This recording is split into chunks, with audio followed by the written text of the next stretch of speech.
Chapter 350. Plans and Contingencies. Date the 27th of March 2321. Time 1725. Location Sky Blossom City, city outskirts, Gray Fur. The temporary long-distance teleportation array has been set up. Now, all it needs are coordinates. Will you input them, or should I? A old man with a long and lush white beard reported. I will enter the coordinates, said Gray Fur as he took the control steel from the old man and inputted the coordinates. Now that the temporary teleportation array is set up, our escape route is secured.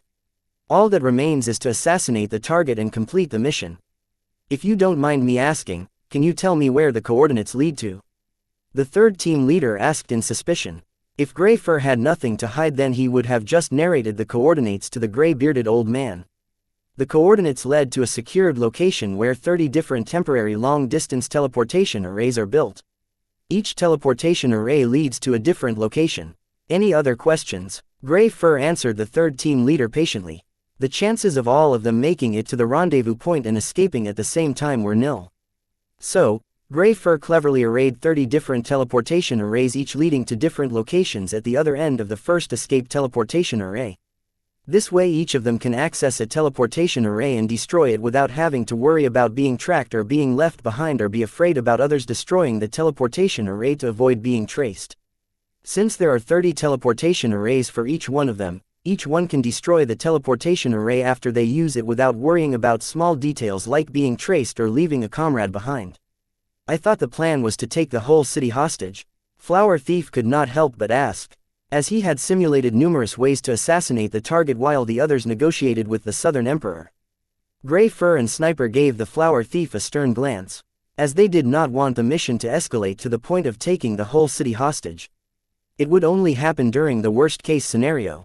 Madam Web's club is flourishing because its existence is well hidden, and today's mission of ambushing the Southern Emperor to assassinate a high-profile target like the creator of the silver milk powder stood against the club's secrecy policy. Since Madam Web was the one to create this rule, she could break it at her will and nobody dared to oppose her. The news of a squadron of 30 Card Emperor coming together to kill the creator of the silver milk powder was already shocking and enough to alert the world leaders. Adding the blood of an entire city would be pushing their luck. Gray Fur never considered killing the Southern Emperor, not only because Heatsend royal family was fearsome but because he knew 30 Card Emperors may corner the Southern Emperor but they could never kill or capture her. With her strength, she could easily escape with the target if not for her wanting to protect the city. Yes, why are you not using the newbie's plan? One of the Card Emperors asked. Clearly all of them want to avoid going to fight against the Southern Emperor and the reigning alchemist if possible. Except for the few capable ones like Sniper, Gray Fur, and the team leaders, most of the Card Emperors present here were the bottom of the bottom in terms of strength. If they were capable they would not succumb to the lure of the Madam Web's club. Other than their numbers, these Card Emperors have nothing to be confident about. Therefore most of them would choose to avoid going to fight against the Southern Emperor and the reigning alchemist if possible. So for them, taking the Sky Blossom City hostage and negotiating an exchange with the Southern Emperor seemed a better option. Yay, this plan sounds more passable than ambushing the Southern Emperor and the reigning alchemist. Not to mention the Axe Emperor and Fire Fist Emperor from the Duskborn family. They might not be as strong as the Southern Emperor and the reigning alchemist, but they are also titled emperors. Their strength cannot be underestimated. The leader of the third team added. For him, any mission was better than the current suicide mission his team was allocated with. He did not care about the secrecy of the club like Grey Wolf and other team leaders. After having tasted the bitter side of the club, the sweetness which made them loyal to it had vanished. After all, no amount of riches can equal his life. Sigh, fine. Let's settle this by voting. Seeing the teams divide even before the mission began, Gray Fur let out a sigh in frustration. He knew it would not have come to this if not for Sniper compromising the situation. But still, Gray Fur chose to protect the Sniper from scrutiny because he was a very useful teammate with his sniper skills which rank in the top 100 of the world ranking. If not for Sniper's presence, he would not have gathered enough merits for his current position in the club. Sniper's strength was very valuable and an integral part of his team, so Gray Fur did not mind covering for him.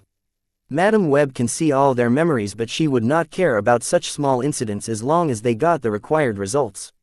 All those in favor of newbie's idea vote. Between covering for sniper and pushing Team 3 to their deaths, Grey Fur knew forcing these people to ambush the Southern Emperor would only lead to dissatisfaction between them, so he chose to step back and let the masses decide, even though their answer was obvious.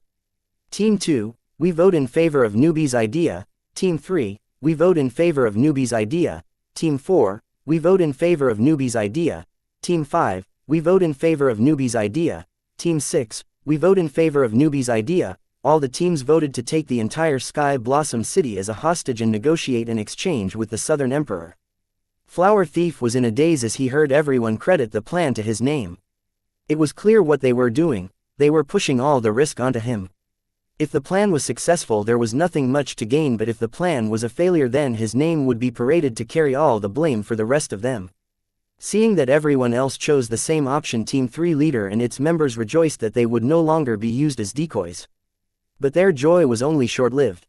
According to the popular vote, we will proceed with the newbies' plan. Team 3 will reach out to the Southern Emperor for negotiations while the rest of us will hide in the city. Grey Fur announced. Hearing Grey Fur, the rejoicing Team 3 suddenly turned cold. What do you mean? Shouldn't you be the one to lead the negotiations, as you are the one leading this mission? The third team's leader argued, as negotiating with the Southern Emperor would be too much of a bargain. Who knows how that crazy woman will react? While Team 3 worried about the trivial stuff, Grey Fur thought of all the ways this could go downhill. 1. What if the Southern Emperor did not choose to exchange the creator of silver milk powder for the people of the city? Seeing how she stayed behind instead of escaping with the target, it's clear she cares about the safety of the people of Sky Blossom City. But that was not enough. The question was, whether in her eyes the lives of millions in the city outvalued the life of the discoverer of silver milk powder. 2. Did she invite any kind of reinforcement? This could also explain why she was confident enough to stay behind with the target. If this was the case, then they should hurry with negotiations. Every delay would be equal to helping the enemy stall for time. 3. Even if the negotiation was successful, how do they escape from here after killing the target? So the best option would be to use the target as a hostage as they escaped to the rendezvous point, where the temporary array was built for their escape. And after reaching the secondary secure location, they could kill the target and each one of them could go their separate ways using their separate temporary teleportation array. 4. What if the Southern Emperor doesn't care for the city and its people and went on a killing spree?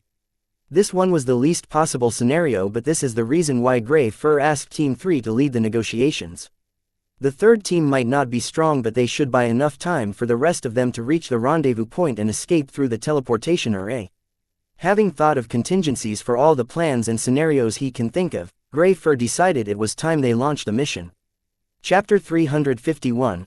Uncertainty. Date the 27th of March 2321. Time 17:30. Location Sky Blossom City, Card Stadium, VIP Box Number 1. Are you sad? Asked Anna, seeing me preoccupied in my thoughts. Why would I be? I was busy thinking about how to feed a Calamity Daughter gem to Clown Mask before she is detained by the Heatsend royal family. Because the circle ran with all the rewards promised for winning first place in the tournament. Anna pointed out something I had not thought of. The main sponsor of the tournament was the circle, but those fookers ran away. If I didn't know better, I would think they ran away to avoid giving me a false relic. But that wasn't it. Why did the circle run away? What would promote them to do so? That was a question for another day. Right now my objective was to feed a Calamity Daughter gem to Clown Mask. In the presence of Anna, Luna, and Lorenzo wasn't any help. I am not worried about that. Even though the circle is missing, the City Hall is still present. I will have the City Hall fork out false relic. After all, they were the second biggest sponsor to this tournament. There was still time for the tournament award ceremony, which would be after the young hero list is prepared and the top 10 are decided. Right now in the arena, other ranking fights are taking place. But after the appearance of Anna and Luna, the tournament was no longer the highlight of the evening. From small-time bureaucrats to any family with some influence, all of them were lining up near the VIP box section to greet the Southern Emperor. Old man, what did my mother say? Anna asked Lorenzo as she glanced at the Clown Mask seated on the couch giving a lap pillow to unconscious Courtney. About that, I think it was a bad idea informing your mother about it, Lorenzo said, remembering his conversation with his niece. Uncle, Grandpa, and Grandaunt are at the way beyond. Who else is there for you to report to? Anna asked, hearing the concern in Lorenzo's tone. Right now, except for Anna's mother, All the demigods belonging to the Heatsend royal family were holding their post and playing their part in the mission Forsaken Treasure. So the current highest authority was held by her mother. I thought your mother had gotten over that man, but clearly she isn't. Lorenzo expressed his worries that Anna's mother was not making the best decision and her judgment is clouded by her hatred for her ex-husband. What makes you say that? Yes, my mother becomes a little uncomfortable when that man is involved. But I do not think that she will let that affect her when it concerns the lives of Grandma and our trusted subordinates. Anna knew that man was a sore spot for her and her mother, but she did not think that would affect their judgment when something as big as their family is at stake. Her history of bad decisions when it involves that man is also the reason why Anna let Lorenzo lead the investigation into the clown mask. Because she almost believed in the clown mask story, which does not have any solid evidence backing it when the clown mask brought up that man. The best course of action right now would be to have sister-in-law give up on the mission Forsaken Treasure and withdraw from the way beyond. Instead of this, your mother plans to play the Oriole preying on the mantis stalking a cicada. Lorenzo narrated that Anna's mother planned to arrange a counter-ambush for her ex-husband's ambush personally led by her. Lorenzo believed this was a bad idea because there is no way to determine how many demigods are in cahoots with that man planning to ambush Anna's grandmother. What guarantees that man will be alone?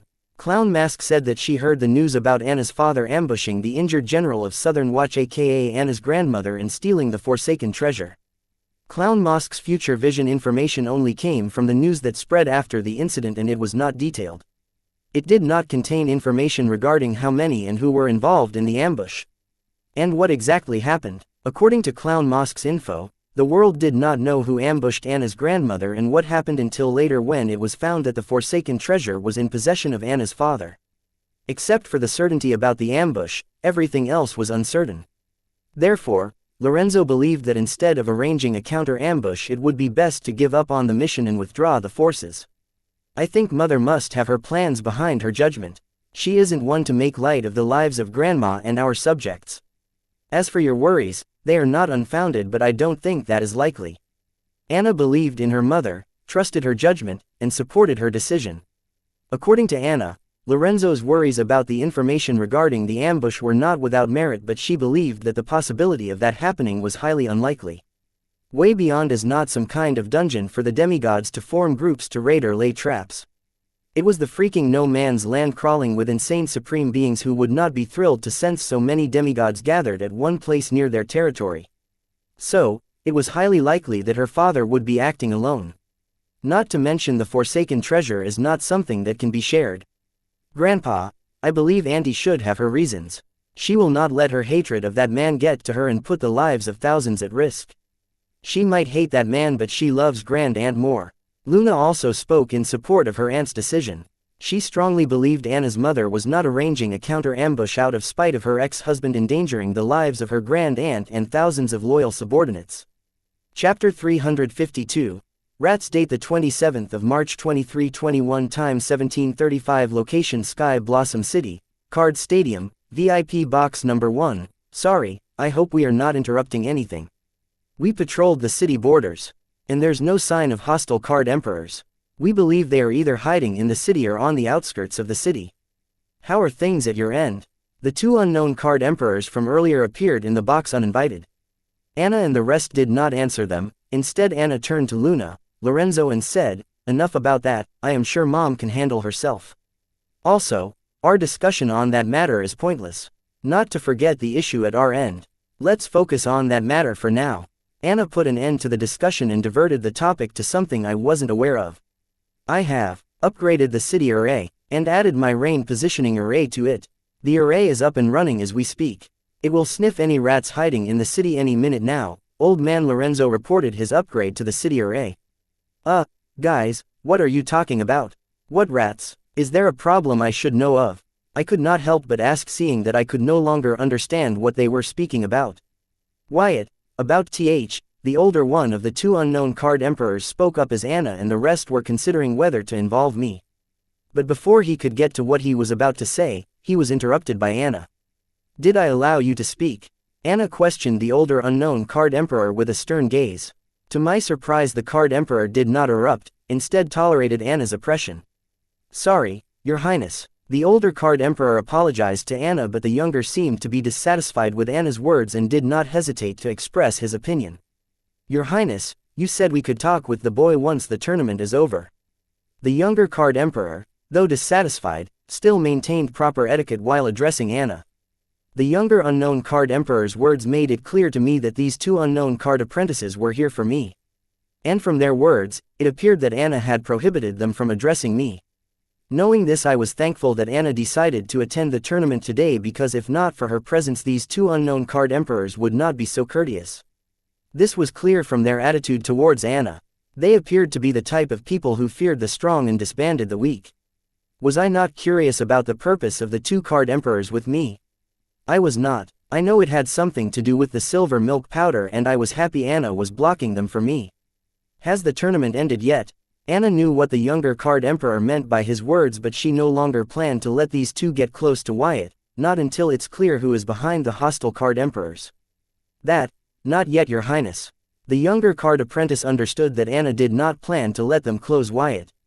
Despite knowing that Anna was purposefully making things hard for them, the younger card apprentice could only swallow his anger and frustration. As he was not stronger than Anna, neither was his family background. The weak had to know their place.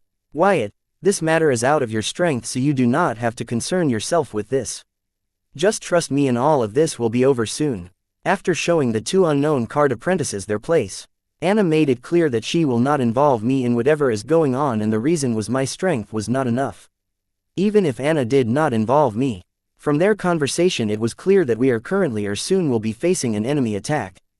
And it appears the enemy is of strong men in the card emperor realm.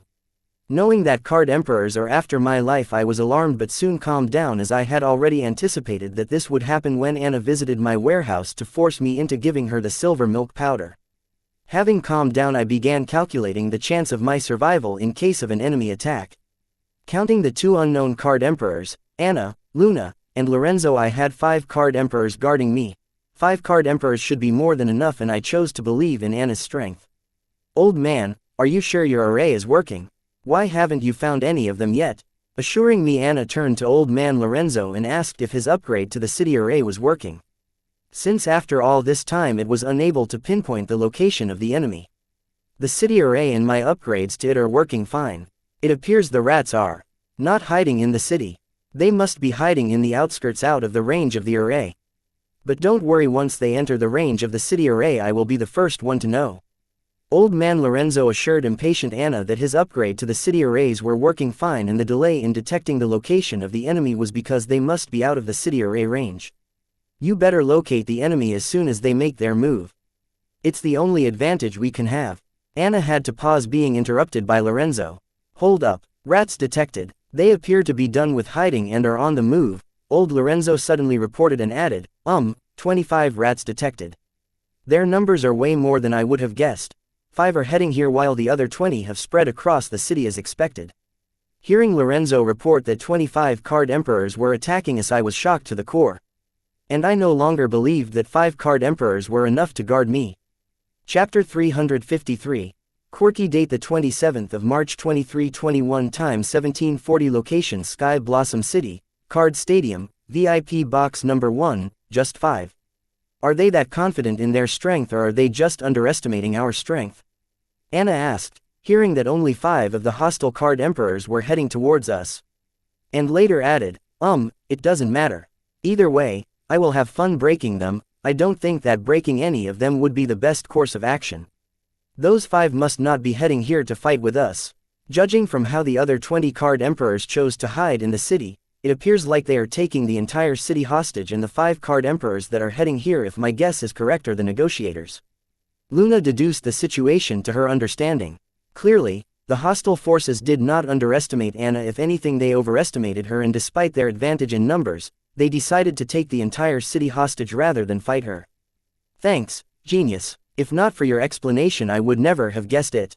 Anna made snarky comments on Luna's deduction, as she already knew that the hostile forces had taken the city hostage. But as always, her cousin explained the obvious as if she was too dumb to understand what was happening without her explaining. Are you guys serious? Fook, they are card emperors, not some common mercenaries. How can they stoop so low to take a city hostage? I could not help but voice out as this directly concerned my well-being. They may be Card Emperor realm mercenaries, who knows? Replied Anna nonchalantly. You said negotiate, what do they want to negotiate? Ignoring Anna, I asked Luna. Aren't you supposed to be a genius? Is it not obvious? They want to negotiate and exchange you for the lives of millions of people in the city. Wow, I get it where Anna's snarky comments stemmed from. Her cousin was indeed how to put it? Is quirky the right word? When it involves you, it is wise to double-check the facts. I had already guessed what the hostile forces were after, but it was hard to believe that I, a countryside card soldier, was worth the lives of 25 card emperors. Done with the dumb questions, I looked around the room and asked the question which was bothering me the most. Don't tell me you guys are okay with sacrificing one life for millions of lives, because let me remind you, each life is equal in value. And you should think hard before making any decision. I was worried the people that were supposed to protect me would sacrifice me in exchange for millions of lives in the city. I would be a fool not to. I basically had no value if not for being the discoverer of silver milk powder, which is of little use since the production method of silver milk powder and its key ingredient silver ocean had already been handed over to Anna. Right now I had my fingers crossed that Anna would be the self-righteous type who is willing to sacrifice millions for one, instead of a rational one that would not hesitate to save millions in exchange for one. Don't worry, Master Wyatt, we will protect you with our lives, the younger unknown Card Emperor assured me. Anybody else? I ignored the younger Card Emperor as previously demonstrated by Anna. Those two unknown Card Emperors' opinions did not matter here in this group. Wyatt, aren't you being selfish? Do you believe your single life is worth millions of lives? Even with your logic that each life is equal, it would be wiser to sacrifice you in exchange for millions. Wyatt, if not for anybody else, at least consider the lives of the toddlers. Even though you are young, you have lived a life. Those toddlers haven't even experienced life yet. In a way, you owe them. If not for you, they would not be in this situation. Luna reached out to my guilty conscience by blaming the victim for being a victim. Yes, the victim I am talking about here was me. All I did was try to better the world by discovering a miraculous powder. And in return, they are trying to kill me. How is that fair? Did I have other not so pure intentions attached to my discovery? Yes, but let me ask, is it wrong for a guy to earn a living for himself? Even more so to have him killed for it? Is she being serious right now? I asked in dismay. I don't know, Wyatt. You tell me. Luna is making some valid points here. Don't you think what she is saying makes sense? I was planning to escape with you, but after hearing you say that each life is equal in value, I changed my mind. Anna responded playfully. I rolled my eyes at Anna. Her playful tone was enough assurance for me that she did not plan on exchanging me for the lives of millions. Clearly, Anna was the strongest and one in charge here. So with her on my side, the opinion of other people did not matter. Was I being selfish here? It did not matter, as no matter how I answered this, I would only come out as a bad person or a stupid person. So I decided to have the one in charge do my bidding. How about we greet them? Old man Lorenzo responded. Sure. Anna agreed, and looking at my pale face she stated, do not worry, Wyatt. Luna and these two will be here to protect you. Really? You are going to leave my protection to her and those two nobodies? And you ask me to not be worried? It seems I was too hasty to trust Anna. Don't be snarky. Earlier I was just pointing out how contributory your words were. Personally, I believe your brain is worth more than all the lives in this city combined. Luna explained herself and added some of her disturbing opinions. Greetings, Your Highness. I am Grinch and we were about to meet you. The team leader of the third team greeted Anna. Despite his fears, he maintained a sharp composure and demonstrated a calm front as he greeted the Southern Emperor and turned to the old man next to her and greeted him. This must be the legendary reigning alchemist. Greetings, sir. Don't tell me your mother actually named you that and your father let her do that to you? Anna asked with both her eyebrows raised in shock. Cough, Your Highness, it's just a code name, not my real name. Grinch's mouth twitched uncontrollably hearing Anna, but he still did not dare to be disrespectful to Anna. Considering the distance separating him from the Southern Emperor or the reigning alchemist, they could snap his neck before he could even react. Grinch had no choice but to swallow his anger and frustration. Save it, dirtbag, old man, do your thing. Anna did not give the 5 card emperors any face and directly ordered old man Lorenzo to lead the negotiation. Young man, how many of you are there in total? Lorenzo did not wait for the other party to make their demands and began his questioning. What the? Grinch was confused seeing the response of the Southern Emperor, the reigning alchemist, and thought, why aren't these people not playing according to the script? It's below 40 and above 26, right?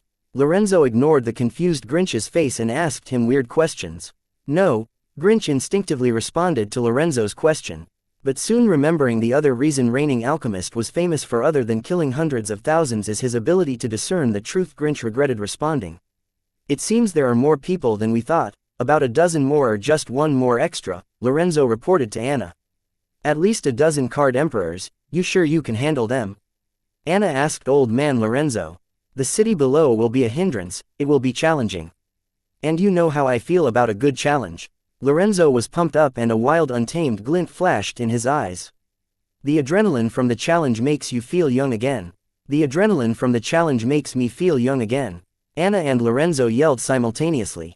Lorenzo seemed to be looking forward to the upcoming battle as he cracked his bone joints in expectation, and he jubilantly said, "The last time I faced a dozen card emperors at once was in the previous war. I just hope these people do not disappoint me."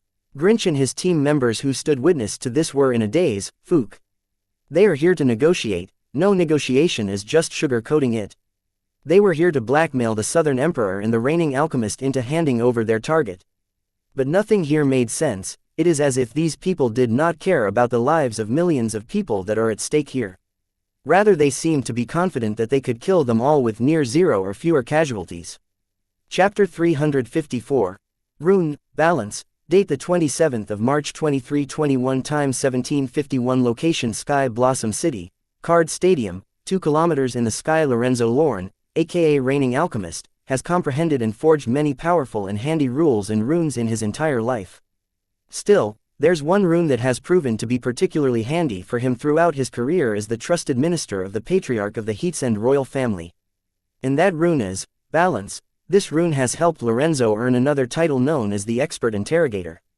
As a rune, Balance allows Lorenzo Lorne to do many miscellaneous things, but Lorenzo Lorne mainly uses it to discern if the opposite party is telling the truth, which is not the actual intended purpose of the rune Balance. The rune Balance ability is to let Lorenzo evenly distribute different elements of a situation, enabling him to comprehend if the situation is equal or in the correct proportions. There are many ways to use this ability. Lorenzo Lorne mainly uses it in research and interrogation. As a tool for interrogation, the rune Balance is not the best fit. Still, the way Lorenzo uses it makes it possible to get satisfactory results with many limitations, but with enough time, he can get to more credible truth. The way Lorenzo uses the rune is straightforward to understand but challenging to execute flawlessly, which is the reason why he cannot use this ability all the time to discern if the opposite party is telling the truth. Therefore, he is an expert interrogator rather than an expert lie detector. It is easier to understand how the rune Balance works by comparing it to an actual balance used to measure weights. This is how Lorenzo Lorne uses it to infer truth from lies. During interrogation, what Lorenzo does is tell a lie inwardly and load the rune Balance with the weight of his lie while the culprit is answering his question. Then the Balance takes the weight of the culprit's answer and compares its weight with Lorenzo's lie. Later, depending on whether the culprit is telling the truth or not, the rune Balance will change. If the culprit is telling the truth, the rune Balance will remain in equilibrium, indicating that the culprit is telling the turn. What happened here is the rune Balance took Lorenzo's answer and culprit's answer to weigh them. Since Lorenzo was lying and the culprit was telling the truth, the weight of Lorenzo's lie balances out the weight of the culprit's truth. Therefore, there is no change in the rune Balance. Suppose the culprit was lying, the weight of the culprit's lie would add to the weight of Lorenzo's lie. And the rune Balance would indicate that there is no equilibrium since both are telling lies. Basically, Lorenzo makes up a random mental lie while the culprit is answering. If the culprit is lying too, then the rune Balance will indicate a change, but if the culprit is telling the truth, then the balance will show no change. For example, during the conversation with Grinch, Lorenzo executed the same steps on him and discerned that Grinch was lying and there were more hostile card emperors in hiding. When Lorenzo asked Grinch, "Young man, how many of you guys are here in total?" he activated his rune Balance. Seeing Grinch was confused, Lorenzo made the question more specific and asked, "It's below 40 and above 26, right?" While asking this question, Lorenzo mentally thought of a random lie that he is sure is a lie like, "I am 20 years old," and loaded it in rune Balance. Since one side of the balance is loaded with lies, then the other side is for truth. Now, if Grinch answers with a lie, then it will be added to the lying side. Since there is no equilibrium, the rune, balance, will indicate a change. But if Grinch answers with the truth, it will be added to the other side, the truth and the equilibrium is achieved, then there will be no change in rune, balance. Grinch, hearing Lorenzo question about their numbers, got defensive and hurriedly lied by saying, no. Since Grinch lied, the lying side of the rune, balance, got heavier, and the equilibrium was not achieved. Hence indicating to Lorenzo that Grinch was lying. That means the number of hostile card emperors is somewhere between 26 and 40. But using his positioning rein array, Lorenzo only counted 25 hostile card emperors, which led Lorenzo to conclude that there are a dozen more or just one hostile card emperor in hiding that he missed locating using his positioning array. Lorenzo could have extracted the exact number of hostile card emperors in hiding and much more from Grinch, but the time and place did not allow Lorenzo to repeat his trial and error type of questioning techniques. There are rules and limitations to this method of Lorenzo's interrogation. One has to be aware of them for them to successfully use the rune, balance, as a lie detector. Lorenzo can load the rune, balance, with a random lie or truth, and it can be the same for the opposite party under interrogation. How is the rune, balance, supposed to know if the opposing party in question is telling the truth or not, or the opposite party, just like Lorenzo is saying a random truth? That's where the questioning comes in. These questions are not just for the culprit but the rune, balance, to judge whether what the culprit said should go to its truth side or its lie side. This way, Lorenzo's random lie or truth is weighed against the culprit's question-specific truth or lie. This is how Lorenzo uses questioning to dodge the loopholes in the rune, balance. And also the reason Lorenzo is titled an expert interrogator but not a human lie detector. Old man, how sure are you about your array? It will work, right? Anna asked Lorenzo in concern after all the whole plan laid in Lorenzo's positioning rein array. If it failed to work as Lorenzo promised, then the Sky Blossom City and its people will become a casualty of the Card Emperor level battle. Trust me, it will work. It has an 80% success rate. Lorenzo thought for a second before answering Anna's question. After all, the innocent lives of millions were at stake here, and any mistakes will not be tolerated. Wait, earlier didn't you say that it has a 90% success rate? What gives? Hearing old man Lorenzo go back on his words shamelessly during such a critical situation, Anna was pissed and dumbfounded. This is the first time we are trying out this skill combo, and there is no telling what can happen. You have to be brave. Lorenzo reasoned his withdrawal, claiming that there was not enough data to give an exact answer since this was their trial run using the new skill combo. You are kidding me right now. Old man, were you this irresponsible when you worked for my grandfather, or is it just me? Forget it, start the array, and you better hope for your sake that this skill combo works. Anna warned Lorenzo and decided to go through with the skill combo as she did not create any alternative plan, trusting old man Lorenzo's perfect plan. Which now seemed not so perfect. Your Highness, I advise you not to do whatever it is you are planning on doing. If you think it is only just 5 of us, then you are wrong. About 20 more card emperors are hiding in the city. So please do not act rashly. It may cost you millions of innocent lives. Grinch, who had been watching the Southern Emperor and reigning alchemist bicker for a while now, hearing Anna was up to something, he warned Anna and Lorenzo not to act rashly. What are you implying, boy?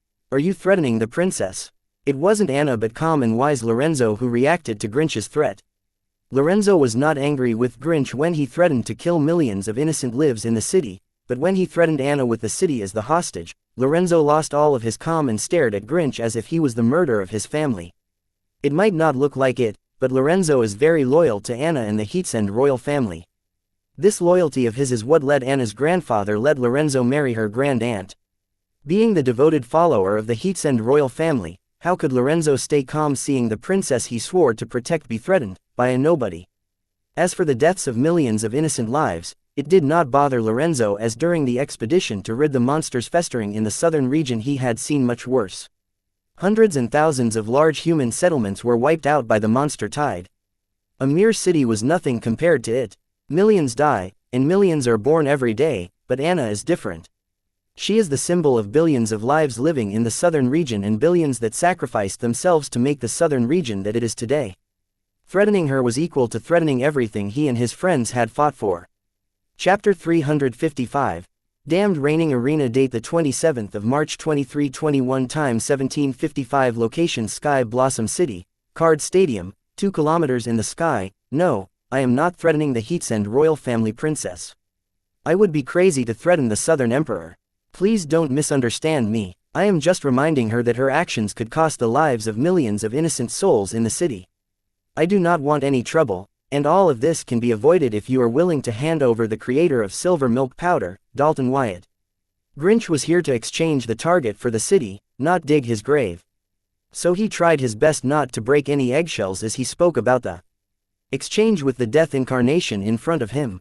Be it a reminder or advice or a threat, you mongrel are not worthy of talking terms with our princess. Anna was the Southern Emperor, but elders of the southern region like Lorenzo still saw her as their princess. They will not tolerate any disrespect towards her. However, it's another thing that Anna's habit of having a good time has not made it easy for the elderly to respect her. Old man, you done? If yes, I will activate the skill combo. If you want me to, I will leave this one behind for you to take care of. Anna did not care about Lorenzo's loyalty. This old geezer, when push came to shove, used her to protect his granddaughter. Putting a question mark on this man's loyalty and integrity. Yes, please, I will appreciate that. Lorenzo was as shameless as they come, and the hypocrisy in his words and action did not bother him the least bit. He still considered him the #1 loyal subject of the Heatsend royal family. Okay, see you. Positioning Reign Array, activate Damned Arena, activate skill combo Damned Reigning Arena. Anna activated her field card Damned Arena in combination with the Positioning Reign Array, forming a skill combo, Damned Reigning Arena. Shortly Anna disappeared along with the 4 card emperors, leaving behind Lorenzo and Grinch. What the? Anna disappearing caught Grinch off guard, and his words trailed, realizing he could not feel the presence of his team. Shortly after, he discovered that he could not contact the 20 card emperors hiding in the city. Finding out that all his allies were missing and he was left alone facing the reigning alchemist, Grinch was scared silly. Come, little Grinch, let me help you understand the spirit of the holiday. And while we're at it, why don't you tell me more about the remaining card emperors in hiding? Lorenzo grabbed Grinch by the neck, ensuring he had no room to struggle as he gave up on any hope of escaping. Grinch struggled frantically and tried using his rune cards, but none responded. Stop it, or I will break both your hands. Annoyed by Grinch's hands trying to claw himself free from his grasp, Lorenzo warned Grinch. Both Lorenzo and Grinch were card emperors, but in comparison to Lorenzo's strength, Grinch's strength was non-existent. Good, now tell me how many of your colleagues are still hiding in the city. Is 5 yes or no? Lorenzo activated his rune, balance, and began his interrogation. No. Grinch was surprised to hear Lorenzo guess the correct number. Though he could mask his surprise, he still blurted out a lie, helping Lorenzo discern that the number he assumed was correct. Well, I will be damned. I got it right on the first try. Lucky me. Now, tell me, where are they? They are outside in the city outskirts, aren't they? Lorenzo was glad that he got the number of hostile card emperors on the first try. Later he got more information about these card emperors that were in hiding. I don't know. Grinch did not know where Grey Fur and his team were because they separated from the rest of them, saying they had another task allotted by Madam Web. You are telling the truth. You really don't know where they are. Lorenzo was surprised to see Grinch tell the truth for a change. Seeing that he could not get any more info on the whereabouts of the hostile card emperors, Lorenzo decided to ask Grinch about other pressing matters. Tell me who sent you people and what do you want from Dalton Wyatt? Is it because of silver milk powder? Lorenzo knew that the hostile card emperors were after Dalton Wyatt, but it was still a mystery who could gather 30 card emperors to abduct the discoverer of silver milk powder. Before Grinch could answer Lorenzo's questions, he went silent. From the expression on his face, it appeared as if only his body was present here, but his consciousness was not. He seems to have turned into a vegetative state. Lorenzo wanted to examine the Grinch's body further and determine why he turned from a healthy living person into an empty vessel. Still, he soon received a distress signal from his granddaughter. So, storing Grinch's body, Lorenzo hurried to the rescue of his granddaughter. Positioning Reign Array, as the array's name indicates, it is a positioning array. Within the range of the array, nothing can hide from the user's perception. Unless, of course, they have a higher level of stealth abilities. Upon activation, light rain showers the area of effect of the array. The light rain is unique as each of its droplets acts as a sensor and perceives its surroundings, and reports back to its host. The range of each droplet is about 500 meters, so that even if the target is hidden in a structure like a house or building, the raindrops can snip the target out. And the living creatures within the array act as carriers for the droplets. The droplets can perceive through any kind of stealth and cloaking abilities within the limit of the same realm as the user. These droplets can detect all types of anomalies as long as it's within the limits of user's strength. These droplets do not dry off quickly, not unless the array is turned off. Here the array acts like Wi-Fi, and the droplets act like smart devices. The droplets collect data and send it to the array, but once out of a range of the array, these droplets are pretty much useless.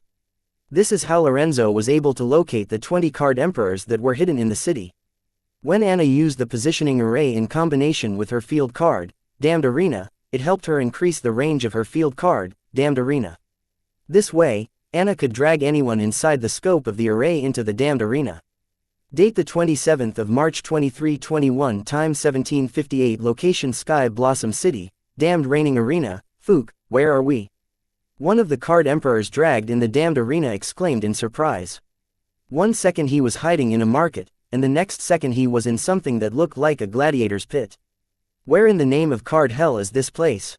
Is this a coliseum? What the fook happened? And why is it raining here too? Apart from the usual confusion, this particular card emperor was curious about the rain. He felt that this sudden turn of events might somehow be related to the rain. Fook, the rain, I cannot sense any rules in this place or connect with the world. Try summoning your grimoire, I cannot summon mine. A card emperor realized the weirdness of the place they were teleported to and exclaimed frantically, asking others to check if they could connect to the world or summon their grimoire. No, I too cannot sense any rules or connect with the world. What the fook, I cannot summon my grimoire. Other card emperors started to take notice of the weirdness of the place. Unable to fathom a tiny bit of soul energy or rules, all of them panicked. Some weak-minded card emperors faced a mental breakdown. Shut up, fools. We are in the famous Damned Arena of the Southern Emperor. In here, we cannot access soul energy or rules. Right now we are totally cut off from the world. So stop trying to connect with the world to access rules. The only way to exit this damned place is to kill the Southern Emperor. And don't worry, according to sources, the Southern Emperor will also be under the same restrictions as us.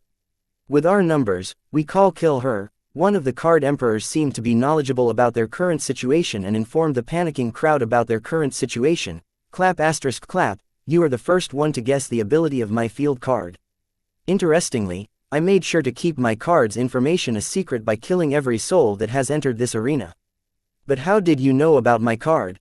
Guess I will be saving you for the last. As for the rest of you gentlemen, Chapter 356, Distraction. Date the 27th of March 2321, time 1754, location Sky Blossom City, Card Stadium, Grey Fur. I don't think Grinch can handle the negotiation. I believe you should have led the negotiation. Sniper commented. It doesn't matter as long as he draws the attention of the Southern Emperor and the reigning alchemist for enough time. He and his team have done their part. Grey Fur did not seem to care how the negotiations between Grinch and the Southern Emperor went. Taking the city hostage and demanding an exchange was an elaborate distraction to separate the target from the big players like the Southern Emperor and the reigning alchemist. The plan has always been to assassinate the target. Now that target is separated from the impenetrable shields, Southern Emperor, and the reigning alchemist, it was their chance to do what they were here to do in the first place. Newbie, you sure this is the maximum you can stretch this space?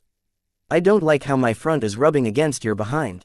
Sniper complained, trying to adjust his position in the narrow space of Flower Thief's origin card Ocean Mask. Look who is complaining. I am the one who has to deal with the wood in your pants rubbing on my butt. I should be the one complaining. Flower Thief yelled in anger and frustration. Will you two shut up? Take one for the team. Sniper, don't you dare turn this side. I will cut that thing.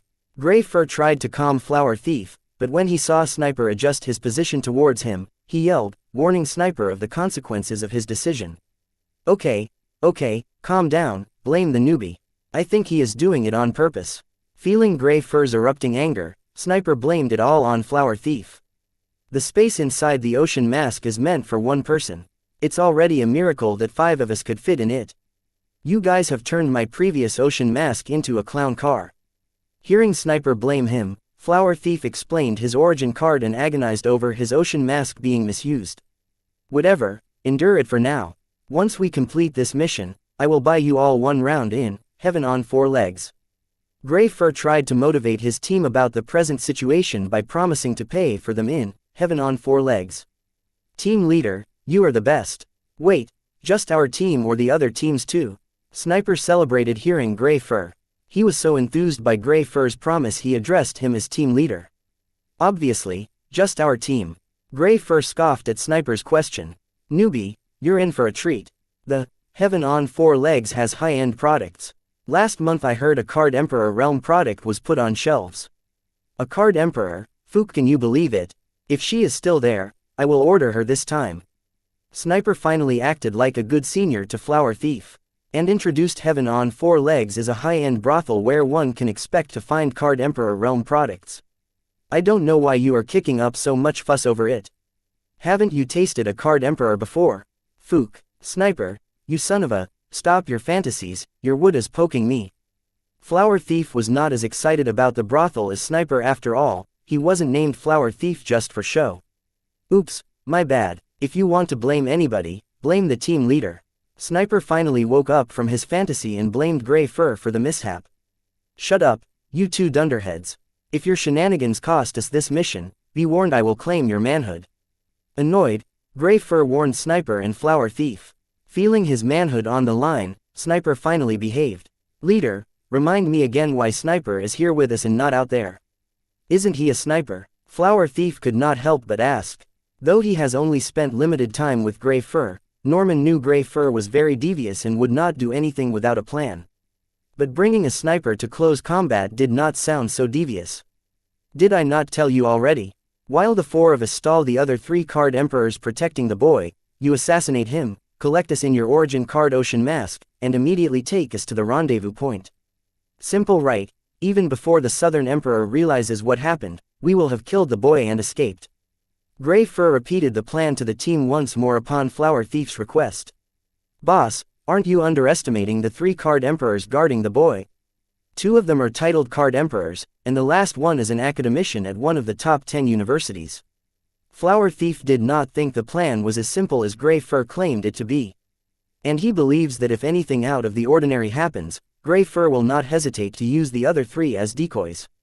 As for himself, he was not worried because, with his origin card, he could escape in a blink of an eye. I know, that is why I brought Sniper with us, even though his close combat is weak.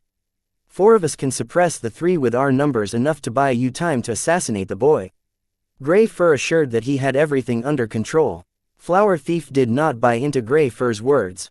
He also noticed that the other 2 Card Emperors in his team were wary of Grey Fur's plan. It became clear to them that except for Sniper, nobody believed that Grey Fur's main objective was what he narrated to them, but they were too afraid to voice their concerns. Flower Thief no longer concerned himself with Grey Fur's plan because if the plan went south, he would use his origin card to skedaddle from the scene. Boss, something is wrong. I cannot contact the other teams, reported one of the Grey Fur's team members in panic. Chapter 357. Death date the 27th of March 2321, time 1801, location Sky Blossom City, Card Stadium, WTF. He is right, I cannot contact other teams either. What is happening? How is this possible? Flower Thief exclaimed after trying to contact the other 5 teams. Don't panic. Everything is going according to my calculations. Flower Thief, the mission commences now. Take us to the VIP box No. 1 at the fastest speed. Ordering Flower Thief, Grey Fur hurriedly messaged Madam Webb, requesting immediate termination of Grinch. He is compromised, seeing Grinch captured and being questioned by the reigning alchemist. Seeing the Southern Emperor enter her field card with 24 of his colleagues and the reigning alchemist busy with Grinch, Grey Fur decided to commence their part of the mission.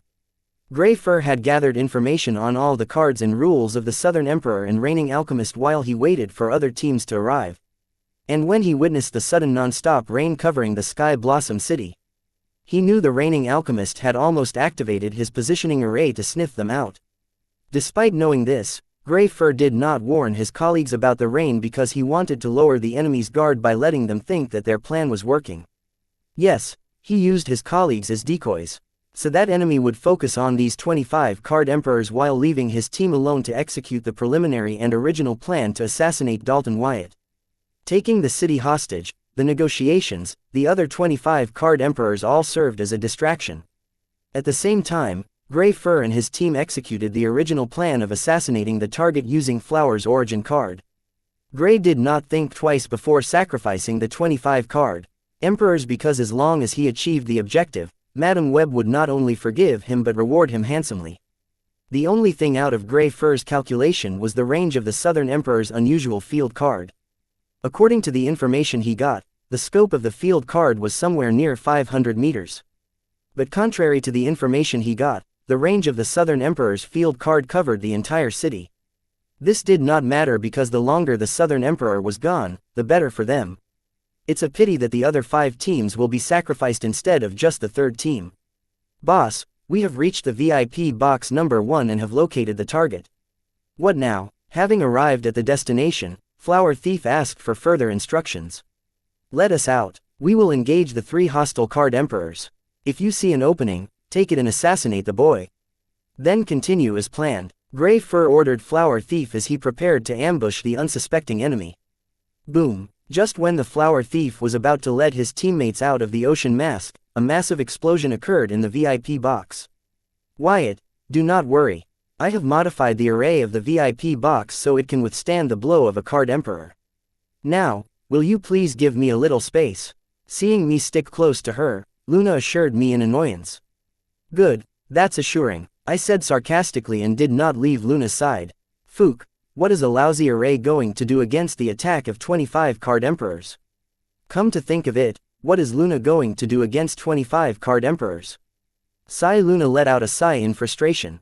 She did not understand what her cousin saw in this cowardly boy for her to be captivated by him.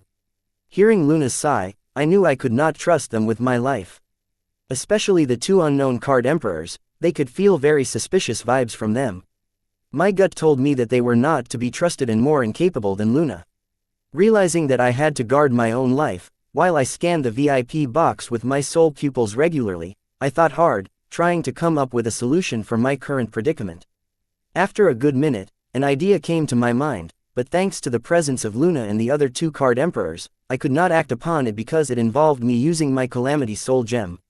While I was contemplating whether to risk revealing my Calamity Soul Gem to secure my life, during my regular scan of the VIP box using my soul pupils, I saw a floating mask made up of water entering the VIP box. Seeing the water mask, all my alarms screamed Bloody Mary in my mind. Summon Cloud Lord, summon Purple Thunder, skill detonate. Without hesitation, I summoned my ego elementals and then blasted them. My opponents were card emperors except for hoping that the energy from exploding 2 broken rune ego elementals would damage them. I had no other moves in my arsenal. Fook. Wyatt, have you gone crazy? Luna yelled in shock, seeing me detonate 2 broken runes in the middle of the room without warning. Enemy attack. The floating water mask had high stealth. If not for my soul pupils, I would not have noticed it. It's no surprise that Luna, or her modified array, did not detect the floating water mask. Alerting Luna and the other 2 card emperors about the enemy, I summoned my other ego elementals. Where? I do not see any. The younger card emperor yelled, unable to find the enemy I alerted them about. Idiot, they are using high-end stealth. In the spar of the moment, I forgot the opposite party was a card emperor and called him idiot. Thankfully, before the younger card emperor could react to my words, the enemy launched their attack. Kill them all. Out of nowhere, 4 card emperors appeared in the VIP box. And they seemed to focus on attacking everyone in the room except me. This puzzled me, but soon, I was enlightened when I saw the floating water mask head towards me at incredible speed. Before I could react, the water mask appeared right next to me, and a figure dashed out of it, aiming for my head. Boom. Wyatt. Chapter 358. Ocean Mask. Date the 27th of March 2321. Time 1807. Location Sky Blossom City. Card Stadium. VIP number 1. Card Name. Ocean Mask. Card Type. Origin Card. Card Rank. Unique Grade. Card Rate. Card Durability. Card Effect. Ocean Mask is a dimensional creature with the ability to walk between the gap of dimensions. Additional effect. Empty Walk. Abdomen Space Storage. Empty Watch. Empty Trial Caution. Ocean Mask leaves a trail in the original dimensions it belongs to so that it doesn't get lost in the vast gap between different dimensions. Empty Walker. The gap between the dimensions is called empty space. And the creature with the ability to enter, walk and exit is called Empty Walker. Abdomen Space Storage. The Ocean Mask's abdomen region has a habitable space where it can trap and store its prey to feed on later when it is on an empty walk. Empty Watch. The ability to watch into the dimensions from the empty space is called Empty Watch. Empty Trail. The Ocean Mask leaves a trail of its fluids wherever it passes through. This trail of fluids is only visible to creatures with the ability to Empty Watch and other higher visions. Boom! A figure emerged out of thin air next to Wyatt, bypassing his 3 ego elementals. It blew Wyatt in smithereens of meat and blood. With the explosion of Wyatt's body, the 3 ego elementals dispersed. Wyatt, soon, the room filled with the desperate shout of Luna and the other 2 unknown Card Emperors. Though it was too late, Luna called her grandfather for help. Wuxia having assassinated his target, Flower Thief did not wait around for the fanservice from the 2 titled Card Emperors and the renowned academician. He hurriedly escaped into the abdomen space storage of his Ocean Mask. It was as if he was never even here. Following the plan after escaping into the abdomen space storage of this origin card, Flower Thief picked up his team members one by one. Hurry, catch them! Seeing the hostile Card Emperors vanish one after another, the Axe Emperor yelled in anger. But it was too late. No matter what kind of crowd control skills were used, the target hostile Card Emperors still somehow managed to escape without little interference. Good job, Flower Thief. No least head to the rendezvous point. Sniper commended Flower Thief for an assassination well done. No, stay, let's watch to see if we didn't miss anything. Unlike Sniper who celebrated early Gray Fur, he felt that the job was too easy and decided to wait and watch. Silence filled the VIP box as the enemy vanished in the thin. Luna, Axe Emperor, and Fire Fist Emperor were left helpless. The target of their protection was murdered, and the enemy escaped without a trace. Having failed the only task assigned to and unable to apprehend the culprits, all 3 of them felt incompetent. Where am I? What happened? Where is Wyatt? Did I kill? The silence in the VIP box broke as the unconscious Courtney laying on Clown Mask's lap awakened. And desperately inquired about Wyatt. No, Wyatt, he exploded. Clown Mask could not believe what had just happened. Even though she witnessed with her eyes, she still could not bring herself to think that the holder of omnipotent power, which could turn any illiterate peasant into a protagonist, died just like that. How will the timeline continue now? Wasn't he the protagonist of the new timeline? Just when the Clown Mask was second-guessing Wyatt as the protagonist of the new timeline, a sudden thought came to the Clown Mask's mind. As then, she hurriedly searched for Wyatt's grimoire, thinking, so what if I was not the world's best mom? With this, I can give my daughter the ability to decide her destiny. Swoosh, Luna, are you okay? Lorenzo, getting the distress signal from his granddaughter, hurriedly returned to the VIP box only to be greeted by a bloodied scene. Seeing the blood and gore spread across the room, Lorenzo hurriedly checked to see if his granddaughter was safe. Grandpa, what's wrong with you? Wyatt is dead. Yelling at her grandfather for being himself, Luna pointed out the source of her distress. What? How is that possible? My positioning rain array did not notice anybody entering or leaving the room. Lorenzo was confused because with his positioning rain array covering the entire city, he should have noticed hostile Card Emperors in hiding launching an attack. They were using some type of high-end stealth and phasing card. Seeing how the enemy could enter and leave her array without being noticed, Luna came to the conclusion that the enemies were using a strong stealth and phasing skill card. And Lorenzo could not detect the enemy attack because of the cloaking effect she added to the array to hide all the presents in the VIP box. Then why aren't you guys after the enemy? Don't tell me you let them escape too. Hearing Lorenzo's words, Luna, Axe Emperor, and Fire Fist Emperor bowed their heads in shame. Fook, this isn't good, this is very bad. You have to escape now. Quickly before she comes out of her field card. Lorenzo cursed and urged his granddaughter to escape before Anna knew of Wyatt's death. Okay, let's go. Knowing her cousin, Luna agreed with her grandfather without hesitation and prepared to leave. Wait, Senior, are you going to leave just like that? What about us? Fire First was dumbfounded with the reigning alchemist's reaction to his grandnephew's death. You guys, rest in peace, and remember not to cross paths with a crazy bitch named Anna in your next life. Fire First Emperor and Axe Emperor's expression turned grim, seeing Lorenzo was being serious. "Where are you going?" Luna asked the two titled Card Emperors, seeing them leave along with her and her grandfather. "We're going out to get some fresh air," answered the Axe Emperor. He did not want to be anywhere near the Southern Emperor when she learns of his nephew's death. "No, you can't. If you leave now, who will inform Anna about Wyatt's death?" exclaimed Luna. "Those two will." Axe Emperor pointed at Clown Mask and Mourning Courtney. "Okay, let's leave." Double-checking that the job was accomplished, Grey Fur ordered Flower Thief to leave. Seeing the Water Mask leave, I sighed in relief, and decided to wait for another few minutes before I made my entrance. I could not trust the Card Emperors around me to protect me if the enemies determined to stop by for another unexpected visit. Especially not after I saw them trying to escape even without caring to avenge or mourn me. These people were still bickering about who will stay behind and inform Anna about my death. Honestly, a part of me wanted to hide until after Anna rips these Fookers to pieces for their incompetence. And I was planning to do so, but I couldn't because the Clown Mask was about to pick up my bloodied golden grimoire. What the fook is she trying to do? Remembering the Clown Mask was the one who hid the false relic soul pupils in my grimoire. It was apparent what she was after. This bitch. Cursing the Clown Mask in my mind, I had no choice but to restructure my body immediately. Whoosh, with my command, the blood scattered in the room gathered, forming a giant cocoon covering my grimoire in the center. Shocking the Clown Mask, who was stealthily reaching for my grimoire. The blood that forged the cocoon mainly was from the Ego Elemental Blood Swordsman and a little bit from my avatar C1. Yes, the Card Emperor did not kill me but my avatar C1. When my clone exploded, I had the Blood Swordsman dissolve and mix with the remains of my avatar. At the same time, I besummoned the other two ego elements. I successfully orchestrated my death, but it cost me 2 broken runes, Cloud Lord and Purple Thunder. I knew the only way this battle would end with my death or by eliminating all the hostile Card Emperors. And the chances of me dying were higher than eliminating all the hostile Card Emperors, so I decided to fool the hostile forces by orchestrating my death.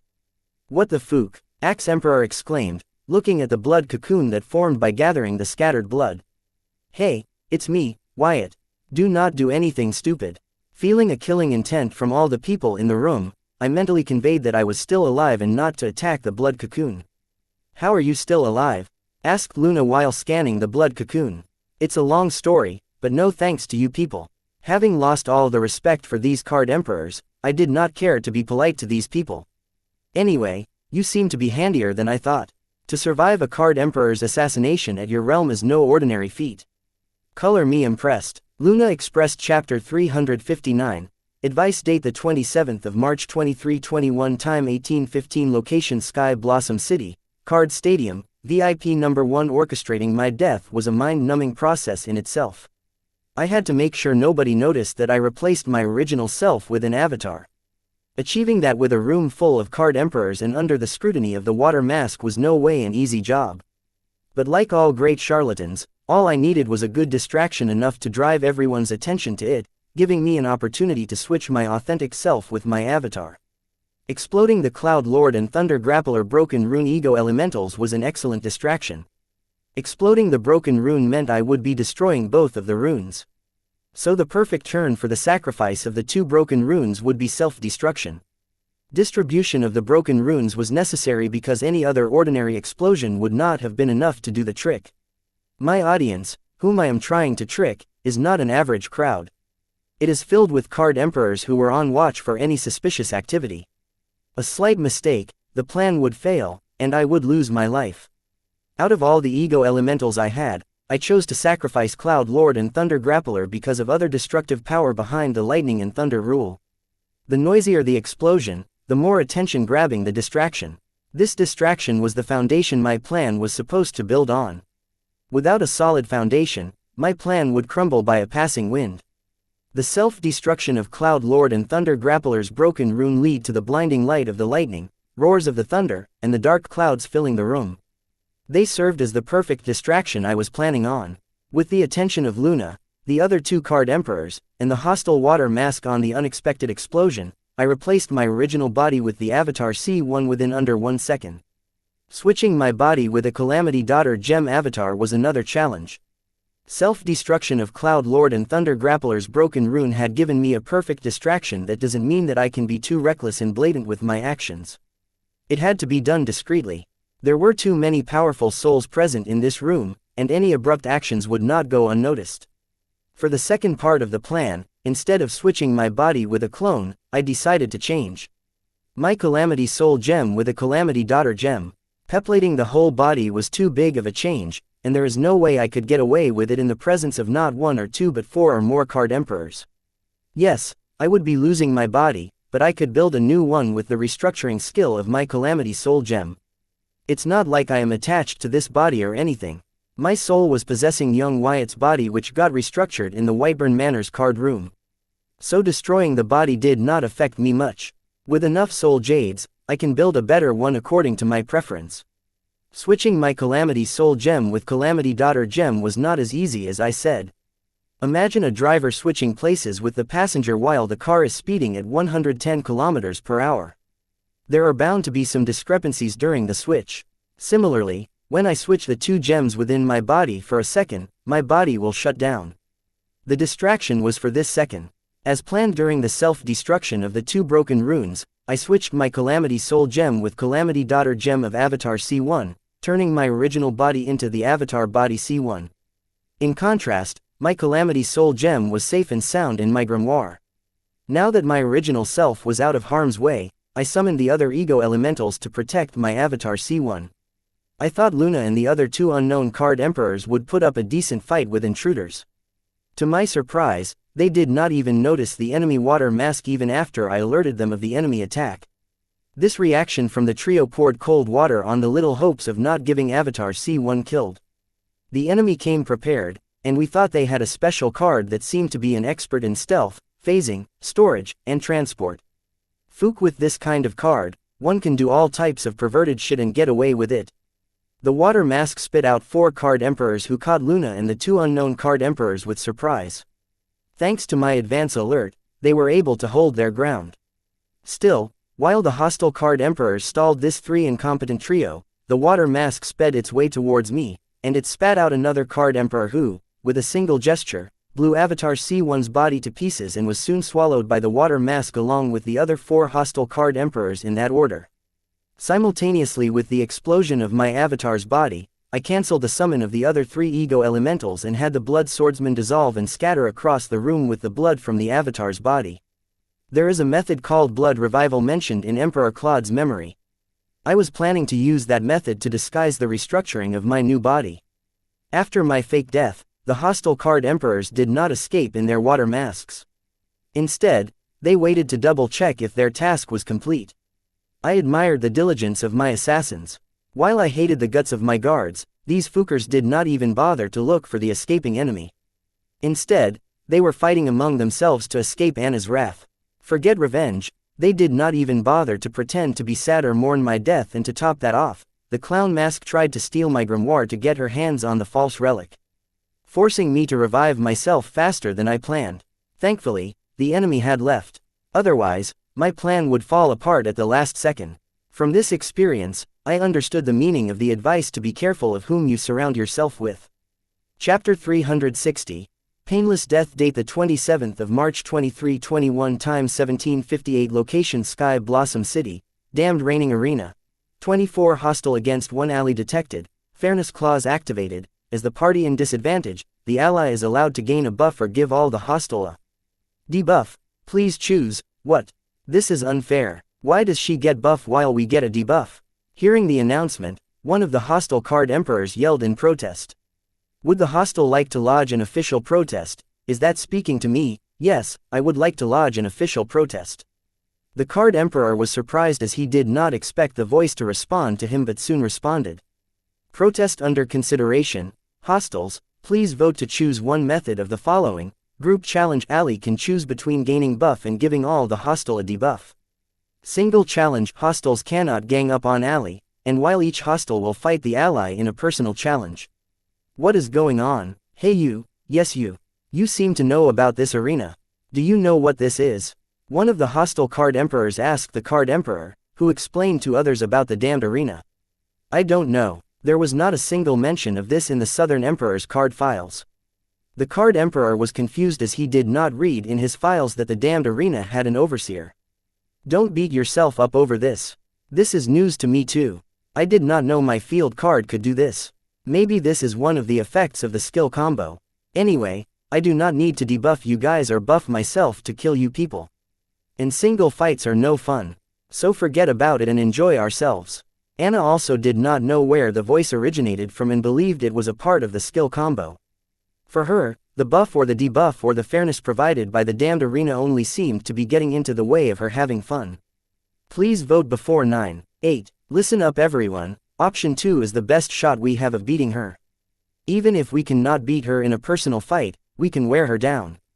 Voting closed. Option 1 to 6 votes. Option 2 to 18 hostiles have chosen to challenge the ally with a personal fight, setting up arena. Soon, a raised platform appeared between the hostile Card Emperors and Anna. Challengers, please choose your weapon and enter the ring. Bumper. I was looking forward to a group fight. Old man Lorenzo always finds a way to rain on my fun. Anna tried to ignore the voice and force the hostile into a group fight, but she was warned by the voice and forced to stay put. With no choice, Anna entered the ring. Cards that are impartial are not a rare sight, but with their limitation comes excellent power. Therefore, some card apprentices use them, knowing it can be a double-edged sword. Okay, Crooked Nose, I am going to ask you some questions. If you answer them truthfully, I will kill you less painfully. If not, I will make an example out of you for others to come. First, let's start with a simple one. Who are you? Knowing that she was not getting a group fight, Anna decided to use the personal fights as one-on-one interrogation. So you are the famous Southern Emperor, huh? Apparently, one cannot trust rumors. You are not beautiful as the rumors about you. Slutty yes, but beautiful is a big no. The Card Emperor first to challenge did not seem to be worried about pissing off Anna, and appeared to be relatively confident about his physical powers as he waved his double-handed sword. You think you're being funny? You just made your death more painful, mister. Anna dashed towards the Card Emperor and slashed her heavy sword aiming at him. Clonk. The Card Emperor tried to block Anna's incoming heavy sword with his double-handed sword, but unfortunately for him, both his forearm bones broke, unable to bear the force from Anna's downward heavy sword slash. The double-handed sword fell to the ground as the hostile Card Emperor's grip loosened due to the pain from the bones of his forearm breaking. Ah, you, tch, looking at his unhealthy bent arms, the Card Emperor screamed in pain. Due to the rush of adrenaline, the Emperor felt delayed pain. Ha ha ha, now that's funny. Anna laughed at the Card Emperor's pain without remorse. Turning her hold on the heavy sword, Anna used it as a bat to break the Card Emperor's knees. Ah! The Card Emperor, who had not recovered from the pain of breaking bones in his forearms, howled, feeling the pain from having his knees crushed. For a second, the Card Emperor thought that the pain from having his knees crushed masked the pain from his broken forearms. Ha ha ha, you're so funny. Come on, stop it. You are killing me. The Card Emperor's comment on her beauty had pissed Anna off so much that she forgot about her original purpose and the question she had asked. Ah, I am sorry. I will tell you everything you want to know. Please give me a painless death. The Card Emperors have faced much worse, I guess, in his lifetime, but he always had his soul energy and the power of the rule healing and nurturing his body. Therefore he always had a tolerance to pain. But now, with the soul energy that enhances his endurance and patience gone, the Card Emperor could not handle the pain from having his bones broken and crushed. Shish, no, you lost your shot at painless death. I have 23 more who can give me what I want to know. But you will pay for your insolence. Anna was true to her words. She made the example out of the Card Emperor for the next in line to climb the ring by taking her time to crush every single bone in the hostile's body. Chapter 361. Surrender. Date the 27th of March 2321. Time 1805. Location Sky Blossom City, Damned Raining Arena. Winner Alley, initiating ring cleaning process. Please be on standby. You guys regret not choosing the first option, right? Who's next? Come up, don't be shy. As long as you behave and answer honestly to my question, I will give you guys a painless death. Wiping the bloodstains off her face, Anna addressed the hostile Card Emperors. While the broken bones-ridden corpse of the dead Card Emperor, his blood and other gore disintegrated to ash and dissipated from the ring. Ring cleaned. Hostiles, please choose the next challenger. After witnessing Anna brutally crush each and every bone in her opponent's body to powder, the hostile Card Emperors had turned speechless. Seeing Anna's small build, these card emperors underestimated her physical powers, but to their surprise, despite her petite build, Anna's body was packing Herculean strength. You have lots of muscle on you. Go put them to good use. Witty one among the card emperors pointed at a bulky card emperor and suggested to his colleague. Make me, you wimp. The bulky card emperor glared at the witty card emperor. How dare you talk to me like that? The witty card emperor pointed his figure at the bulky card emperor and yelled at him. Bitch, this the damned arena here, all soul powers are equally useless. Let me help you understand with an example. The bulky card emperor picked up the wimpy card emperor like a sack of potatoes. You mongrel, unhand me. Being carried like a sack of potatoes, the witty card emperor felt humiliated and tried to struggle, but his physical prowess was very weak. Outside the damned arena, both the bulky and wimpy card emperors were domestic card apprentices. Still, the wimpy one, because of his strong background, had access to many strong broken runes and precious resources, making him more potent than the bulky one and other domestic card emperors. Therefore he is used to looking down and bullying other domestic card emperors. In your next life, better learn your place. Finally getting his chance to get even, the bulky card emperor carried the wimpy card emperor to the ring. And threw him into the ring. No, I don't want to fight that bitch. Being thrown into the ring, the wimp tried to jump out of the ring, but he vanished and reappeared in the ring. What? No, let me out. I surrender, I surrender. Being greeted by smiling Anna and her heavy sword again, the wimp freaked out and yelled in surrender. Hostile challenger surrendered, initiating ring cleaning process. Please be on standby, ring is cleaned. Hostiles, please choose the next challenger. After the announcement from the voice, the wimpy card emperor disintegrated to ash and dissipated. Gasp! Seeing a card emperor disintegrate into ash, the atmosphere in the arena became heavier, and all the card emperors gasped in shock, witnessing the strength possessed by the voice. Finally, the group of card emperors realized that they were trapped in an invincible cage with a beast. I don't want to be next, let me out. One of the scared card emperors yelled in hysteria and ran towards the edge of the arena. Each one of them was a mighty card emperor. Any organization would bend over backward to welcome them to their organization. Still, here, they were nothing but ordinary mortals waiting to be tortured and slaughtered by Anna and her damned card. All the hostile card emperors eyed each other and distanced themselves from the crowd, showing that no one was willing to be the next one to climb the ring and face the manslaughterer Anna. Hostiles, please choose the next challenger. Guys, don't be pussies and climb the ring. Your death is inevitable. You might as well die with honor. Seeing none of the hostiles willing to climb the ring, Anna tried taunting them. Your Highness, I am sorry to rain on your fun, but aren't you a little bit worried about your friends outside? And how they are faring against our other colleagues? If my estimate is correct, my friends should have killed that boy by now. The clever card emperor from earlier, who previously pointed out Anna's card info, suddenly addressed Anna and alerted her about the dangers outside the damned arena. Don't worry, I trust my friends. They are more than capable of solving any problem thrown their way. I don't know your intentions by speaking these words, but you have managed to increase my interest in you. Anna did indeed trust Luna and Lorenzo to protect Wyatt at all costs. As for the other two titled card emperors from the Duskborn family, Anna was not sure about them, but since they could earn a title, she believed they could be a meat shield. Your Highness, my intentions are as clear as the milk. I am just reminding you that the longer you waste your time here, the more dangerous it's for the boy. One of my colleagues outside has a powerful stealth ability that can fool a card demigod. No matter how much you trust your friends, there is no way they can achieve something out of their capabilities. So, why don't you deactivate your field card and go help your friend instead of wasting your time with us lowly beings? The clever card emperor did not know about Flower Thief in his origin card. He was bluffing because he knew there are only two ways out of the damned arena. One is to kill your opponent, and the other way is to have the Southern Emperor cancel her field card.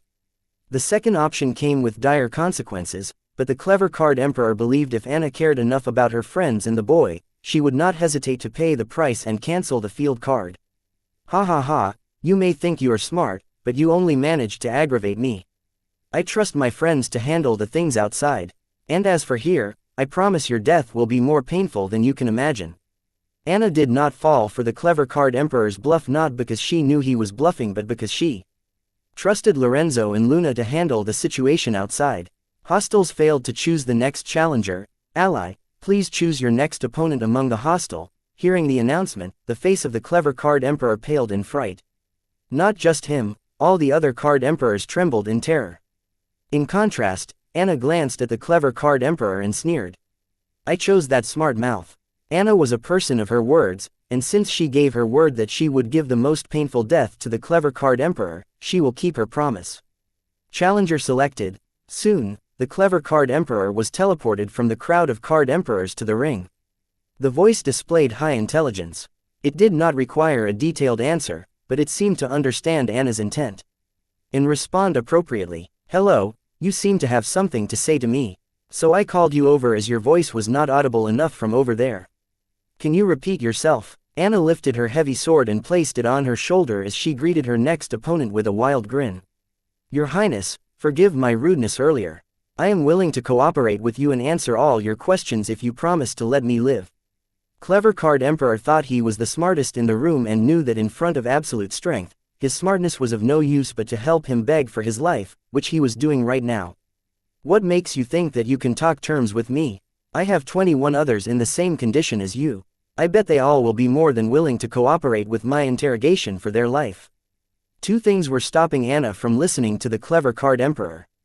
First, she gave her word to give him a painful death, and she cannot go back on her words. Secondly, she was not willing to pay the price required to cancel the damned arena. Your Highness, you seem to be mistaking quality over quantity. Those Card Emperors may be more in number, but the information they can give you will not be as worthwhile as mine. Please trust me, I can give you more detailed and accurate information on why I know your field card info and the person behind this assassination attempt. Seeing that Anna did indeed have a point, why should she talk terms with him when 21 others are willing to talk for less? The clever Card Emperor gave a sales pitch to Anna. That's a bit far-fetched. I only see risk in your pitch. And no benefit. Anna also believed clever Card Emperors seemed to be more knowledgeable than other Card Emperors. But the price of canceling the field card midway stopped her from making any rash and reckless decision.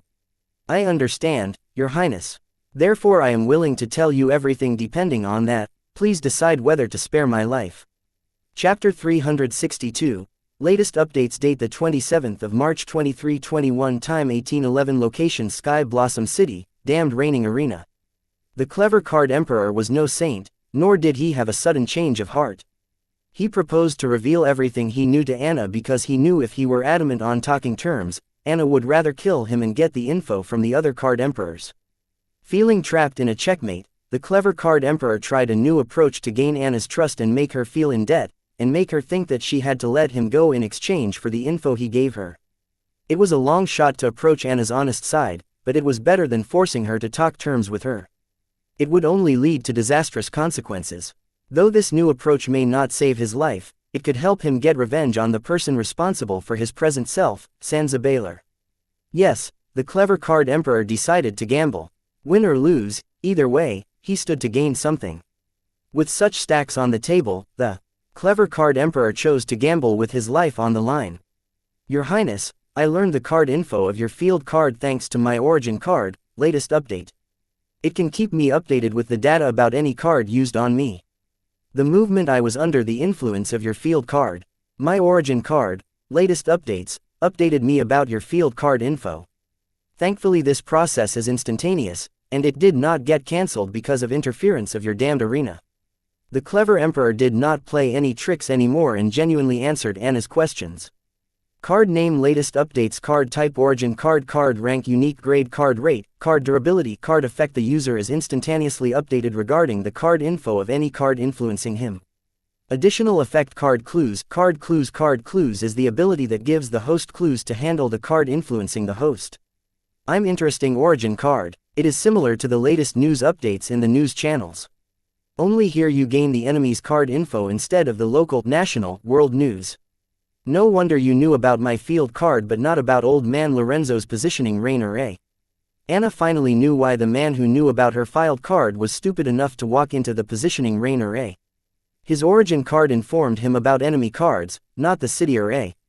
Yes, Your Highness, my origin card was made with that intention in mind and much more, but the card creationist was not up to the challenge, and I had to settle for this subpar origin card. The clever Card Emperor reminisced about his past, thinking where his life went wrong. A few decades ago, he was also a teenager with bright eyes filled with hope, and today, he is one of the dirtiest scum to walk the world. The movement these card emperors entered the damned reigning arena, not did they lose contact with their soul energy and power of rules, but they also lost the memory seal left in their memories by Madame Web. Each and every one of them received all their memories, the ones that Madame Web did not want them to see and had suppressed. As for the ones that were erased, it was too late for those memories. They were lost forever. Gaining freedom from the control of Madame Web's memory seal, the card emperors were not happy. Instead, they became terrified and wished to have the memory seal back on. They could tolerate remembering heinous and inhumane deeds they were forced to do under by Madame Web. These memories were so egregious that the card emperors were traumatized and wanted to go back under the influence of the Madame Web's memory seal. These memories were why the card emperors were so adamant about hiding any information regarding Madame Web. If Madame Web and her club are brought to light, their sins that they are trying so hard to forget will also be brought to light. Therefore, to save themselves, the card emperors ended up protecting the one thing that tormented and traumatized them. Madame Web's memo was the same for all of the recruits to her club. First, they are the bottom feeders of the card emperor realm community. Second, once they are under the influence of her memory ability, then she forces them to do the most heinous crimes they can think of. This way, she traumatizes them. Suffering from the trauma, their mind will automatically try to suppress these memories, and that is what Madame Web is after. Once the victim's mind is weak and is trying to forget the painful memories, it becomes easier for Madame Web's ability to take root in her victim's memories and gain access to new skills like being able to perform memory alteration and manipulation. Card emperors are no ordinary beings and are mentally very strong. No matter how weak a card emperor is, no outside influence can ever influence their memories for a long time. That is the reason why Madame Web needs to traumatize her victims. Being the first-hand victims of Madame Web's ability, these card emperors knew how dangerous her ability was. Yet, they still preferred to return under the influence of her ability. For a long time, Madame Web's ability had been the anchor that kept them sane and going despite their flaws. They were addicted. To be precise, the card emperors' minds were addicted to Madame Web's ability as it helps them suppress, alter, and erase the painful memories. Madame Web's ability was like a painkiller for their trauma. This firm control is how Xianxia Baylor continued to maintain her club without being noticed by the world to this day. When the victims themselves did not want to come forward, how can people become aware of the predators amongst them? But no matter how intense the addiction is in the face of death, it loses its grip. That is what is happening with the clever card emperor right now. He no longer cares about the traumatizing memories that recently surfaced nor Madame Web's ability. All his thoughts are right now focused on survival. He had to be alive to be addicted. Seeing that Anna showed no change in her stance even after hearing him informing her truthfully about his origin card info, clever card emperor chose to risk it and continue with his plan. Your Highness, the person who takes us with the assassination of the discoverer of the silver milk powder is, Chapter 363, Big reveal date the 27th of March 2321 time 1816 location Sky Blossom City, damned reigning arena. The one who ordered the assassination of the discoverer of the silver milk powder is Susan Baylor aka Madame Web. The clever card emperor finally revealed the mastermind behind the assassination attempt. Having been informed about Susan Baylor, aka Madame Web, the clever card emperor finally felt true freedom after decades because all the members of the Madame Web's club can never talk about club-related activities to a non-member.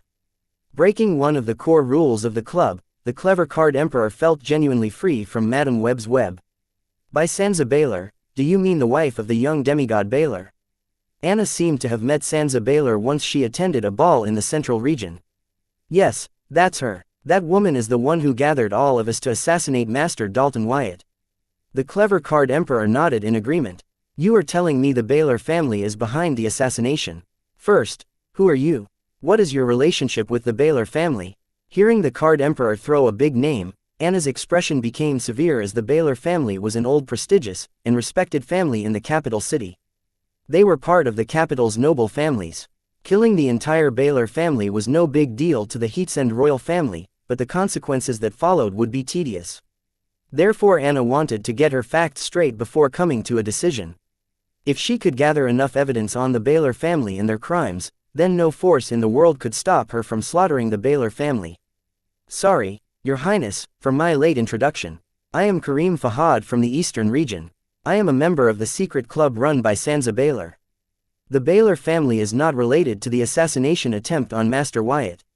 That family does not know the existence of the club or Xianxia Baylor's activities. Karim Fahad answered Anna's questions one by one. Wait, what connection does a family from the capital have with someone in the Eastern region? Anna was surprised to hear that a person from the Eastern region was the running dog in the capital city. No, Your Highness, I did not work for the Baylor family. Just Xianxia Baylor. Karim corrected Anna. If the Baylor family is not involved, then the young demigod Baylor should be behind all this.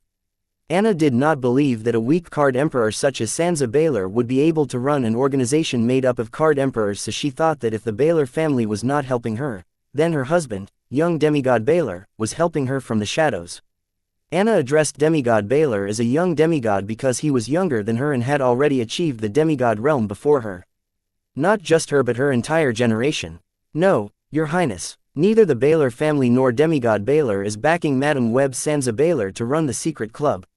I can understand your confusion, Your Highness. Mrs. Baylor may be weak in terms of combat power, but her other abilities are more than enough to help her run and manage a club full of card emperor. Karim explained to Anna that though Xianxia is weak, she has enough capabilities to run and manage Madame Webb's club. Fine, but why does she want to assassinate Wyatt? Anna had many questions about Xianxia Baylor, her ability, and the club she runs, but she decided to keep them later and ask the crucial question. Sorry, Your Highness, I have no idea about this. None of us do. The club members receive the task and complete it in exchange for merits, no questions asked. Karim or the other card emperors did not know why Xianxia wanted to assassinate a boy in the card soldier realm. Anna went into deep contemplation, thinking what reason there could be for Xianxia Baylor from a prestigious noble family from the capital to assassinate a nobody in a backward part of the southern region. Suddenly Anna remembered Wyatt's mother seemed to have an arranged marriage with the young demigod Baylor. According to the files on Wyatt's mother in her past, she appeared to be close with Xianxia Baylor. This explains a lot, but still, this is too much for an old jealousy. Anna was confused. Why would somebody want to kill the only son of her friend? But remembering her college days and her so-called girlfriends, Anna soon understood Xianxia was not Wyatt's mother's friend. Instead, Xianxia was jealous of her. Anna thought Xianxia was being petty for trying to kill her kid for her old jealousy. Your Highness, Karim was confused by Anna's mumbling and did not know what she was talking about. Now tell about this bitch Xianxia, her card ability, and the Madame Webb's club. Finally guessing Xianxia's interest in Wyatt, Anna asked Karim about Xianxia Baylor, her ability, and the club she runs. I thought you wouldn't ask. Xianxia Baylor is one petty and ruthless bitch. Karim was enjoying breaking every club rule set by Xianxia. Doing so, he felt in control. That is how Madame Webb's club works. And about Xianxia Baylor's card info, I have no memory about it. It seems every time my origin card activated and reported to me about Xianxia's card info, she would delete that part of my memory. Whenever an enemy uses their card on Karim, his origin card updates him about that card's info, along with clues on how to overcome the abilities of that said card. Similarly, when Xianxia uses her cards on Karim, he would receive updates and hints about that card, but soon Xianxia would wipe that part of his memory clean. If not for the usefulness of Karim's origin card, Xianxia would have long gotten rid of a troublesome fellow like him. Fook. Anna could not help but curse hearing Karim's info and explanation of Madame Webb's club, and the heinous way it was built and operates. Chapter 364. Desperate date the 27th of March 2321 time 1821 location Sky Blossom City, damned raining arena. Just one day and Anna's entire worldview changed. The source of it all was the boy named Dalton Wyatt. Coming in contact with him, two expressions came to Anna's mind: frog at the bottom of the well, there is always a taller mountain. Anna never thought that she who stood at the top of the world would personally experience these two expressions. A teenage boy made a world-changing discovery: silver milk powder. A remedy to help mortals grow their active soul control. That boy was able to forge an ego gem in a mere hour and create ego elementals out of broken runes. The daughter of Bright Couple forged an ego gem and comprehended a rule to a high level, and created a conscious high-order ego elemental. A tragic girl-turned-sadist killer saved the world from being enslaved to one person's greed using the future insights she gained from sacrificing her Dao Eye. Another tragic girl with Dao Tongue forced a supreme being to do her bidding. And now there is a crazy bitch out there controlling the entire central region from the shadows, using her secret club right under the noses of the oldest and noblest of demigods who took part in the founding of current civilization. The more Anna thought, the more surreal she felt. Shaking off that feeling, Anna looked at Karim and asked, "Anything else you want to add?" "No, Your Highness, that is it." Karim recounted every secret about the Madame Web's club he knew truthfully, excluding the crimes he was forced to or willingly took part in. Karim was not dumb. He wanted the Southern Emperor to feel indebted, and narrating his crimes would not help his case. "Good, now you can rest in peace. I will help you get your revenge." Conforming that Karim had no more information, Anna decided to send him packing. Though she trusted Lorenzo and Luna to protect Wyatt, after learning about Madame Web's club and what it was capable of, Anna no longer was confident in the old man and his granddaughter. Hearing Anna, Karim's face paled. Seeing this, Anna shook her head and said, "Be grateful your active participation has saved you from a painful death." Wait, Karim still wanted to talk his way out of the current predicament, but Anna did not give him a chance to. With a slash of her heavy sword, she cut Karim into two. Winner Alley, initiating ring cleaning process. Please be on standby, ring cleaned. Hostiles, please choose the next challenger. Watching the remains of Karim disintegrate and vanish, the crowd of Card Emperors was in terror. And the announcement was like a death sentence to them. Like the last time, the Card Emperors again choose to wait for Anna to determine her challenger. But due to the terror of imminent death hanging over their heads, the Card Emperors felt every passing second as eternity. "I can't take it anymore, give me peace." A weak-minded Card Emperor could no longer handle all the withdrawal from soul energy, power of rule, and Madame Web's memory seal. And finally, choose death over a metaphorical eternity of terror. Jumping into the ring, he begged Anna to give him peace. Though Anna got all the information she was looking for from Karim, she wasn't planning on just blindly believing his story. She wanted to cross-reference Karim's story with the remaining Card Emperors. Coming across such a desperate Card Emperor, how could Anna let go of such a chance? "Not so fast, tell me what I want to know truthfully, and I will give you the peace you seek." "Fine, I will tell you what you want." Seeing how desperate the hostile Card Emperor acted, Anna did not believe she could get any valuable information from him. Who knows, just for the sake of what he wants, he could agree to whatever she says. Seeing the crowd of Card Emperors below the ring, Anna was not worried about the authenticity of the information from the desperate Card Emperor. Winner Alley, initiating ring cleaning process. Please be on standby. Cross-checking Karim's story with the desperate Card Emperor, Anna gave him the peace he seemed. Ring cleaned. Hostiles, please choose the next challenger. The cycle of cross-checking Karim's story with all the challengers continued until none of the hostile was left. Victory Alley, all the hostiles have been defeated. The condition for leaving the damned arena has been met. Will you choose to exit the damned reigning arena? Yes, no, yes. Date the 27th of March 2321, time 1823, location Sky Blossom City, city outskirts. It is too calm," said Grey Fur, looking at the peaceful Sky Blossom City, showering in light rain. "You are overthinking it, Grey Wolf. The boy's corpse exploded right in front of our eyes." Sniper assured Grey Fur that the mission was complete and he was worrying for nothing. No, knowing the Southern Emperor after learning about the boy's death, she should be enraged and throwing a tantrum, but the city is too calm. "I feel as if we missed something." Seeing that the city was calm as if nothing had happened, Grey Fur started to feel uneasy.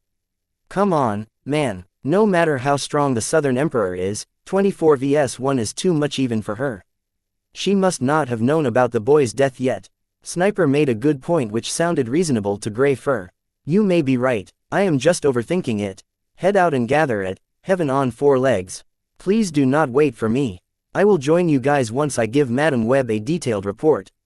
Grey Fur finally let go of the matter and dispersed everyone, asking to regather at Heaven on 4 legs. "See you later, Team Leader." Bidding their goodbye to their team leader, the 4 Card Emperors of Team 1 used their escape teleportation array and left the southern region. At the same time, Grey Fur decided to report the mission's success to Madame Web.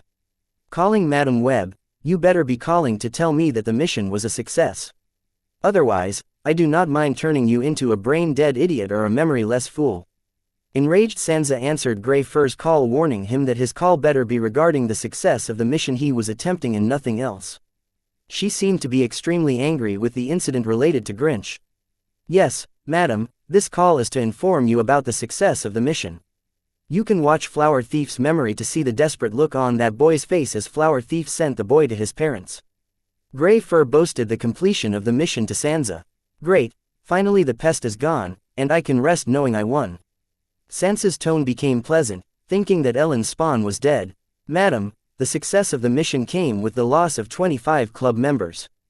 Grey Fur did not try to hide the sacrifice of the 25 card emperor for the completion of the mission because Xianxia would learn of it by watching their memories, so there was no point in lying to Madam Web. It's a shame that to kill a card soldier, 25 card emperors were sacrificed, but that is to be expected after all your opponents were the Southern Emperor and the reigning alchemist, the heroes of the southern region. Xianxia was not worried over the loss of 25 card emperors. She was happy that she was the final victor, and she was right. Madam, the life-death status of the 24 of 25 card emperors that were sacrificed is not clear yet. Grey Fur finally reported the smallest blunder to Madam Web. Don't worry, I know that they all have died as I lost the connection to their memory seal. Halfway through the sentence, Xianxia finally saw the error in her words. Wait, how did they all die at once? Gulp swallowing his saliva, Grey Fur reported what he saw. Madam, they were not killed all at once, rather, they were teleported to an unknown location. By the Southern Emperor. What do you mean by they were teleported to another location? I will check your memory. Xianxia decided to check Grey Fur's memory to understand what happened. Thinking of the worst, Xianxia hurriedly accessed Grey Fur's memories to check how 24 card emperors lost connection with her memory seal simultaneously. Xianxia preferred that all the card emperors were dead, as if they were still alive and not under the control of her ability, then things would not be in her favor. Fook. Ellen, you bitch, even dead, you do not cease to cause trouble to me. How much I wish you were still alive so that I could kill you again. Fook. Fook. Xianxia's pompous little mouth uttered profanity in anger after going through Grey Fur's memory and finding a possible answer to why she lost connection with all 24 card emperors at once. Chapter 365.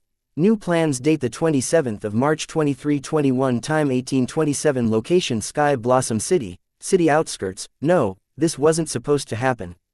Those bastards must have already revealed that I ordered the assassination of Ellen's son. Xianxia was at the end of her nerves, thinking of the possibility that the Southern Emperor knows about her little club. Xianxia was not worried that the Southern Emperor knew about the existence of her secret club. What worried her was that the Southern Emperor knew she was behind the secret club. The secret club is like a zombie. Unless you take out its head, it will keep coming for you. Now that the zombie's head is exposed, Xianxia was worried the Southern Emperor would aim directly for her and uproot everything she had built over the past decades. Madam, it is not yet certain that those people have revealed any club-related information yet. After all, those who are missing willingly choose to be your slaves, subordinates. As far as I know, it would not be in their best interest to disclose any information to the Southern Emperor, who is known to kill first and ask questions later. So I think that it would be unwise to jump to any conclusions. Grey Fur tried to calm enraged Madam Web. Shut up, you stupid fool. Don't act innocent. I know you knowingly used the other teams as your bait. If not for your scheme, they would not have walked right into the Southern Emperor's trap. This is all your fault. And don't say you didn't know it would end up this way. I read your memories. In the past, I would ignore this and didn't mind giving you some rope, but your greed has hanged me with it. Enraged, Xianxia blamed it all on Grey Fur, forgetting the fact that she sent 30 card emperors to kill a card soldier for a petty reason. From the start, Grey Fur planned to use other teams as bait. Grinch's team, which negotiated with the Southern Emperor, would be the first bait, and the other 4 teams hiding in the city would be the second bait. While the Southern Emperor and her subordinates were busy dealing with the 2 bait, he planned to use the Flower Thief's origin card to assassinate the assassination target silently. Once the mission was complete, those who could escape would escape to the rendezvous point and escape through their individual escape array. But things didn't go as Grey Fur planned. Instead, both the baits walked right into the Southern Emperor's trap, leading to the current situation. Having read Grey Fur's memory, Xianxia knew all this, therefore, she blamed him. Your slave begs for forgiveness, madam. Hearing Xianxia blame him for everything, Grey Fur did not dare to argue and hurriedly begged forgiveness. I will decide on your punishment for you later. For now, leave the city as fast as possible and don't wait for the Southern Emperor to return to monitor her response when she learns about the boy's death. It's pointless. Bring your new team with you. I have a new task for you guys. Meanwhile, I will try to get more information on the Southern Emperor's field card and make arrangements for the worst case, assuming those losers have revealed my information to the Southern Emperor. Ordering Grey Fur his next objective, Xianxia started to plan for the worst, thinking that the Southern Emperor knew everything about her and her club. Xianxia had learned from Grey Fur's memory that he was planning to continue staying at Sky Blossom City and wait for the Southern Emperor's return and check on her reaction to the assassination of the boy. And that thought that was pointless and had another task for Grey Fur and his new team. Yes, ma'am, we will be there. Grey Fur did not make any excuses and hurriedly agreed to travel to the central region to accept the new task his team was assigned. Grey Fur thought any objection was pointless as Madame Web had already read his memory and should know he and his team members were planning on awarding themselves with a night at heaven on 4 legs. Despite knowing all this, Madame Web assigned them a new task, which meant that the mission was urgent and could wait. This was also why Grey Fur dared to use other teams as bait despite knowing that he would be reprimanded by Madame Web later. The punishment that Madame Web spoke of would never come, instead would be showered with rewards as long as he keeps completing all the assigned tasks. Speaking of your new team, take care of Flower Thief. That one is essential for my plans. Xianxia warned Grey Fur from using Flower Thief like the other club members because his origin card made him too special to be used as expendable goods. Yes, madam, that goes without saying. Without that boy, the last mission would not have been a success. Please be rest assured I will take care of that boy and Sniper. Sniper and Flower Thief's origin card made them assets in Madame Web's eyes and she showed more tolerance towards those who she viewed as assets. Ending the call with Madame Web, Grey Fur called his new team and asked them to meet up at the central region for the new task.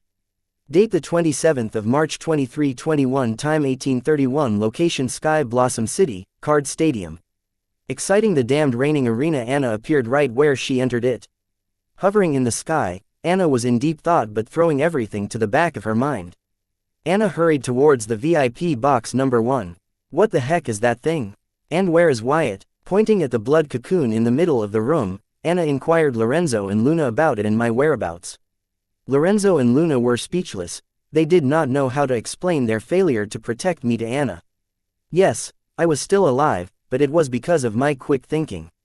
If not, I would have died under the hands of the assassin, which was the fault of Lorenzo and Luna. If they had done their job right, the killers could not have reached me. And I would not have to fake my death. I could have formed my new body long ago before Anna arrived, but I did not because I wanted Anna to understand what happened and how dire the situation was. This way, these irresponsible card emperors would not go unpunished.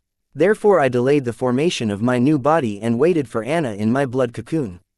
And also, because if the hostile card emperors returned, I would not have to make another decoy. Will somebody answer me? Anna stressed her words, feeling the atmosphere of the room dampen. Cough, holy shit, did that thing just cough? Anna was spooked, suddenly hearing the blood cocoon cough. Anna, it's me. Feeling Anna's mental probe, I answered Anna. What the hell are you doing in the cocoon? What happened? Anna asked in concern. Ahem, I will go and do a perimeter check to see if any mouse is still running around. Lorenzo cleared his throat and excused himself. Not so fast, old man. We gave the positioning rain array, so you do not have to do any parameter sweep. Anna was not new to Lorenzo's tricks, and seeing him escape, Anna knew that these guys messed up. Haha, I forgot, I am getting old. Lorenzo laughed it off and blamed his age. He wanted to argue that the enemy could walk in the array without getting noticed, but he was wise enough not to drop the stone on his leg. Now, will someone explain to me what Wyatt is doing in the blood cocoon? Is it the rumored blood revival technique? Anna was not new to blood rules and arts, so she guessed that the blood cocoon was related to the blood revival technique. Don't hold your breath on them. None of them will answer your questions. Let me tell you what happened. I slowly narrated what happened to Anna. Cousin, I did my best. Those people had a weird card. That allowed them to cloak themselves and phase through from my array. Please don't assume that it's my fault, cousin. Hearing me blame them for the death of my decoy, Luna tried to reason with her cousin. What do you mean by high-level stealth? By any chance, are they still here? Anna finally realized old man Lorenzo's array was not dependable as he sounded it to be. Chapter 366. Empty space. Date the 27th of March 2321, time 1842, location Sky Blossom City, Card Stadium. No need to be worried. The assassins already escaped after confirming my death, I assured Anna. Good. Luna, I thought your array mastery was of the highest order. What happened? How can the enemy still enter and leave your area without you noticing? Anna questioned her cousin to understand how assassins could enter and leave her array as they pleased. The breach of the arrays arranged in the VIP box is a serious issue because they were of the highest order and organized by Luna, the prominent array grandmaster herself.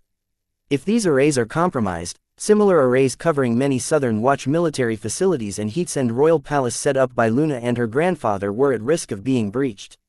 I don't know. I didn't even notice how they entered and escaped. Whatever card the enemies used, it was very good at stealth and phasing. Unfortunately, because of the limited time and resources, I simplified some of the array mechanics, reducing the level of the array by an order. So I do not know whether the array was weak or the enemy's card was strong. Either way, I cannot rule out any possibilities. For now, I do not have enough data to give you a specific answer. Luna did not answer Anna hastily. Being a professional researcher, she did not like to make assumptions. However, she had already had a gut feeling that the reason why the enemy was able to attack and escape without being detected had something to do with empty space, the gap between two dimensions. So you're telling me that there is an enemy out there with an ability to enter our palace or military facilities as he wishes and leave without getting noticed? Anna yelled at Luna. Luna chose to stay quiet as the answer to Anna's question was frightening to think of.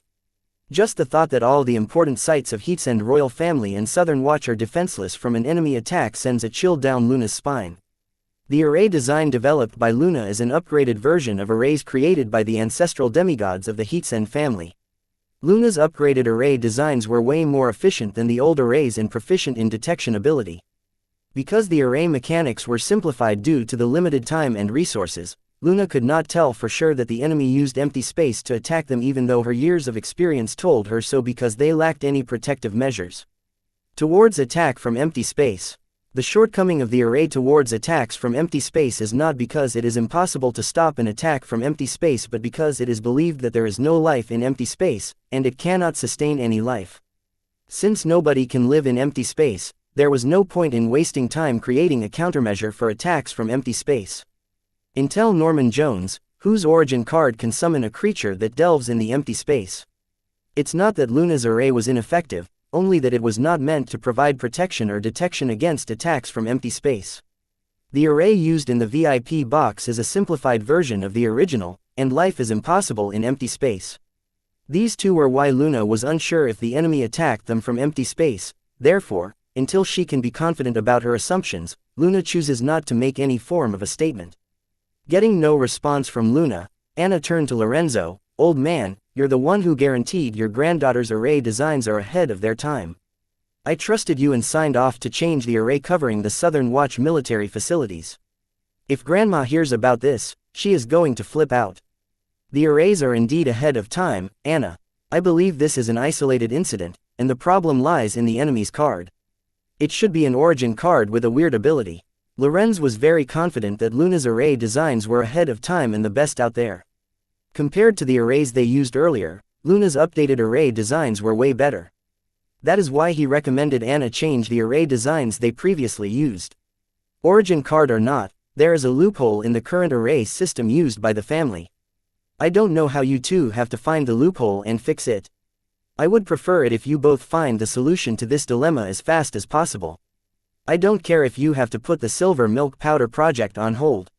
Anna did not like the idea that family and their military were defenseless against a threat, even if it was just an isolated incident. Yes, I will do my best. Luna nodded vigorously. Unlike her cousin, she was not strong. This did not bother Luna, as her specialty lay in her brains. Therefore when Anna asked her to fix the loophole in the arrays, Luna would never back down and took it as a challenge. I do not know if this will help, but I saw the hostile card emperors be spat out and swallowed by a creature. This creature was similar to and of the size of a human face mask made up of water. The most peculiar thing about it was that I felt like it was peeking into our dimension from outside. As if it was able to exist between two dimensions and enter our dimension as it pleased. I guess it is the reason behind its high-level stealth and phasing ability. I narrated what I saw to Luna as she claimed that she did not have enough data to determine what went wrong with the arrays she set up. My guess was correct. The enemy attacked us from the empty space.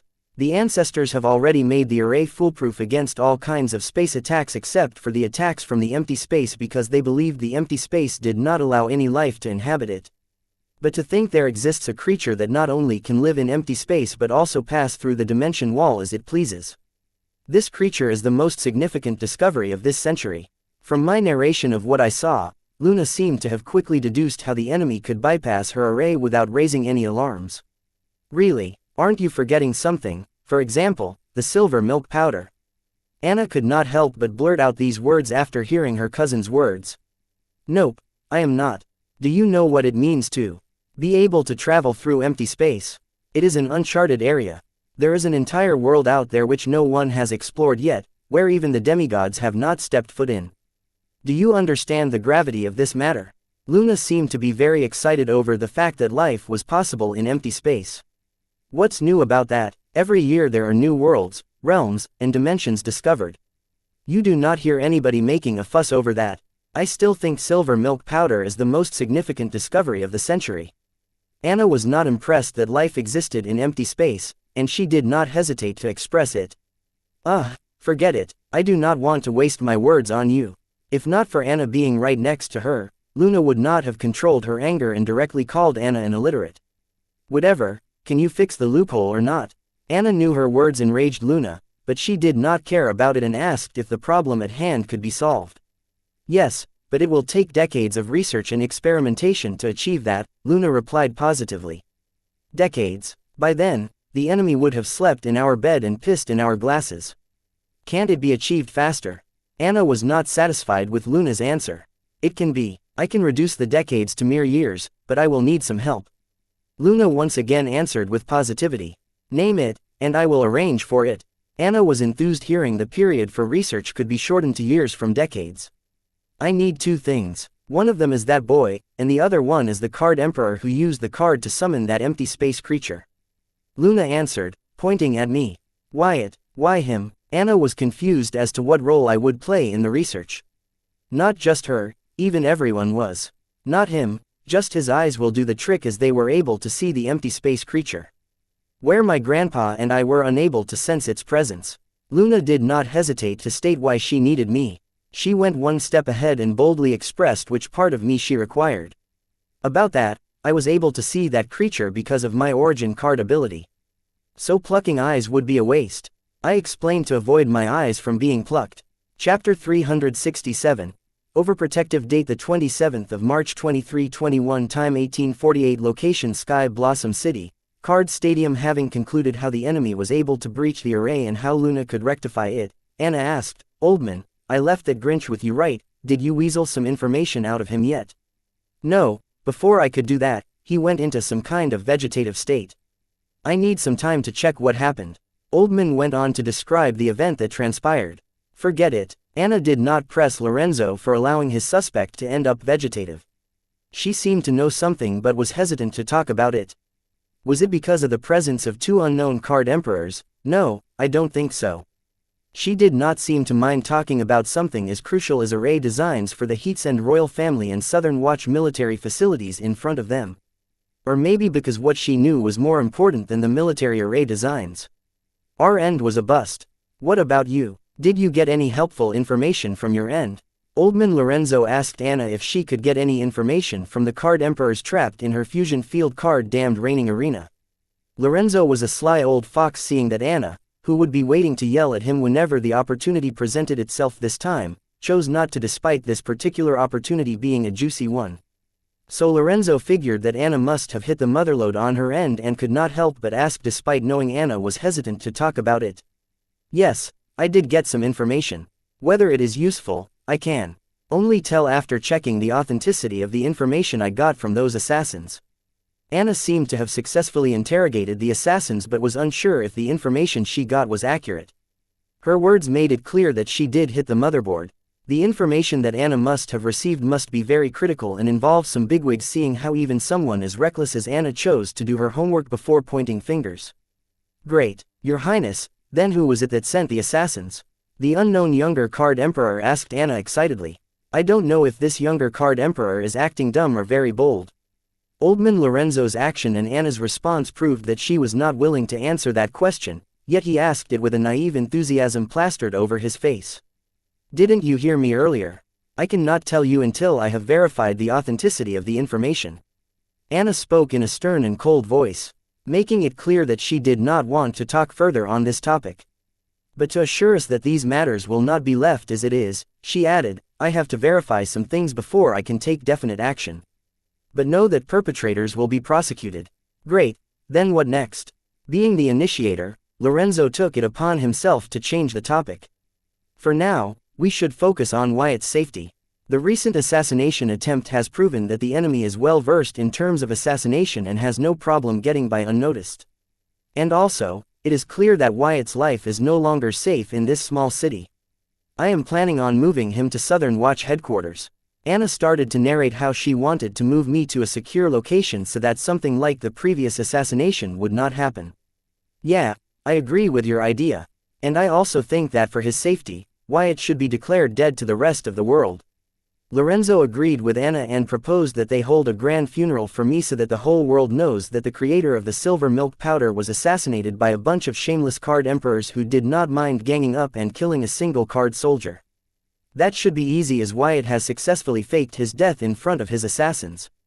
Meanwhile, he can stay at my lab and help me with research on prevention against attacks from empty space. And once the research is done, he can assume a fake identity and re-enter the society. Finally, when he is capable of protecting himself, we can reveal the truth to the world. Luna backed up her grandfather's proposal to announce my death to the world. You guys make an interesting proposal. I like it. This way, we no longer have to be worried about assassination attacks on him. Anna complimented the grandfather and granddaughter duo for their input. Your Highness, the older unknown card emperor, who was observing till now, finally spoke up. What, do you have a problem? Anna snapped at the older card emperor for interrupting her train of thoughts. No, Your Highness, I just wanted to inform you that our family was planning on volunteering to become the distributor of silver milk powder in the central region with appropriate compensation, of course. The older one suddenly spoke about something unrelated, which intrigued me. You are a wise man. I like to speak. Please like, share, and follow the Cultivation Audiobooks channel to motivate me to create more videos. Thank you with wise people.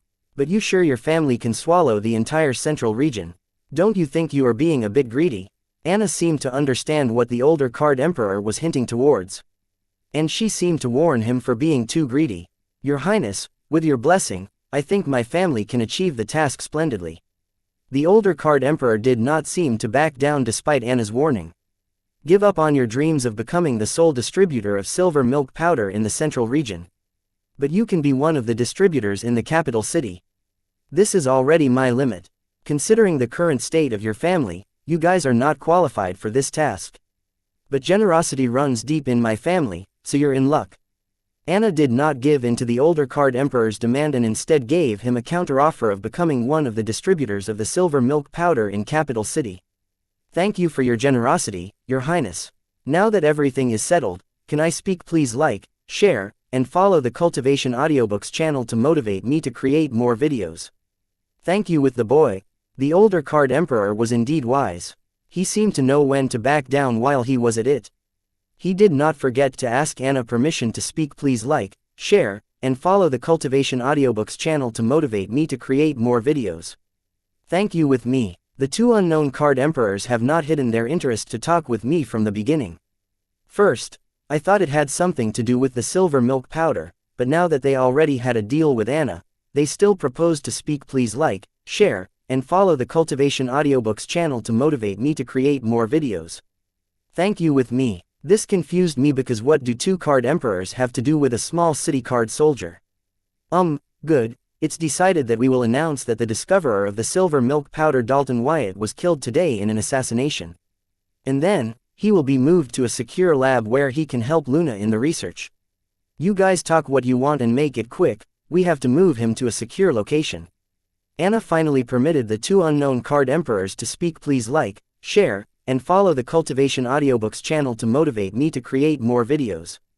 Thank you with me, and also hurried them under the pretense of driving me to the safe area. Thank you, Your Highness. We will try to keep it short. The older Card Emperor thanked Anna and turned to me to finally speak. Please like, share, and follow the Cultivation Audiobooks channel to motivate me to create more videos. Thank you. His objective, but I interrupted him. Wait. Did you guys have fun planning my life for me? Anna, what gives you the right to make decisions for me? Who told you that you can plan my life for me? I was holding it in for a while now, so I could not help but yell at Anna. Was I not worried about enraging Anna, the only soul-bound person to look after my safety? No, I was not, because right now, I was enraged seeing how these people planned the rest of my life within a few minutes without even asking my opinion on it. Fook, who do they think they are? In a rage, I did not watch my words, tone, and did not care whom I offended. No, Wyatt, this is for your safety. Anna tried to defend her actions by blaming it all on me being weak and not capable of protecting myself.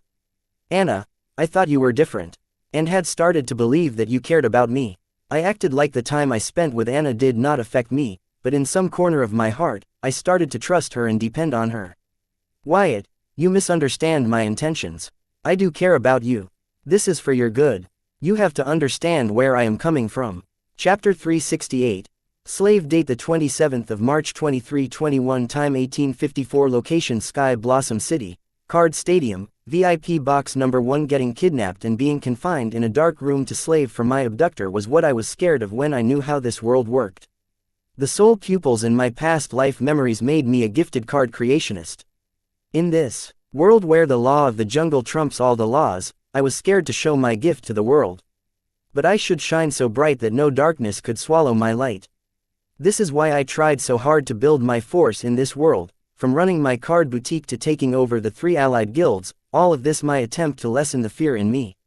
When I chose to patent the silver milk powder, I thought the silver milk powder was the thing that would allow me to shine so brightly that no darkness could swallow me. But something happened, and I ended up forming a soul contract with Anna. And finally, all my fears came true today. Declare my death to the rest of the world. Hide me in a secret lab. Have me help them research a way to stop attacks and invasion from empty space. What the fook? How is this different from kidnapping me and locking me up in a dark room to slave for the Heatsend royal family?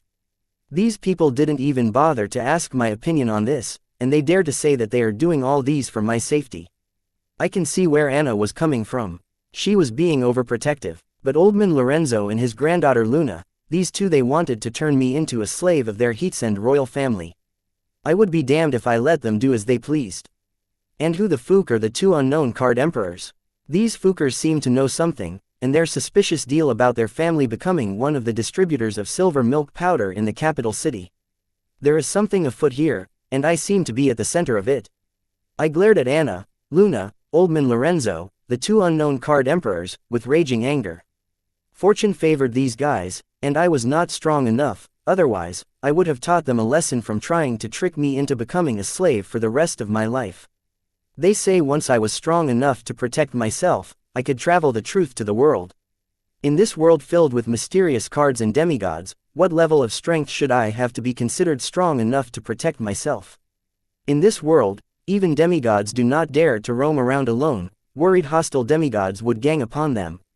In such a world, what strength should I pose to protect myself?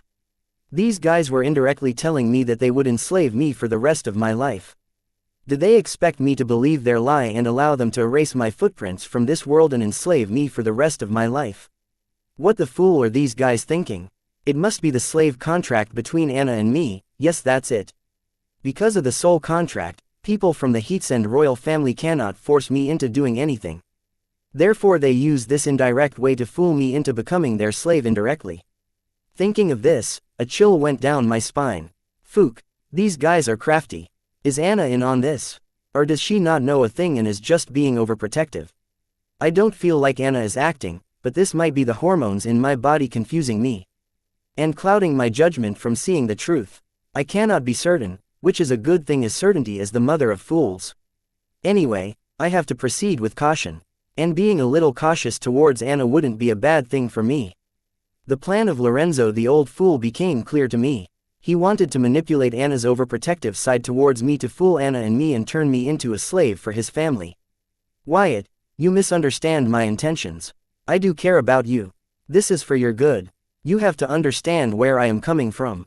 Anna defended her actions. Understand you? What's there to understand? You want me to turn into a slave for your family. What's the difference between imprisoning me in a dark room and what you just proposed? I glared at Anna and asked. Anna's eyes avoided my eyes after hearing my words. Wyatt, you are overreacting. All we want to do is protect you. We are just looking out for your safety. Please understand. Seeing Anna's eyes waver, Luna spoke up. Right, you would say that, wouldn't you? You know I was once like you. Apart from research, other things did not matter to me. Seeing you reminds me of the old obsessed me. Luna was a workaholic who would do anything for her research, kind of like the old me. What are you talking about? You are barely out of high school and think that you are the same as me. Hearing me compare myself to her, Luna rebutted to my words in disband. Huh, you are right. We're not the same. I discovered silver milk powder. What did you discover or invent? What do you have to show for your years of research? Please don't answer unless it is on the same level as silver milk powder. Seeing Luna disband me, another fuse went off in my head. Lena was weak compared to Anna and other card emperors in the room but was strong enough to kill me with a thought. Was I not worried that verbal abuse would turn to physical abuse? I was, but I still went ahead cause with Anna by my side, I knew none of the people in the room would dare to harm me. Really now, how can something you discovered by mistake be compared to my years of hard work? Boy, you are not on my level. If not for Anna, I would not even bother to care about you. Unable to win the argument, Luna chose to hide behind her realm and status. Yeah, right, it does not matter. Your opinion doesn't matter. If you dare to interfere with my life once again, don't blame me for being cruel. I warned Luna from interfering with my life and planning things for me. Oh, I am so scared. Luna sarcastically responded to my threat, which I chose to ignore. And turned to face her grandfather, the old fool Lorenzo. Old fool, don't think I don't see what you are trying to achieve. I would rather die than turn into a slave. Henceforth keep that in your conniving mind before you try to pull something like this. Looking deep into Lorenzo's eyes, I warned him, so that he understood I was being serious. I know my current prowess was not enough to take me seriously, but I made sure to help him see if I died, his precious princess would die with me. Boy, don't think that the soul contract will shield you from everything. If not for me considering the princess's feelings, I would have already tuned you. Thank the princess for favoring you otherwise. Lorenzo stopped his words midway, feeling a killing intent from Anna. How dare you? It's one thing that you try to fool me, but for you to treat me deaf, believe it or not, I will have your tongue cut. Anna was confused at first. As she did not understand why I was angry, all she did was try to protect me. But after hearing old fool Lorenzo's words, Anna's confusion washed away with raging anger and replaced it with the intent to kill. Anna, you have to understand that's the best for the boy in the family. Do you think that the Card Emperor would not return if he knew his assassination was a failure? This time the boy was lucky, and he could fool them by faking his death, but next time, he will not be that lucky. Lorenzo did not give up on having me be declared dead to the world and turn me into a slave for the royal family. Enough. I am letting this one slide as your intention stemmed from serving the royal family, but next time you try to pull something like this, your tongue will be a few inches shorter.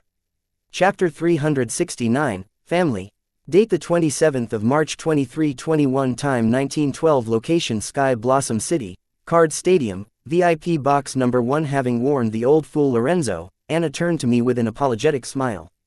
She said, I am sorry. I was too wrapped up thinking about how to protect you and crossed some lines. Please forgive me for planning your life for you. I was out of line, and I know now. Let's forget about faking your death to the world or the research on empty space. But I still think Sky Blossom City is not a safe space for you. How about this, we shift you to a top-secret Southern Watch facility where you will be safe and increase your strength. That will also work. Lorenzo seemed to have compromised and no longer tried to implant the idea of faking my death to the world in Anna's mind. That's good, I will shift my lab to that facility too, so if you want to, you can participate in the research. Luna shamelessly added, you people are at it again and will never learn. I am leaving. Today was a total bust. I won the tournament, but the sponsors ran away with my prize. I was almost assassinated, but one good thing did come out of this. Now I know I cannot trust the Heatsend royal family. Saying that, I headed out of the VIP box. Was I not worried for the safety of my life? Yes, I was. But whoever assassinated me thinks I am dead. It will take some time, but they will soon know that their assassination was a failure and will try to assassinate me again. Therefore during this limited time, while whoever attempted to kill me thought I was dead, I would make some arrangements for the next assassination attempt on me. I wanted to know who was after my life, but seeing the way Anna was hesitant to answer, I guessed she would not respond even if it were me who was asking. And it did not matter because someone who could afford to send 39 card emperors to kill me was not someone I could fight against.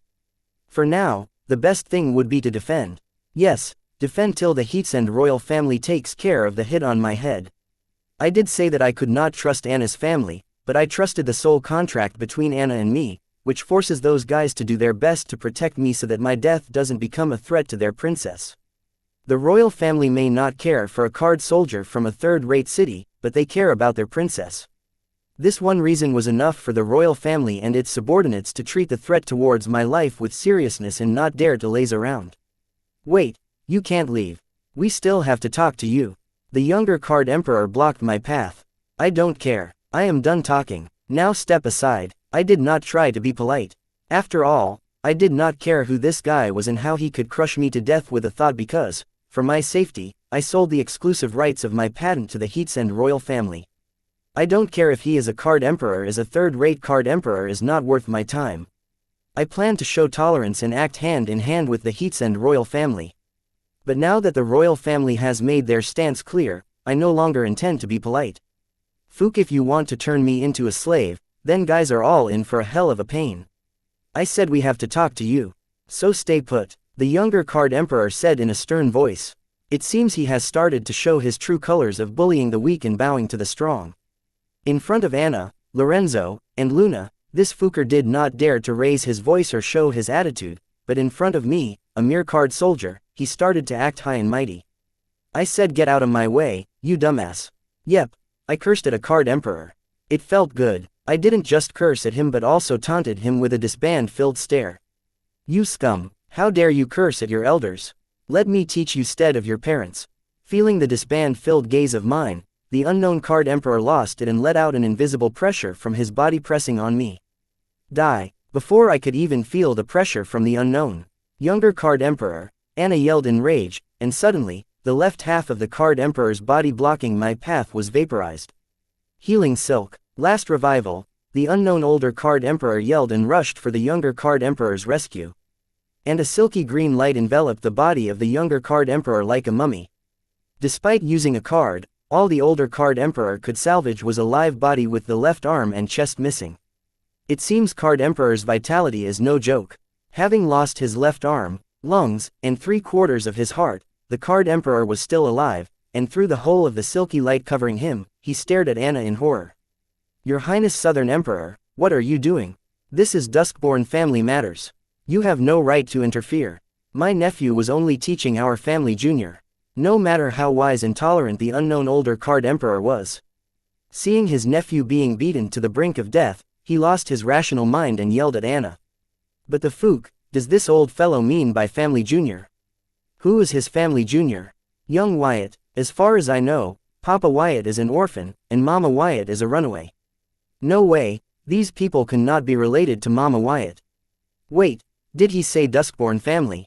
These fools are indeed relatives of Mama Wyatt. Mama Wyatt never told young Wyatt about her family. She kept it hidden. She was very secretive about her past. Young Wyatt even believed that she was an orphan, just like his dad. And I never bothered to ask my newfound aunt about Mama Wyatt's family either, as I thought it should be a wealthy family in a higher tier city, but who knew that Mama Wyatt's family had 2 card emperors in her family? Are there more? Do they have a demigod in the family?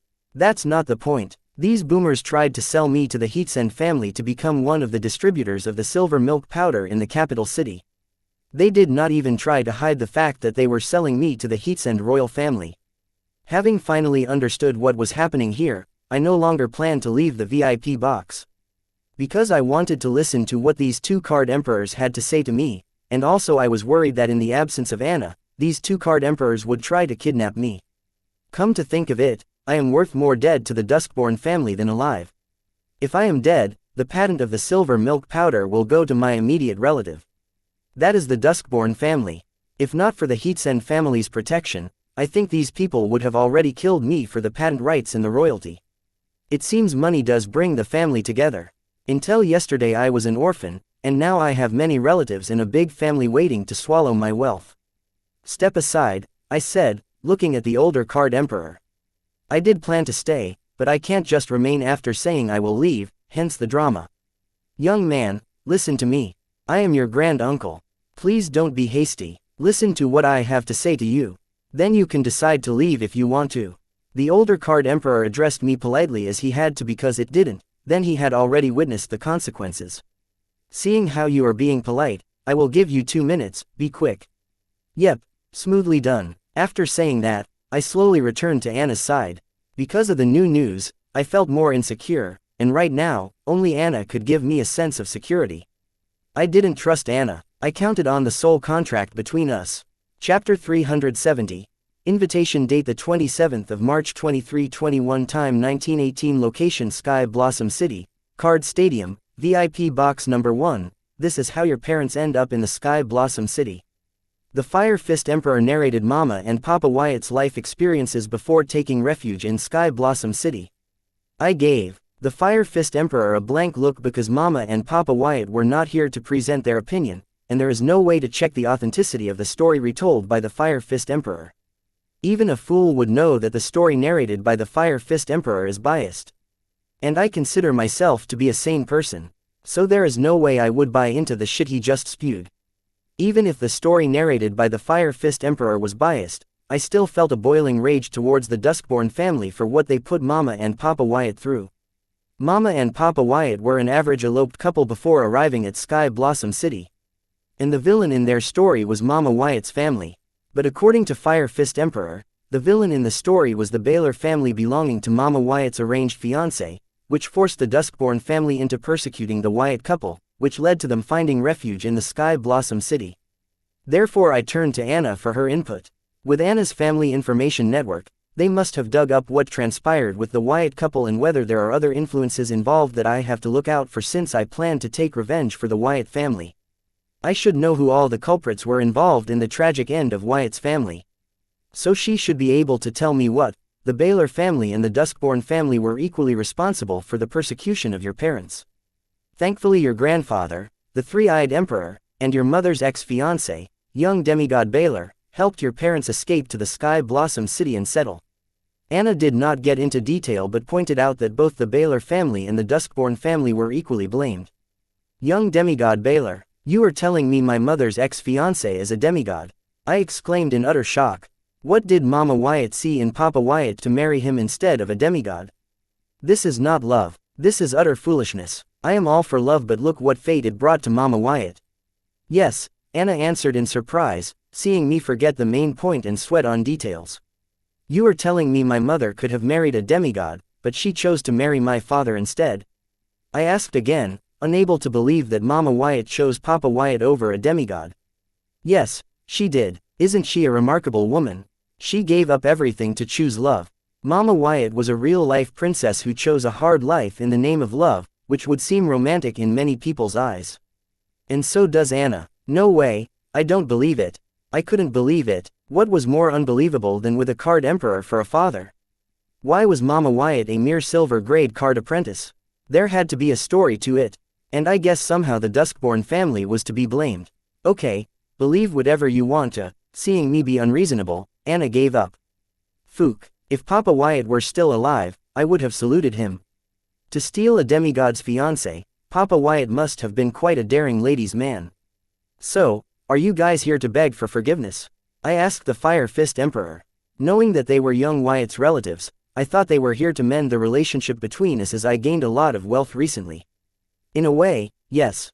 We want to invite the main family. To add your parents and your name to the ancestry records. That way, your mother and father's grave can be shifted to the Duskborn family graveyard. The Fire Fist Emperor explained the purpose of his visit. Is that all? I asked expressionlessly, having learned that not only was Mama Wyatt thrown out of the house but her name was erased from her family ancestry book. Yes, the Fire Fist Emperor was confused, not seeing me enthused about the offer he had made. Well, what did he expect? Did he want me to jump in excitement? Anna, how is the silver milk powder project progressing? Have you secured the gate dungeon? Having heard what the Fire Fist Emperor had to say to me, I asked Anna about the security detail for the Silver Beach Gate dungeon. Anna was confused seeing me change the topic suddenly and looked at me with question marks in her eyes. Dalton, you haven't answered me yet. Will you return to the family? There you will be a lot safer and have lots of freedom. After all, it's your home. Seeing me intentionally ignore him, the Fire Fist Emperor thickened his skin and asked for my answer. Yes, I will. The day I come to your family, it will be the end of the Duskborn family. I did not waste any more words on the Fire Fist Emperor or the Duskborn family because action spoke more than words. Dalton, don't let the anger cloud your judgment. Take your time and answer. I know our family was wrong, but your mother is also equally at fault. We did what we did because of family law.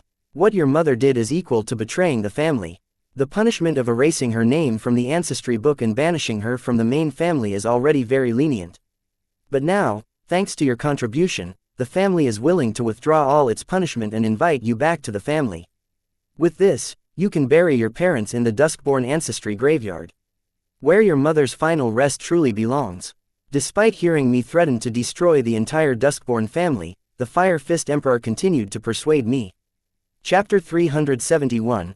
Shameless. Date the 27th of March 2321. Time 1928. Location Sky Blossom City, Card Stadium, VIP Box Number 1. Seeing Fire Fist Emperor shamelessly continued to persuade me to enter the Duskborn family even after giving the Duskborn an ultimatum for its destruction, I felt disdain towards the Duskborn family. No matter what you say, my decision will not change. Please leave. We are about to discuss some sensitive issues. Dalton, think about your mother. Don't you want her to be buried next to her family rather than a stranger? The Fire Fist Emperor did not plan on leaving without a positive answer. What bothered him most was I did not make any demands of the Duskborn family and directly rejected their invitation, showing no interest in entering their family. Why would I? Even if I chose to forget the revenge part, joining the Duskborn family, I stood to lose more, and the family stood to gain a lot. And I never make a losing deal. My mother has already proved that she is happy where my father is. So, I think she is happy being buried next to my father. I did plan on burying Mama and Papa Wyatt in the Duskborn family ancestral graveyard.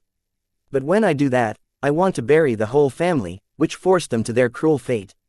Dalton, blood is thicker than water. No matter what, you can only depend on family. Nothing is as safe as home. Please think twice before you make any decision. Saying that the Fire Fist Emperor activated his family bloodline to unearth the blood connection between him and me. Interesting way to use DNA with soul energy. Feeling the faint connection between the Fire Fist Emperor and me, I was astonished. Something's wrong. I feel another blood connection other than you two. The Fire Fist Emperor felt an extra blood connection there than the Axe Emperor and me. Spooked, he added, do you have a sibling? But according to the information I got, Ellen has only one son. No, this blood connection is from Brandon's generation. You must be detecting Kathy. She is my mother's stepsister, and Three-Eyed Emperor's illegitimate daughter. Let me warn you, she is my last family member. So don't have any thoughts about her. I said this to clarify to the Duskborn family that Kathy is my person and any harm to her would not be tolerated. I see, don't worry. We are not here for her but for you. Dalton, you feel that connection between us. That's a blood connection. No matter what you claim, you can never erase this connection between us. So, come home, Dalton. Let us protect you. The Fire Fist Emperor spoke big words, but he showed nothing to back his words. Forgetting the revenge part, when they got an opportunity to protect me, these people were the most unreliable. I still remember them arguing about who gets to report to Anna about my death without seeking revenge or mourning my unfortunate departure. Just a few minutes ago, he sold me to the Heatsend royal family for rights to become one of the distributors of silver milk powder in the capital. Despite all this evidence pointing contrary to his claim, the Fire First Emperor still shamelessly continued to persuade me. His persuasion was becoming annoying. Irritated, I turned to Anna and said, Anna, I want you to stop any cooperation between your family and the Duskborn family right away. And I have things to discuss with you. Can you see your guests out? Wyatt. Anna wanted to say something but chose not to, and turning to Fire First Emperor, she declared, you heard him, now leave. But, Your Highness, the Fire Fist Emperor tried to reason with Anna, but she glared at him and yelled, I said leave. Thank you, Your Highness. I will take my leave now. Seeing no room for reasoning, the Fire First Emperor chose to retreat. And decided to tackle this matter from another angle. So what if he can't persuade his grandnephew? He decided to convince his brother's illegitimate daughter, seeing how his grandnephew seemed to care about her. All had to do was lure the hen, the chick would follow. Thinking of this, the Fire Fist Emperor carried his injured nephew and exited the VIP box. Seeing the Fire Fist Emperor leave, I sneered. These people did not apologize for their part in the persecution of the Wyatt couple. Instead, they tried to shift the blame and glorify their ancestry log and graveyard. I think they will like it when they are nothing but names in the ancestry log and get to eternally sleep 7 feet under in their ancestral graveyard. So, what did you want to discuss about? After the Fire Fist Emperor left, Anna asked curiously. This part one liked about Anna, as she always gave importance to what I had to say. It's about the security detail of the Silver Beach Gate dungeon. Who is guarding it? I asked this because I planned to have Anna build a Southern Watch military facility here in Sky Blossom City to protect the dungeon. While they are at it, they can guard me too. This way, I do not have to leave Sky Blossom City and not abandon my card boutique and TSR guild.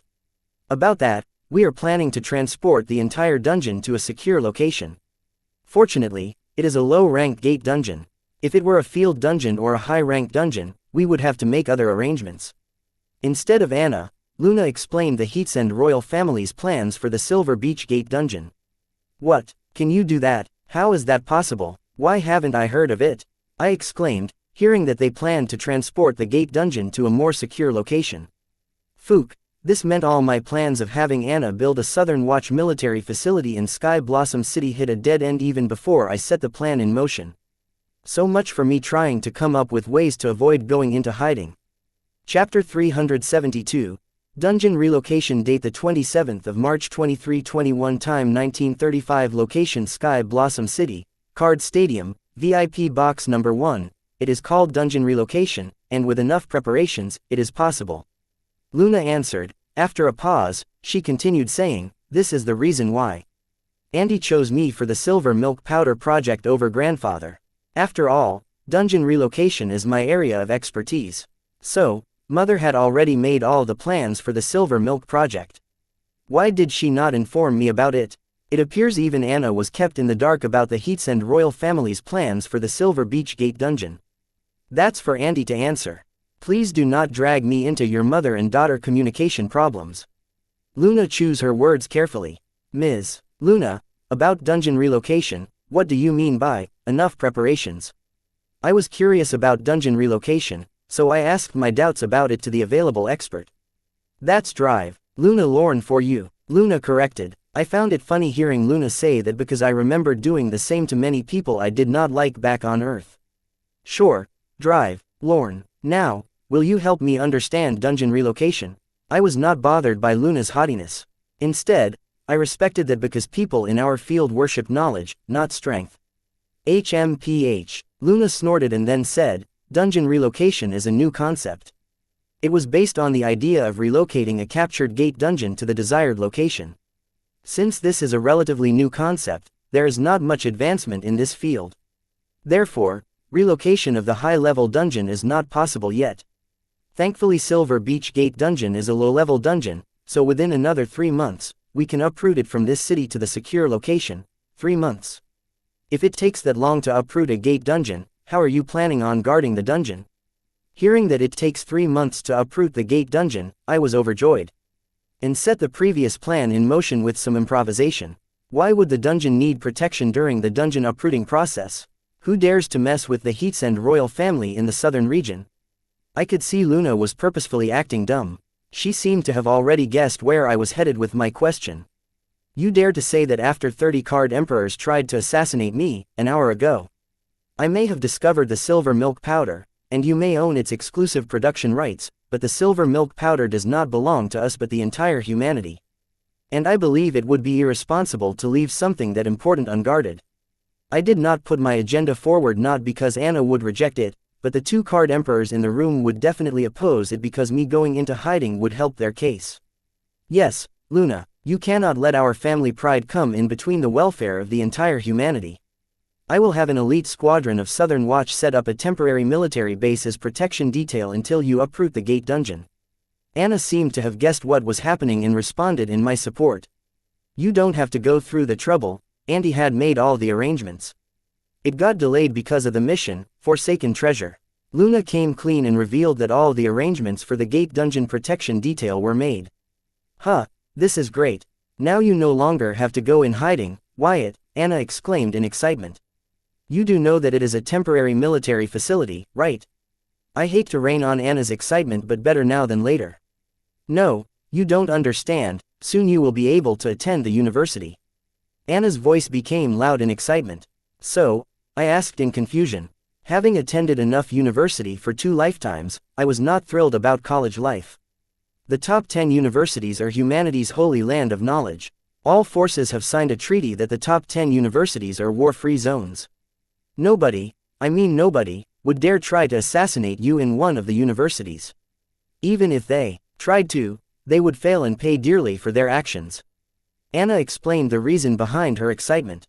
She seemed to be worried about my safety, but knowing I would be leaving for college soon, her worry washed away. Great, haha, in your face, in your face. Dream on. I Dalton Wyatt will not become anybody's slave. I'd instead prefer death, I shouted, pointing at old fool Lorenzo and Luna. Especially Lorenzo, that sly old man seemed to have plans to turn me into Xianxia family slave even before he visited the Sky Blossom City. No, it may be his sole purpose for visiting the city in the first place. Thank God, Anna is more about beauty and brawn than brains, which lead to her signing a soul contract between us. Otherwise, the Xianxia family would have already turned me into a slave. Boy, you seem to be forgetting whose presence you are in. Lorenzo glared at me, and he did not dare to do anything more than this to me in the presence of Anna. I rolled my eyes at Lorenzo and turned to Anna, asking, Anna, how many broken runes did you get after killing the 24 card emperors? I don't know, I did not calculate the loot yet. Why do you ask? Anna was in a hurry to check on me, so she did not bother to check her loot and hurried over to the VIP box. I sacrificed 2 broken runes to fake my death. I was wondering if you could lend me some more. I know I am being shameless, but when freaking card emperors are shamelessly targeting my life, I had to be thick-skinned for the sake of my survival. Hee. Anna let out a lewd laugh like a pervert and said, you know it is going to cost you, right? Tisk. Hearing Anna, Luna clicked her tongue and threw a scorn-filled gaze at me. Chapter 373.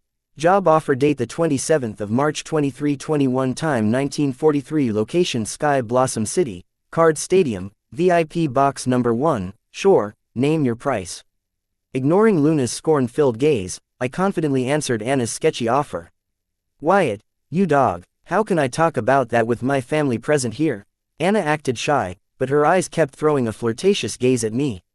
Go ahead, since when did our presence stop you from having a good time? Old fool Lorenzo commented, seeing Anna act shy. Tisk. Luna clicked her tongue again. Anna glared at old man Lorenzo and her cousin Luna, threatening them into behaving themselves. Anna, please don't joke around. I am being serious, I want to borrow some broken runes. Would you please give me a price? I plan to add the cost of broken runes to the 35,000 soul jade I took from Anna as an advance on my silver milk royalty. You want to talk seriously? Let's talk seriously then. The market price of 1 broken rune is near 35,000 median soul jades. How many broken runes do you plan to borrow, and what do you plan to use as collateral? Anna got real serious, just like the first time I met her when she wanted me to hand over the secrets to silver milk powder production. Wait second, what is a median soul jade? This is the first time I heard about median soul jade. Soul jades are classified based on the purity of the soul jade. The rank of the dungeon determines the purity of the soul jade produced into 3 types: low soul jades, F, E, D and C rank dungeons, median soul jades, B, A, on S rank dungeons, high soul jades, SS and SSS rank dungeons. Lower the level of a dungeon, longer it takes to produce a soul jade. Both B rank and S rank dungeons produce median soul jades. In the time required by the B rank dungeon to produce 1 median soul, the S rank dungeon produces 4 median soul jades. The current exchange rate for soul jades is 1 low soul jade equals 100 million. $1 median soul jade equals 10 low soul jades. 1 high soul jade equals 10 median soul jades. The rate may vary in the black market. Considering you are my friend, I will offer you alternative options of payment. So do you want to pay with low soul jades or dollars? After explaining the types of soul jades, knowing that I did not have any median soul jades on me, Anna offered me alternative payment methods. About that, can you give me an advance on my royalty? Hearing the sky-high price of a broken rune, I was already speechless, but still, I gathered my courage to ask for a loan on my royalty shamelessly. No, you cannot, as you already claimed a 35,000 low soul jade advance on your royalty. Anna rejected my shameless request for an advance on my royalty. I didn't know how else to pay for the broken runes. And thinking about the 2 broken runes I sacrificed to fake my death, I felt lightheaded, unable to handle the shock of losing 70,000 median soul jades. Due to this experience, I saw Anna in a new light as she generously gifted me 6 broken soul jades worth 210,000 median soul jades or 21,000 high soul jades. If I had a prodigal daughter like Anna, I would have removed her name from my will. Wyatt, I have a few broken runes on me. If you are willing, I can sell you 1 broken rune for 1% of the silver milk powder share in your hand. Considering the current market price of the broken runes and silver milk powder shares, I think I am offering you a fair price. Old fool Lorenzo did not want to miss out on the opportunity to make some money on my desperation. No, thank you. Giving the old fool a middle finger in mind, I rejected his offer. People are still skeptical about silver milk powder. Therefore, their share price is still unstable. If I had to comment on Lorenzo's offer, then I would say he was being generous by offering 1 broken rune for 1 share. I have an offer for you too. Luna proposed. If it's about selling the shares in my hand, then don't bother. I made it clear that I was not willing to sell the shares of silver milk powder in my hand. No, I want to employ you to help me research on empty space. I will pay you 1 broken rune after the completion of my research. Luna seemed to be set on having me help her in her research. Nope, that's too long and tedious for a single broken rune. I rejected Luna's offer cause I needed a broken rune to increase my strength to face any possible assassination attempts. And Luna's research may take years or even decades, which is a lot of time and work for a single broken rune. Yep, Anna had spoiled with her extravagant gifts, as I can think of hundreds of people who would kill to have the job Luna offered me. I'm open for negotiations. Name your price. Luna seemed to have expected my rejection and asked me the price for my help in her research. 1 broken rune per month with 15 working hours per week. Obviously I will be taking the weekends off. And I want 4 months' salary in advance. I wanted to ask for 1 broken rune per week, but instead, I found the limit of my shamelessness. Even the lead researcher doesn't get paid that much by my university. Luna looked at me with utter disbelief. There are hundreds of capable lead researchers, so they are not worth that much. As far as I know, you have only me who can help you with your research on empty space. Knowing the worth of what you are selling is negotiation 101. Huh, Grandpa, how many broken runes do you have on you? After giving it a thought, Luna turned to her grandfather for help. Chapter 374. Megamorpher. Date the 27th of March 2321. Time 1956. Location Sky Blossom City, Card Stadium, VIP Box Number 1. Right now, I have 1 broken rune on me, Sugar Bear. Let me check how many broken runes Grinch, the vegetative assassin I caught, has. Saying that, Lorenzo summoned his grimoire, which spat out vegetative Grinch. Old man, have gone senile. That is evidence. Anna yelled at Lorenzo, who was about to dig out Grinch's ego gem. Evidence of what? In his current state, he is as good as dead. Lorenzo defended his intention to turn Grinch's runes into broken runes. For you maybe, but not for JJ. With JJ's origin card, though vegetative, he will talk. Anna is adamant about keeping the vegetative Grinch's body alive. Fine, can I borrow some broken runes then? Unable to dig out Grinch's ego gem for broken runes, Lorenzo had no choice but to turn to Anna for help. Old man, let the person who needs them ask for them. Anna denied Lorenzo's request to borrow broken runes, saying that if Luna wants the broken runes, let her ask herself. Wyatt, let's prepare the contract now with 1 broken rune up front, and I will pay you the remaining broken runes in 3 days. Luna did not even bother to ask Anna to lend her some broken runes.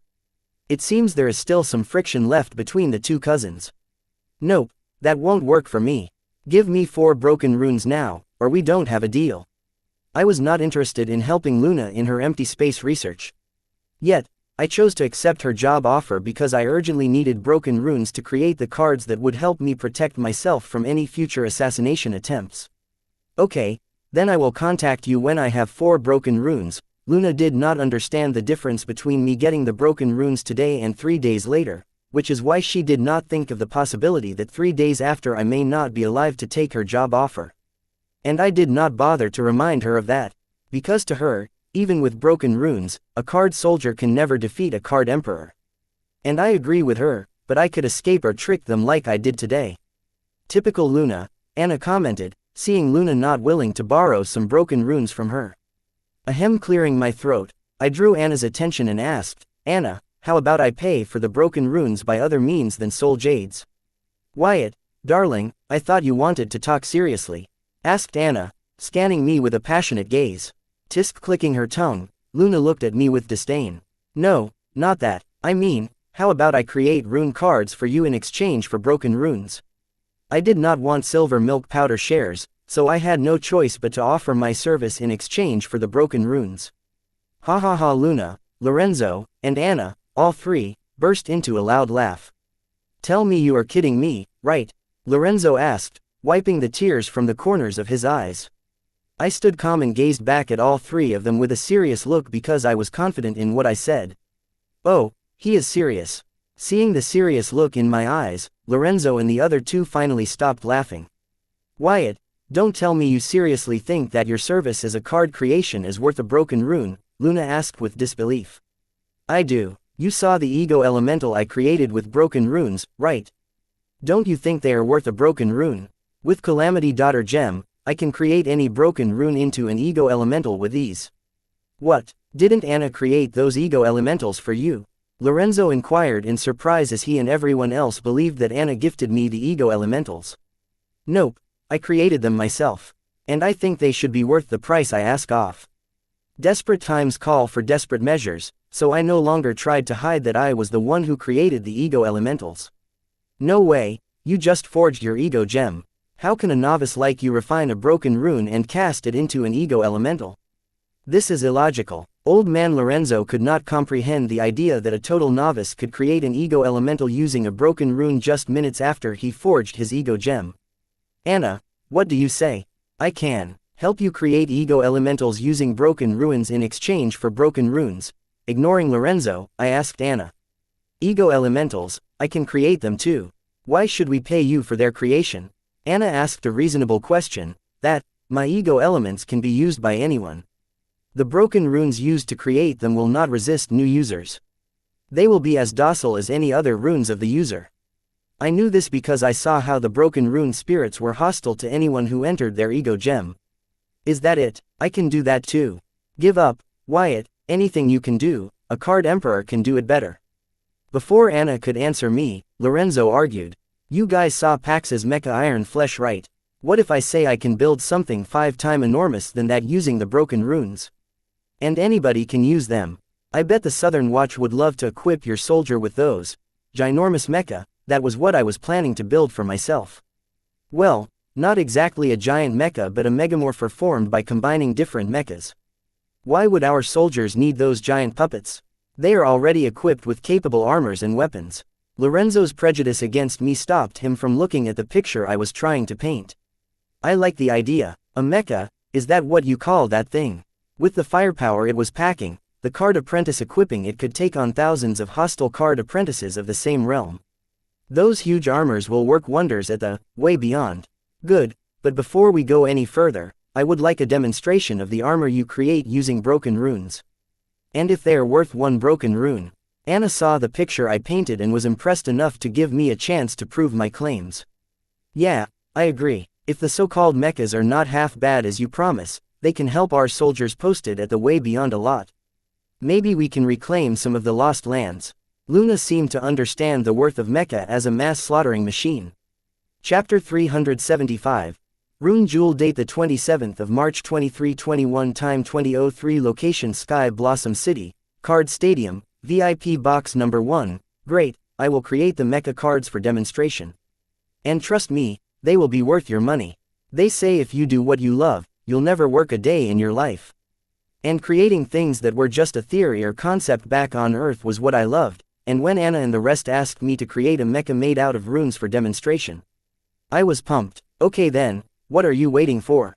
Asked Lorenzo. He seemed to be bummed about Anna giving me an opportunity to earn the broken runes, as he wanted to exchange the broken runes in his possession for the share of silver milk powder in my hands.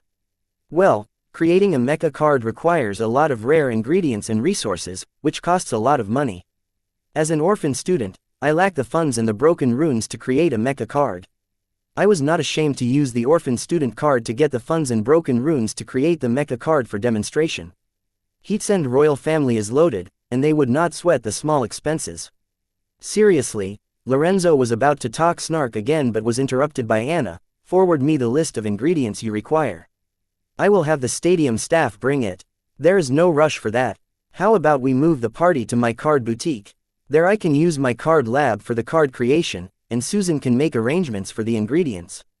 Of course, you will be paying her. Creating mecha cards using broken runes would be a massive project. I will require a lot of rare and expensive card ingredients in their creation process, which was an excellent opportunity for Susan to make a buttload of money sales commission. Therefore I advised Anna that we should move to the Association Guild Warehouse, aka my card boutique. Sure, on the way, we can buy some pizza for dinner. Anna agreed and pitched that we should have pizza for dinner. But we had pizza for lunch. Not that I am complaining, I love pizza. I commented as I used my grimoire to send a private message to Susan. Wyatt. Susan, I hooked a big fish. So, please leave whatever you are doing and quickly head to the warehouse and make it presentable. Susan. Okay, where are you at, and what is the estimated time of your arrival? Wyatt. We are leaving the card stadium right now. Susan. I am still at the stadium too. Wyatt. No worries, we will be stopping for pizza. Do you want me to bring some for you? Susan. That's not enough. Stall the client as much as possible until I DM you. Wyatt. Okay, what about the pizza? Susan. No, I don't want a pizza. Could you bring me a kale salad? Wyatt. Really, you're choosing kale salad over pizza? Susan. Yep, I had lobster for lunch. So, I want to eat something healthy for dinner. Wyatt. Well, you can order it from the staff mess at Guild Association Mall yourself. Date the 27th of March 2321, time 21:12, location Sky Blossom City, Guild Association Mall, warehouse number 234. Anna, give me 3 broken runes of fire, wind, and earth elemental rule. I said, picking up the last pizza slice. Okay, I will help you refine these broken runes. Meanwhile, you get started with the card creation process. Anna offered her help in refining the broken runes, but I did not need her help as my Calamity Daughter gem could easily dominate the will of the broken runes and turn them into slaves. Thank you, I can refine them myself.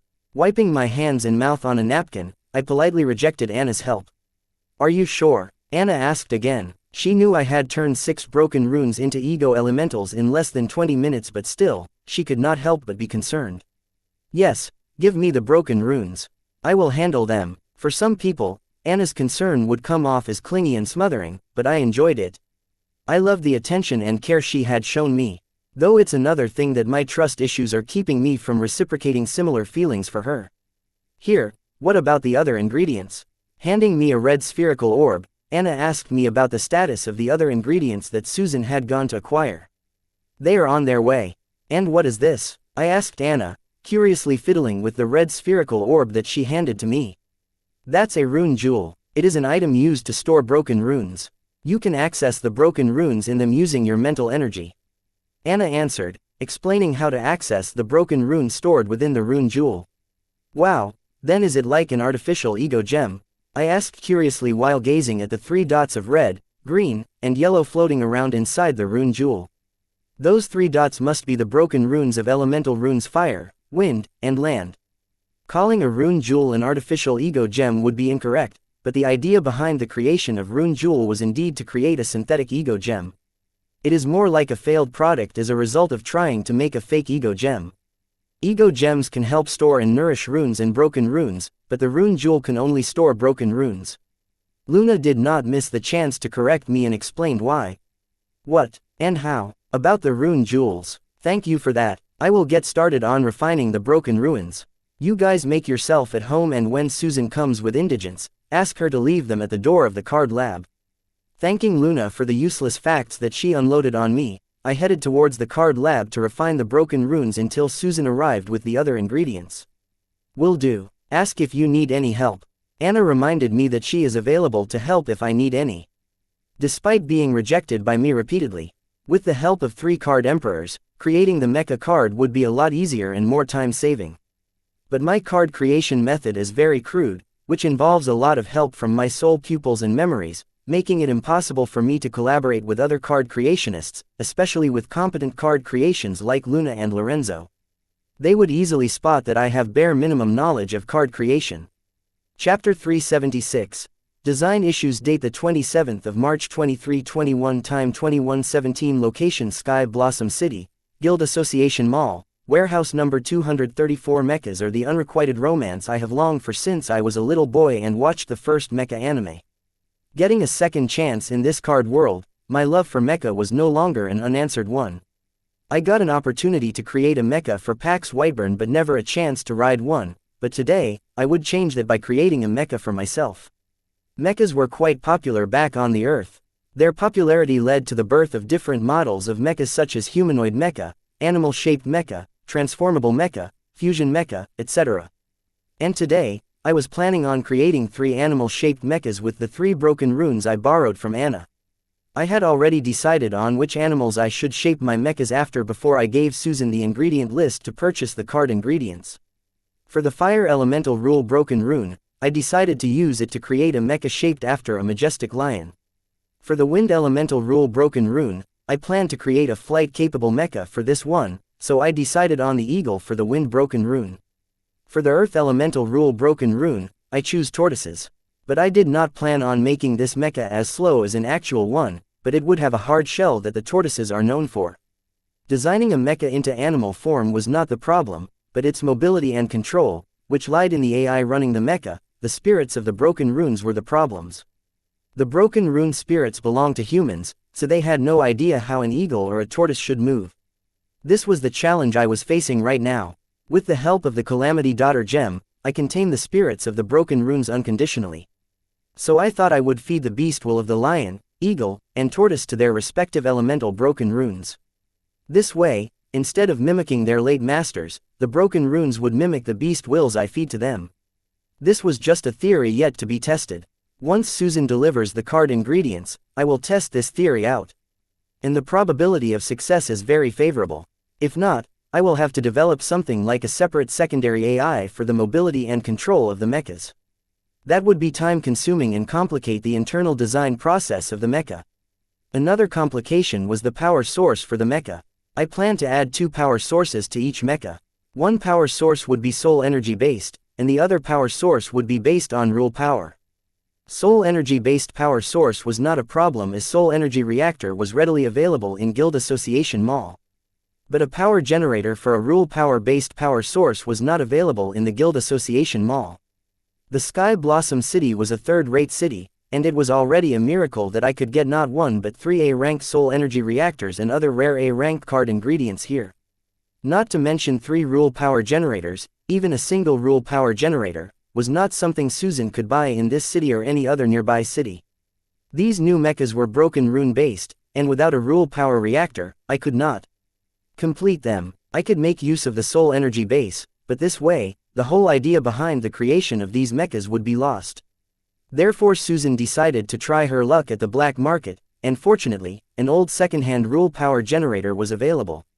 A single old second-hand rule power generator could not make up for 3 rule power generators in 3 separate mechas. Still, I could reverse engineer the old rule power generator to create 3 new generators using my soul pupils. I asked Lorenzo and Luna to help me create or even reverse engineer 3 rule power generators, but they refused because it was not their field of study. I did not ask Anna for help because she was more of a warrior than a scholar, but she still enthusiastically offered to help. I refused as taking over Anna's offer of support for my current predicament would be like giving a sword in the hands of a monkey. The next problem for the creation of the mecha card was the artillery and range weapon system.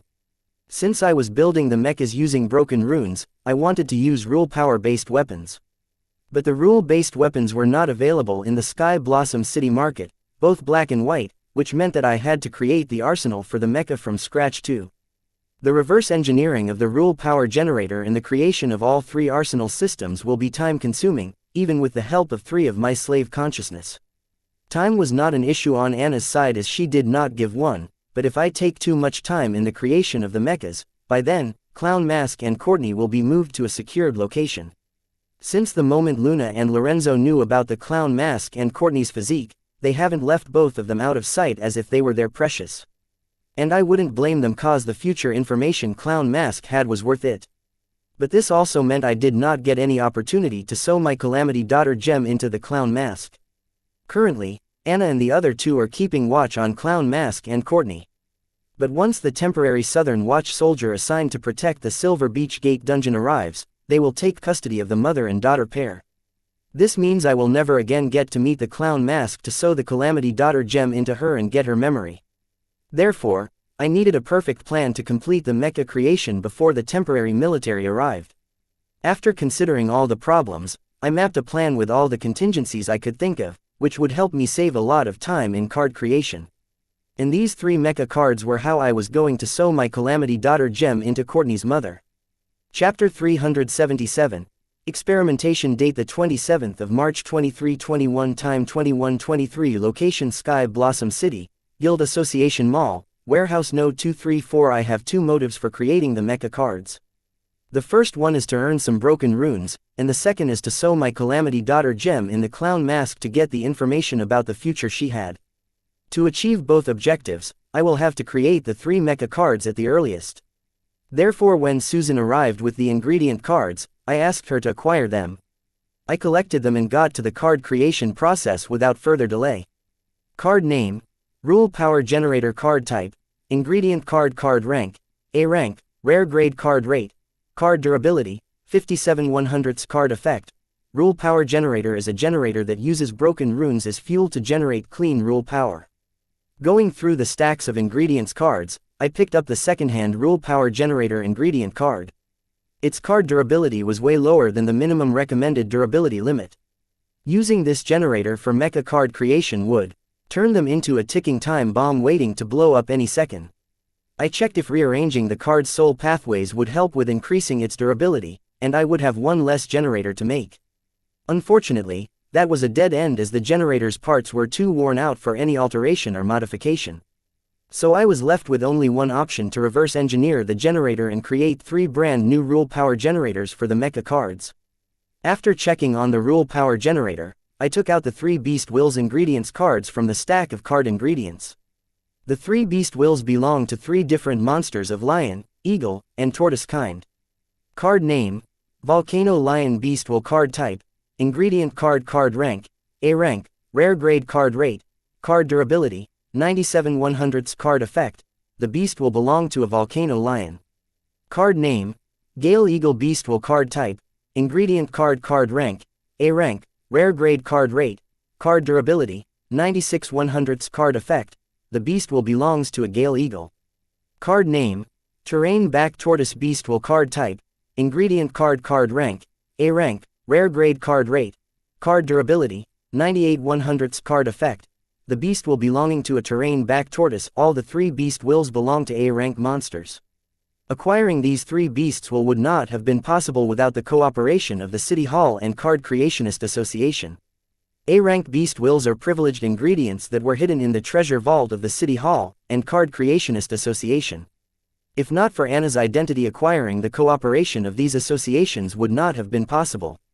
And thanks to that, the price of these 3 cards was a lot cheaper than their original price. Now I was going to test my theory about changing the shape of the broken rune sprites to that of the Beast Will. For that, I took the rune jewel and used my mental power to withdraw the fire elemental broken rune into a Calamity Daughter gem. Then I placed both the Volcano Lion Beast Will card and the fire elemental broken rune Calamity Daughter gem into my golden grimoire and began my test. I could have performed the test on all 3 broken runes simultaneously using my slave consciousness, but I did not because I was unsure about the test results. If the test failed, I would lose 3 Beast Wills simultaneously. Therefore, to be on the safe side, I decided to test with the fire elemental rune, and if I got a positive result, I could then proceed with the other 2. Without hesitating anymore, I contacted the fire elemental broken rune spirit and went through its memories to check how much intelligence it had left. Thankfully it showed an intelligence equal to that of a human pre-teen. And with the help of the Hive AI, it was entirely capable and functional to operate a mecha. Now that the rune spirit was up to the mark, for the next step, I had to destroy its current humanoid form and have it take the form of a volcano lion. This was easier said than done. Though the rune spirit was subdued due to the Calamity Daughter gem, it was still nurtured and forged by its previous master. So it's not a marvel that it had taken after its master's form. That humanoid form was its individuality. Destroying it meant destroying a large part of the rune spirit. I had to be careful here. If I damage the rune spirit more than it can handle, then there is a chance that the rune can disintegrate and dissipate into the world. That would not be good and be like taking a step back. Therefore I carefully transformed the soul pathways of the volcano lion beast will into the Calamity Daughter gem containing the fire elemental rune. As soon as the soul pathway of the volcano lion beasts will enter the gem, I instructed the broken rune to swallow and digest the volcano lion beast's will. Runes are different from any other form of the matter I have seen to the present. They do not have soul pathways. They are just a mass of energy. This was the reason I had my doubts about the test. I did not know how I was going to combine the soul pathways with a mask of energy. Therefore I had the fire elemental broken rune energy devour the beast will's soul pathway and digest it. And now I was waiting for the result to see if the broken rune could digest the volcano lion will in the soul pathways and integrate the beast will with itself. Having devoured the soul pathways, the broken rune did not show any change, so I contacted the fire elemental broken rune to see if it had gained anything after digesting the soul pathway of the volcano lion beast will. Chapter 378. Recovery date the 27th of March 2321 time 2141 location Sky Blossom City, Guild Association Mall, warehouse number 234, Card Lab. Success, I celebrated getting a positive response from the fire elemental broken rune spirit. Devouring the soul pathways of the volcano lion beast will the fire elemental broken rune not only gained the memories of the volcano lion but also its intelligence raised by a margin. Conforming that the broken rune has gained the memories of volcano lion beast will. I order the broken rune spirit to take the form of the volcano lion using the new memories it gained. Following my order, the broken rune spirit dissolved its humanoid shape and turned into a volcano lion. Yes, seeing the broken rune shaped in volcano lion form jump around in the Calamity Daughter gem, I cheered. Using the memories, the broken rune gained not only the beast shape but also all the fire type skills and wild instincts of the volcano lion. With the form and the instincts of a volcano lion, the fire elemental broken rune no longer would have a problem with the controlling and maneuvering of the beast-shaped mecha body I would be creating for it. The success of the experimenting on fire elemental broken rune proved my theory, avoiding the trouble of creating a separate secondary AI for the control and pilot system of the beast-shaped mecha body. Putting aside the volcano lion Calamity Daughter gem, I extracted the other two broken runes from the rune jewel into two separate Calamity Daughter gems. And with the help from one of my slave consciousness, I simultaneously introduced the soul pathway of the beast wills of Terrain Back Tortoise and Gale Eagle to their respective broken runes. After the broken runes digested the soul pathways of the beast wills they devoured, I ordered the earth and wind elemental broken rune spirits to dissolve their humanoid shape and turn into their respective beast forms. Namely Terrain Back Tortoise and Gale Eagle. Completing the three beast-shaped broken runes for the mecha cards, my attention turned to the old rule power generator ingredient card. Thinking about reverse engineering the old rule power generator, my head hurts. But still, I had to because I had no choice as it was either this or nothing. Sigh, letting out a sigh, I placed the rule power generator ingredient card into the creation page of my golden grimoire. Three primary stages to reverse engineering anything. 1. Implementation recovery. 2. Design recovery. 3. Analysis recovery. These three stages are the exact reverse of the stages for any engineering process. Namely, analysis, design, and implementation. Implementation recovery is nothing but figuring out the applications of the structure that you want to reverse engineer. And based on the application of the structure and its components, you determine and prepare an initial model for the structure. In the case of the rule power generator, I did not have to research its function and application as it came with a user manual. I scanned through the user manual using the Hive AI and uploaded all the related information to my mind. Thanks to the soul pupils and the user manual, I did not have a problem coming up with an initial model for the rule power generator. The next stage was design recovery. This stage involved undoing the mechanics of the structure. In layman terms, I had to open up the structure to its individual piece and try to figure out which price went where, why, and how it operated. This was the most time-consuming thing of all three stages, as resolving any foreign critical mechanics of the structure would be complicated and complex. Fortunately, the user manual came with the design for the rule power generator, labeling each component, its purpose, application, and maintenance. With this information, it did not take me long to undo the rule power generator's sole pathways to get the individual components. I did not have to worry about missing anything or forgetting what went where because the Hive AI recorded everything. If I forget anything, I could refer to the recordings. Having the user manual saved a lot of time and stress. Done with design recovery, I moved to the next stage of analysis recovery, which was to use all the information gathered in the last two steps and develop an error-free model for the structure. For this part of reverse engineering, I used the simulation function of the Hive AI to come up with the original model of the rule power generator, and to make sure the reverse engineered model is working as effectively as the original model. If not, there must be an error that had to be rectified. After running 19 failed simulations, I finally reverse engineered a model with an efficiency rate closer to the original model. The difference in the efficiency rate was just a narrow margin. If I had more time, I would have stuck to getting the exact efficiency rate, but I was tight on time now. And the current efficiency rate was enough for the mechas to provide a satisfactory demonstration to Anna. I sighed in relief, deciding on the final model for the three new rule power generators I was about to create for the mecha cards. If I had more time and knowledge on my hands, I could have developed a more efficient model, but alas. A rank Brutonium card X200, A rank Skywire card X50, card name, Brutonium card type, ingredient card, card rank, A rank, rare grade card rate, card durability, 97 100ths card info, one card contains 1000 tons of Brutonium ore.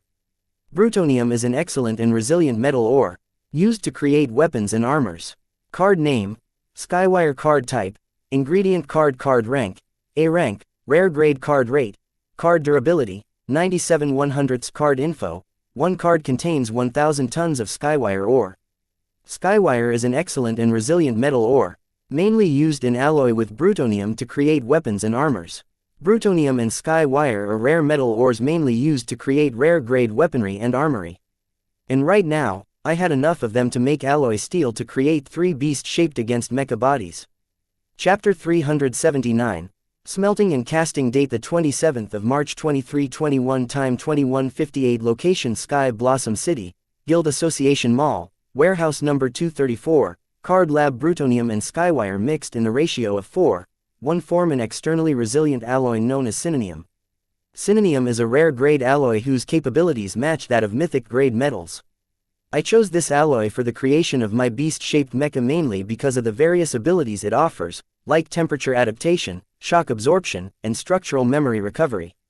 Card name, Synonium card type, ingredient card, card rank, A rank, rare grade card rate, card durability, 100 100ths card effect. Synonium is a rare grade alloy formed by mixing Brutonium and Skywire in the ratio of 4:1. Additional effect, extreme temperature adaptation, shock absorption, and structural memory recovery. Extreme temperature adaptation. This skill gives the alloy the ability to adapt to extreme temperatures of its surroundings with ease. Meaning be it extreme heat or extreme cold, the alloy will withstand it all. Shock absorption. This skill gives the alloy the ability to absorb the shock from any physical impact or attack and distribute it equally throughout its circumference, making it very difficult to pierce or dent the alloy. Structural memory recovery. Once the molten Synonium is shaped into a specific structure, it will remember it for its lifetime. No matter how much damage it sustains, as long as enough energy is supplied to it, it will return to the form in its memory.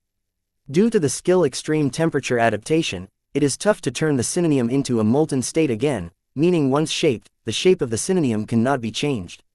Therefore many card creationists avoid using this excellent alloy. I had a total of 200 Brutonium ingredient cards containing 1000 tones of Brutonium each and 50 Skywire ingredient cards containing 1000 tones of Brutonium each. So, I have a total of 200,000 tons of Brutonium and 50,000 tons of Skywire with me right now. With this large quantity of brutonium and skywire, I could smelt about 150,000 tons of synonium alloy. After creating the bodies and skeletal frame for the 3 mechas, I will still have more than enough left with me to make the control, power, sensory, weapon, artillery system for the 3 mechas, and also some spare in case there is an error. A rank black rock coated furnace item card X2 A rank spirit star flame skill card X2 brutonium and skyfire are both rare grade ores, and smelting them with normal fire and furnace is a fool's errand. Therefore I had added a rare grade furnace and flame for the smelting of these ores. I could have used the broken fire rune here, but the furnace could withstand its extreme temperature. So, I chose to order the Spirit Star Flame skill. Card name, Black Rock Coated Furnace card type, item card rank, A rank, rare grade card rate, 10 stars card durability, 89 100ths card effect. This item is an industry grade furnace for heavy duty workload and high temperature smelting. Additional effect, thermostat, smokeless, temperature resistance coating, black flame thermostat. This ability allows the user to control the temperature of the black flame in the furnace. Smokeless, the inward surface of the furnace absorbs all the smoke produced during smelting, making it so that no smoke is generated during the smelting process. Temperature resistance coating, the entire outside surface of the furnace is covered by a thin layer of black rock coating. This layer of black rock coating traps all the thermal energy inside the furnace, ensuring that the furnace maintains maximum efficiency all the time. This coating also separates the outside temperature influencing the furnace core temperature. This way, the furnace gives the maximum output all the time. Card name, Spirit Star Flame card type, skill card rank, A rank, rare grade card rate, 13 stars card durability, 92 100ths card effect. Spirit Star Flame is an A rank rare grade flame with a maximum temperature equal to thrice the core temperature of the white sun. Additional effect, Spirit Star Flame Manipulation. Spirit Star Flame Manipulation. This skill gives the host ability to control and maneuver the Spirit Star Flame according to his will. Due to the synonium alloy's skill's structural memory recovery and extreme temperature adaptation, I would have to smelt and cast the alloy into the predetermined mecha models simultaneously, leaving a tiny margin for error. One would think that skill's structural memory recovery and extreme temperature adaptation would make the alloy synonym desirable to blacksmith card creationists. Still, they were the reason card creationists turned away from this metal, as there is no way any card creationist can smelt and cast at the same time. But this was not a problem for me, as I was not alone. I had 3 slave memories and a capable AI. They provided enough workforce and robotic precision to simultaneously smelt and cast the alloy with near zero error. I had the red determined simulated designs for the 3 mechas, Volcano Lion design, Gale Eagle design, and Back Terrain Tortoise design. There are many capable and fierce A-rank beasts out there, but I still chose these beasts for the design of the mechas based on 2 factors, availability of beast will and simplicity of the mecha design. After equipping the 2 A-rank item Black Rock Coated Furnace and the 2 A-rank skill Spirit Star Flame, I placed both the ore ingredient cards into the creation page of my golden grimoire, and asked 2 of my slave consciousness to smelt the ores and mix them in the perfect ratio to get the molten alloy. Meanwhile, I and the remaining slave consciousness began casting the molten alloy into the predetermined shape by rearranging the soul pathways of the molten alloy. We began by casting the skeletal structure of the 3 mechas, then the thin alloy tissue layer covering the skeletal system, leaving enough space for the control system, power system, sensory system, and hidden weapons according to the simulated design. Later we continued to cast the exoskeleton and the armor of the 3 mechas. Chapter 380. Array card date the 28th of March 2321 time 3:44 location Sky Blossom City, Guild Association Mall, warehouse number 234, card lab. It took me nearly 5 hours to complete casting the skeletal frame, the exoskeletal shell, and the thin alloy soft tissue stuffing for all 3 mechas. It was almost morning, and I still had to cast the power, control, sensory, weaponry, and other systems. Thankfully, there was no error during creation. Otherwise, it would have taken longer. Having completed the body of the 3 mechas, now all that's left was their in-yards for the synonium alloy body. Namely the synonium alloy power, control, sensory, weaponry, and other systems. This grunt work of creating the mecha systems, I tasked it to my slave consciousness, and I started to design different types of appropriate weapons for the 3 mechas. While the slave conscious were building the systems following the predetermined simulated design of each system, with the help of the Hive AI, started working on suitable weapons for all three mechas. Using leftover Synonym alloy after creating the body of the three mechas, I decided to develop the required systems for the mecha bodies with the help of my three slave consciousnesses. Another 2 hours, my slave consciousnesses had successfully installed all the control, sensory, soul energy reactor, thermal, and cooling systems into the three mecha except the rule power generator, the weapons, and the cockpit for the Card Apprentice pilot. I had left space for the cockpit in the skull section of all three of the mechas. Now all I had to do was add all the control and monitoring panels and buttons to it, along with a comfy seat for the pilot. For obvious reasons, the cockpit will have a seat ejection option, and then the seat will have an air cushion and a parachute. Done making 3 luxurious cockpits in the skulls of the 3 animal-shaped mechas, I turned my attention to the weapon system, which consisted of both cold and hot weapons, for example, iron jaws and becks with plasma claws, laser cannons, ballistic missiles, and etc. One by one, I mounted the weapons to their respective mechas. I designed each weapon exclusively for their respective mechas such that the weapons could hide under their armor or exoskeleton without compromising their defensive abilities. For example, the laser cannons are hidden in the mouths and the becks of the mechas. And the plasma claws are hidden in the paws and the feet of the mechas. After adding the weapon system to the 3 mechas, next came the rule power generator. In terms of energy sources for the mechas, I have already created and added a soul energy-based power system to mechas as an auxiliary power source. The main rule power-based energy system was already in place. All it was missing was a rule power generator. Following the simulated reverse-engineered design, I and my 3 slave consciousness created 3 rule power generator using the Synonym alloy left after the creation of the mecha's body and its other systems. The newly created 3 rule power generators were useless without a rune or a broken rune to act as fuel for them to generate rule power. Hence, I took the 3 Calamity Daughter gems, which house the fire, wind, and earth broken runes, respectively. I was going to place each one of the Calamity Daughter gems into the fuel chamber of the 3 rule power generator and then place the rule power generator into the main rule power based system of the 3 mechas. Finally completing the creation of the 3 mechas, but before that, I wanted to bestow an array skill known as the Earth, Wind and Fire formation into all 3 of the Calamity Daughter gem.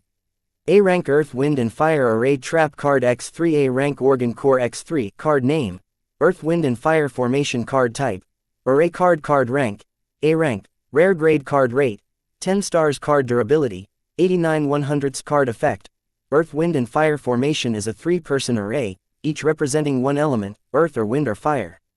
Each element enhances the strength, intelligence, and vitality of the 3 card apprentice using this trap card. Additional effect. Phantom 3 mines 1 body. Phantom 3 mines 1 body. This ability of the formation allows its users to form a large phantom body controlled and maneuvered by the 3 consciousnesses of the 3 card apprentice operating the Earth, Wind and Fire formation. Earth becomes the foundation and strength of the phantom body, wind becomes the mind and intellect of the phantom body, while the fire becomes the volatility and power of the phantom body. After bestowing the Earth, Wind and Fire formation skill to the 3 Calamity gems, I added them to the 3 rule power generator. Then the 3 generators were hooked into the main rule-based power system of the 3 mechas.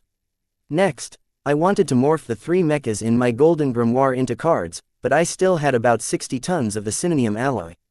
So I decided to add 2 more tiers to the 3 giant beast-shaped mechas, just like I did with Pax's origin card.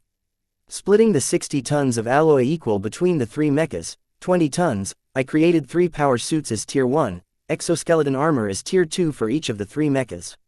Obviously, the animal-shaped giant mechas will be the 3rd tier. The whole tier 1 power suit, tier 2 exoskeleton, and tier 3 giant mecha were stored in the small origin core on top of the ring that displayed the icon of their respective beasts.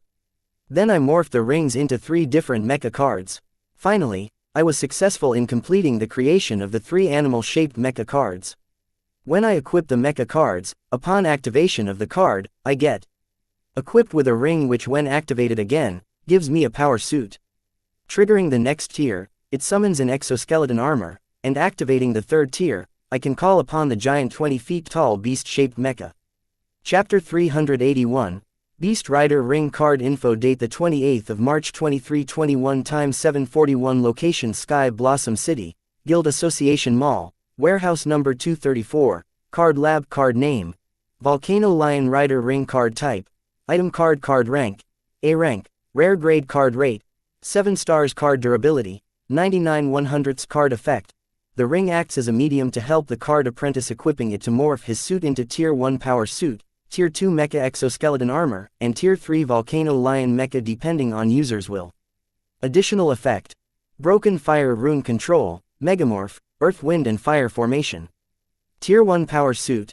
The power suit is woven out of thin fibers created from synonym alloy, so the power suit also had the abilities like extreme temperature adaptation, shock absorption, and structural memory recovery.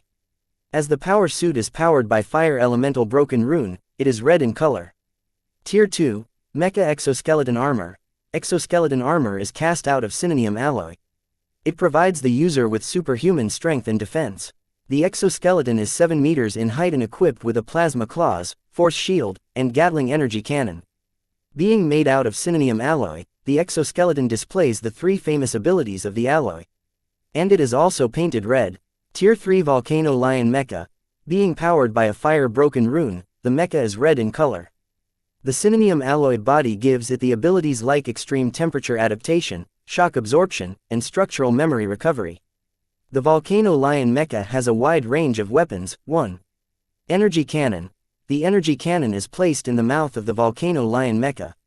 And it can fire a devastating beam of energy that can annihilate anything in the path. 2. Plasma Claws. The plasma claws are very durable and sharp. They can cut through ores of the same realm like butter. 3. Back-mounted laser cannon.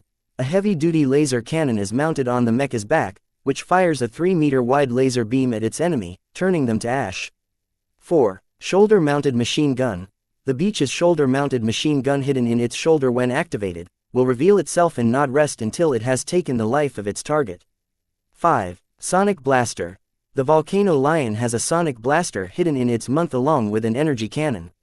Sonic Blaster is powerful enough to form cracks in the space. The sound made by the Sonic Blaster is similar to the roar of a volcano lion. 6. Flame Breath. The mecha's breath can blow flames. 7. Flame Meteorite. The mecha shots a giant ball of the flame ball into the sky, and under the influence of the gravity, the flame ball defends as flame meteorite. 8. Broken Fire Rune Control. The card apprentice equipped can control the power and will of Broken Fire Rune. 9. Mega Morph. Earth, Wind and Fire Formation. 1. 3 Minds Fire Flag. The mecha can morph and participate in the Earth, Wind and Fire Formation with Wind Flag and Fire Flag. 2. 1 Body Limbipiece. The Fire Flags acts as the limbipiece of the Earth, Wind and Fire Formation. Card Name: Gale Eagle Rider Ring. Card Type: Item card rank, A rank, rare grade card rate, 8 stars card durability, 99/100ths card effect. The ring is a medium that helps the card apprentice to morph his suit into Tier 1 power suit, Tier 2 mecha exoskeleton armor, and Tier 3 Gale Eagle mecha, depending on his will.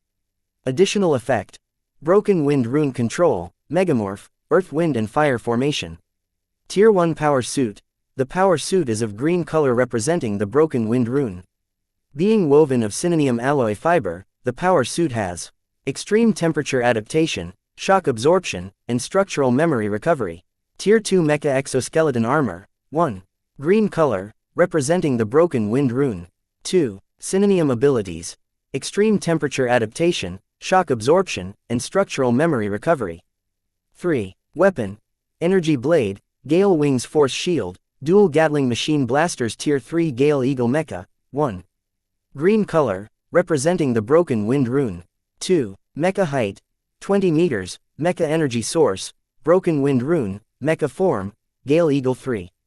Synonym abilities: extreme temperature adaptation, shock absorption, and structural memory recovery.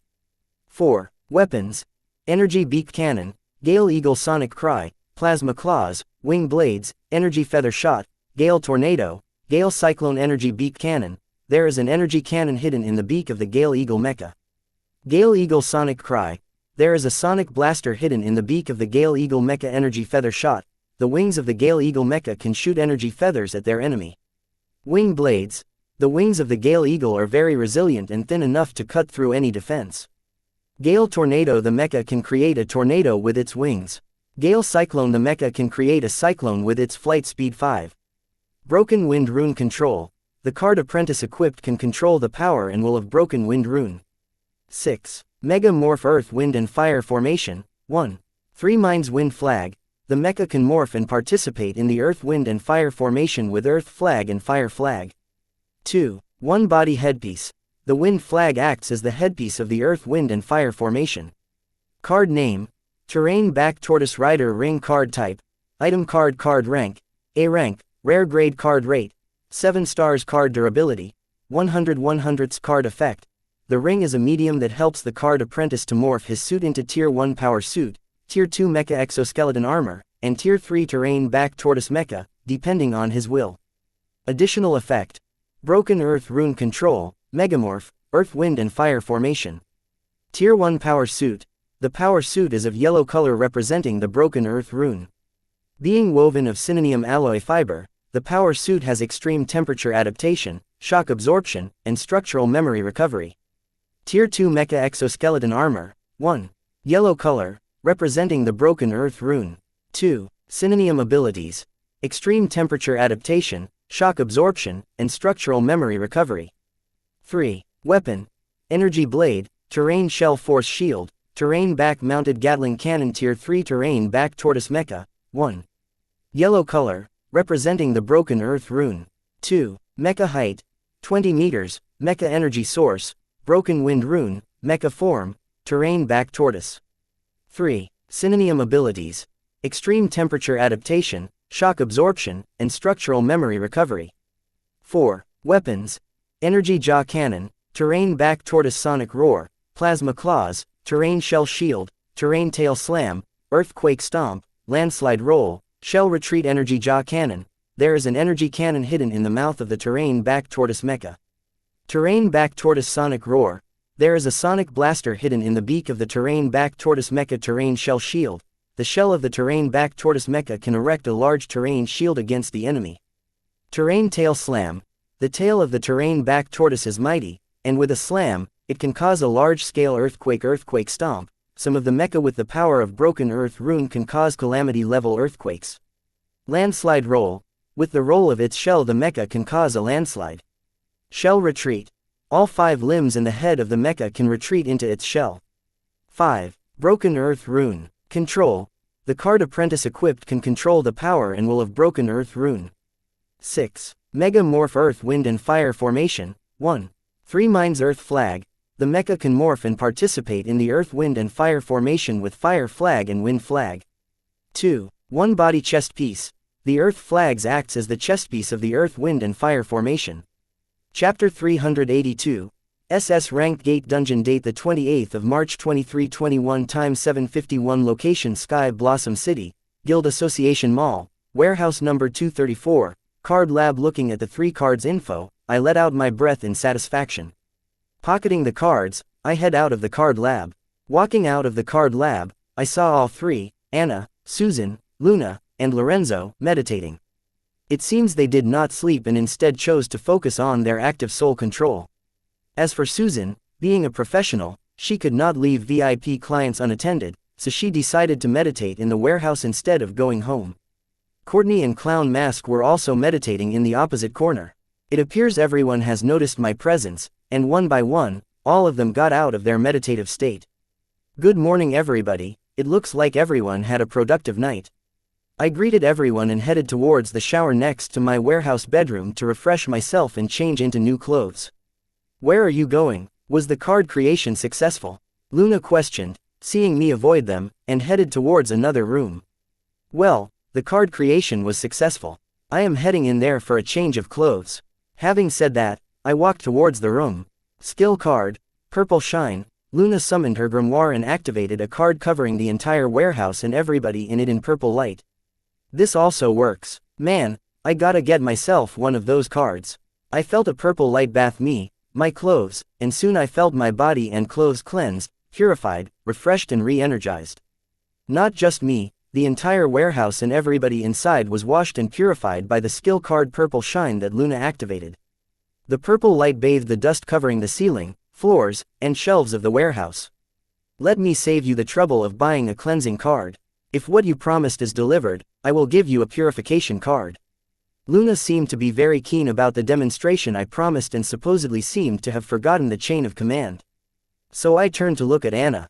Grandfather promised Luna to help her build her military just like the Southern Watch under me and the Way Beyond Patrol under my uncle's command.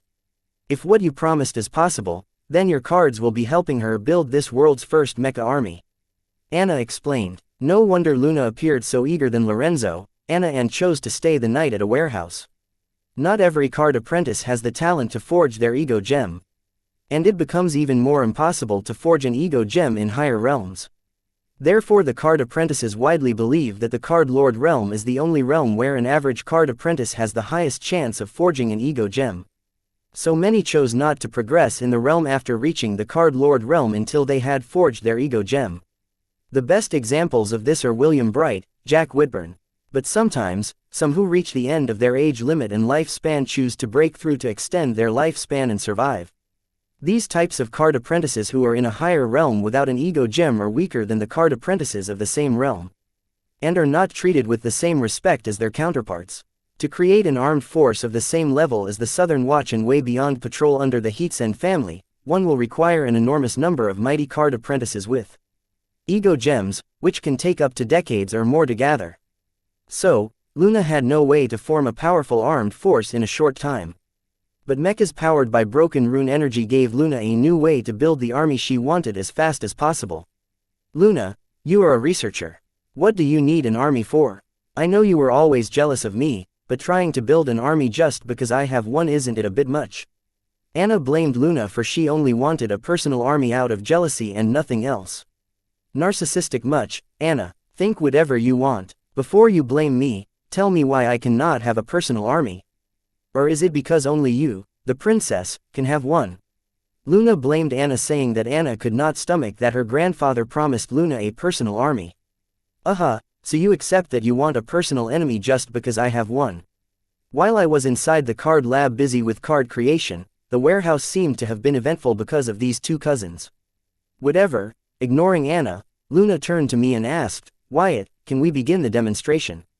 Don't get me wrong. How does the hierarchy work in your family?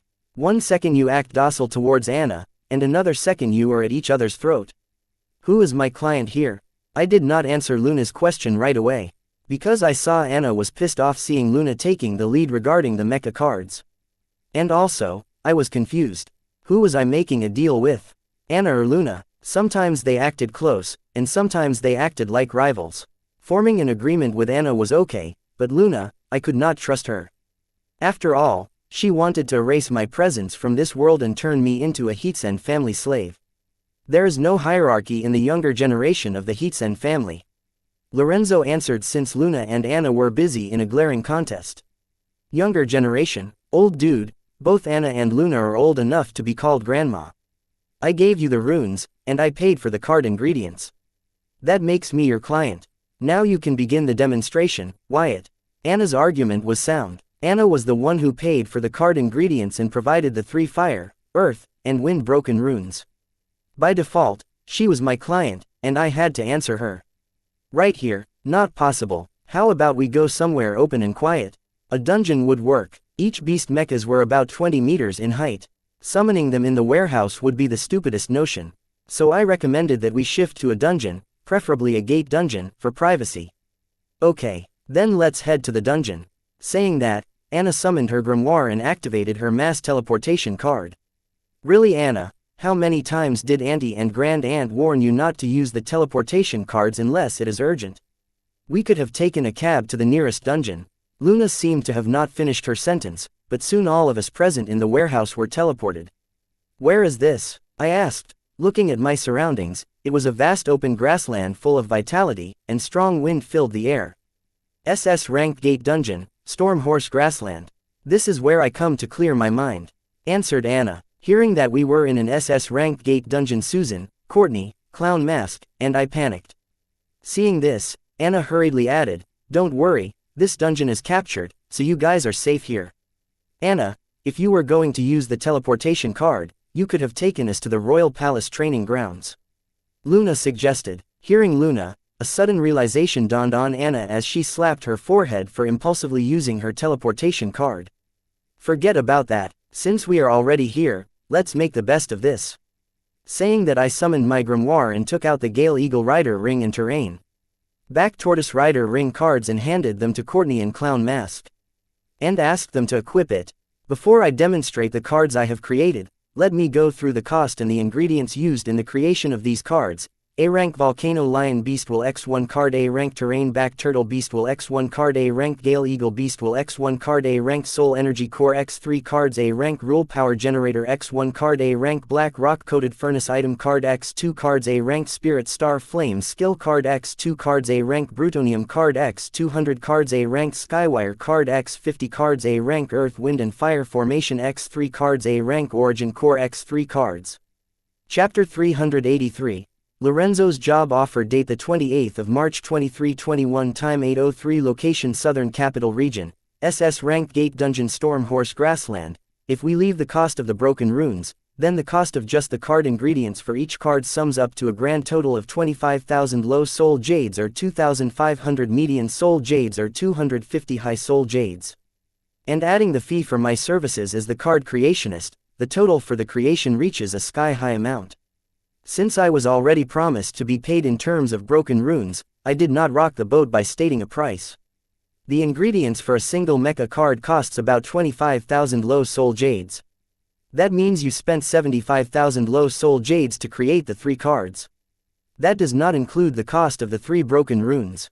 Considering the cost of a broken rune is 35,000 low soul jades. That brings the price of a single mecha card to 60,000 low soul jades. Do you know what 60,000 low soul jades can buy me? Heck, I could run a 3rd-tier city for a year with the amount you spent on the creation of the 3 mecha cards. Lorenzo asked me, as the cost of the cards I had created was too astounding. Old dude, you seem to have forgotten to add the fees of my services rendered in the creation of the card. Honestly, I had lost all respect for Lorenzo long ago, even before he voiced to turn me into a slave for the Heatsen family. So I did not bother to talk respectfully to him despite the significant age and realm difference between us. Wyatt. Susan was shocked seeing my rude speech and hurriedly came to explain my behalf, saying, Emperor Lorne, please forgive Wyatt's rudeness. He is exhausted after creating 3A rank cards. You are correct that the money spent on creating the cards is outrageous, but I believe that the cards Wyatt made are indeed worth the price. If I may, the cost of the card ingredients could have been decreased by a lot if we had brought the card ingredients in a higher-tier city market instead of a black market in a 3rd-tier city. This demonstration was planned at a moment's notice, so I could not acquire the card ingredients at a more economical price. But if this deal goes through, I promise that I will make sure that the cost of the card ingredients is more economical than what we have spent on these 3 cards. Susan explained what the price of the card ingredients was so sky-high. All the ingredients were A rank, making them scarce commodities in the Sky Blossom City. Most of the ingredients could not be found on the primary market, so Susan had to reach out to the city's black market, where the cost of ingredients was 3 times their original price. Unlike the City Hall and the Card Creationist Association, the black market was not big on giving a discount in the name of Her Majesty Southern Emperor. Therefore the total cost of the card ingredients was as high as 25,000 low soul jades. Girl, what is your name? Asked Lorenzo despite my introduction and having heard me call her Susan in the warehouse. Susan Tucci, Susan answered. Susan Tucci, at this moment, I invite you to work as the managing director of sales in Lorne Pharmaceutical Southern Academic City Branch. Old man Lorenzo offered Susan a job. Lorenzo was so confident about the job offer that he did not even try to seem humble offering the job to Susan. Hearing Lorenzo's job offer for Susan, Luna and Anna stopped glaring at each other and started looking at Susan and me with great interest. I did not even bother to bat an eye seeing Lorenzo pouching my employee right in front of my eyes. After all, the title of managing director of an MNC like Lorne Pharmaceutical Southern Academic City Branch sounded a lot better than the manager of a card boutique run by a high school student, and I was happy for Susan. Sorry, I will have to reject your offer, Emperor Lorne. I am happy right where I am. Susan rejected Lorenzo's offer without the slightest hesitation. Susan was not so naive to see what was happening. Yes, managing director is a big title, and Lorne Pharmaceuticals is indeed a big company. Enough to make one wonder and consider giving into the subduction. But, Susan knew the reason why Lorenzo made an abrupt job offer to her. It was because he wanted to hurt Wyatt and show him his place by teaching him a small lesson on how the world revolves. Susan saw right through this and was smart enough to understand that her worth in Lorenzo's eyes stemmed from her connection with Wyatt and not because of herself or her skills. Suppose Lorenzo had offered her job because he valued her and her skills, Susan might have considered Lorenzo's job offer. But he made it clear that all he wanted to achieve by this was to hurt Wyatt for his rude action earlier by snatching her from Wyatt's side, which was offensive to her on many levels. Now Susan understood why Wyatt was so rude to the 9LD fool. Seeing Susan choose me despite the allure of the title Managing Director of Lorne Pharmaceutical Southern Academic City Branch, I was glad that I did not put my trust in the wrong person.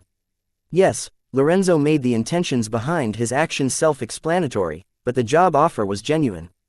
If Susan had responded positively, she would be the new Managing Director of Sales in the Lorne Pharmaceutical Southern Academic City Branch. What Susan did by rejecting Lorenzo's job offer was not something many people could do. Even the brightest of us would give in for the promise of a better future over a future filled with uncertainty. Chapter 384. Rune item date the 28th of March 2321 time 8:19 location Southern Capital Region, SS Ranked Gate Dungeon Stormhorse Grassland. Girl, is that your final answer? Feeling embarrassed by Susan's rejection, Lorenzo became aggressive and tried to change Susan's answer using his dominance. Old fool, stop it. Don't be a sore loser. I came to Susan's rescue after seeing her display of loyalty. I could not just stand by and watch Lorenzo bully her. Boy, you got a good employee right there. Ha ha. Lorenzo laughed as if nothing had happened. This was what made me cautious about Lorenzo. What do his actions mean? Is he just doing his job as the trusted aide of the Southern Emperor? I guess this is it. All in all, Lorenzo is a chill old dude, but his incompetent master made it so that he had to ask questions that she did not think of or consider. Anna was the type who did not overthink about stuff, so it was Lorenzo's duty to point out the obvious even though it meant him coming off as petty and villainous. Haha, old man, you must be so embarrassed right now. Anna laughed, pointing at Lorenzo. Luna just shook her head, not knowing if she should pity or laugh at her grandfather for his situation. A renowned titled card emperor like her grandfather was now facing such a comical situation. Luna decided to cut some slack for her grandfather for being unfortunate enough to become the subordinate of Anna. Anna, you seem to be forgetting the point here. Shall we begin with the demonstration? After all, you spent 75,000 low soul jades and 3 broken runes over those cards. Luna chose to put an end to the conversation as it was going to end up embarrassing her grandfather. You don't have to remind me of that. Wyatt, now can you begin the demonstration? Anna asked me to start the demonstration, having concluded the discussion on the cost of creating the A-rank rune-based mecha cards. Yes, Your Highness. Courtney, Clown Mask, you guys can begin. Start with the first tier and then slowly move to the higher tiers. I asked Courtney and the Clown Mask to begin the demonstration of the Gale Eagle Rider ring and Terrain Back Tortoise ring cards I gave them. The cards were of A rank, and Susan's realm was not high enough to equip them while Anna, Luna, and Lorenzo were the clients, and of a higher realm, so I could not ask them, leaving me with 2 options to help me in the demonstration of the cards, Courtney and the Clown Mask. Like I planned. Okay, Courtney and Clown Mask nodded in unison, and summoning their grimoire, they activated the cards as green and yellow colored gem rings appeared on each of their left index fingers, respectively. Those rings you see on their fingers are the item cards I have created. Equipping that ring, the card apprentice can switch between 3 tiers, Tier 1 Power Suit, Tier 2 Mecha Exoskeleton Armor, Tier 3 Beast Mecha. Now let me demonstrate what the Tier 1 Power Suit looks like and what it is capable of.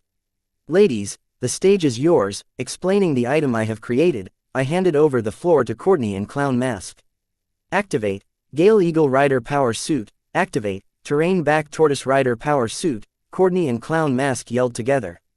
Soon both of them shone with bright green and yellow light, respectively. As the glow on them disappeared, the attire of the Courtney and Clown Mask had changed from regular clothes to tight green and yellow power suits. This is the power suit you speak. Please like, share, and follow the Cultivation Audiobooks channel to motivate me to create more videos. Thank you. It looks like a regular thin armor. What's the difference? Anna asked. Anna may be all about fun, but when the talk becomes about business, she becomes oddly serious. You could not be more wrong. If my guess is not wrong, the Synonym alloy is used as thread to woven this power suit. So it means it can display all 3 converted abilities of the Synonym alloy. extreme temperature resistance, structure memory recovery, and shock absorption. Just based on the fact that this power suit is made up of synonym alloy thread and can display all three abilities of the alloy, this power suit is worth it. Not to mention that it's powered by broken runes, so I am guessing they can also display the power of broken runes despite not having ego gem. Go ahead, you guys, show the skills of the broken runes. Luna's eyes shone as she explained what she guessed about the power suit and its capabilities. Courtney and Clown Mask started to manipulate the wind and earth elemental powers given to them by the runes powering their power suit. Seeing the capabilities of the power suit in action, Luna grew excited. So this what you meant by rule power based? Haha, they are similar to the rune items that the old fogies in my university make. How the hell can a high school student do something so magical? The more Luna thought the more her excitement grew, but it did not take long for her excitement to turn into disbelief and astonishment. I do not think that it is similar to rune items. The power suit must be using the beast skills of the beast will he add as an ingredient. It seems as they are using rune power because the skills they used are powered by a rule power generator.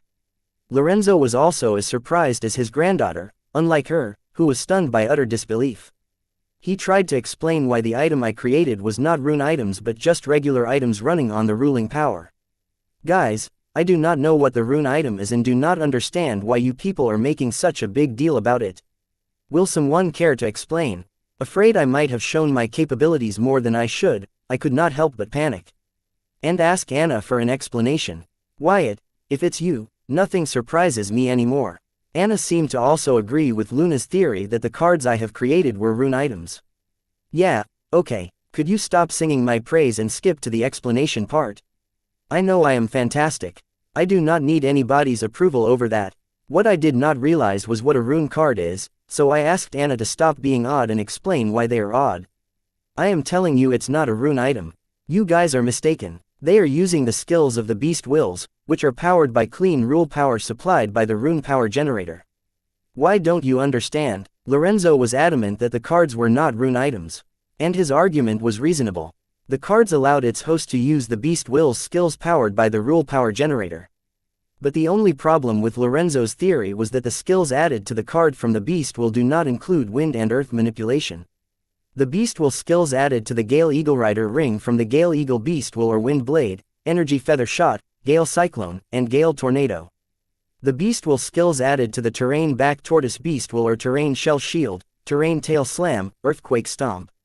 Courtney and her mother were using wind and earth manipulation, respectively. These two skills were derived from the broken rune powering rule power generator that powered the ring cards and their abilities. So yes, though what Lorenzo said was correct, but in this case, he was wrong. The critical thing to notice was that the skills of the beast wills, when used using soul energy, are less potent than when powered using rule power. Grandpa, I know what I felt. And we do not have to speculate and come up with or guess the analysis as the creator himself is here. If we are him, everything will become clear. Wyatt, did they use an ability derived from the beast will or the broken runes? Luna was not happy that her grandfather denied what was right in front of him just because of his prejudice against the creator. Well, the skill they used right now is called broken rune control. Meaning the host of these cards has total control of the broken runes powering their rings. They can manipulate the broken to their will.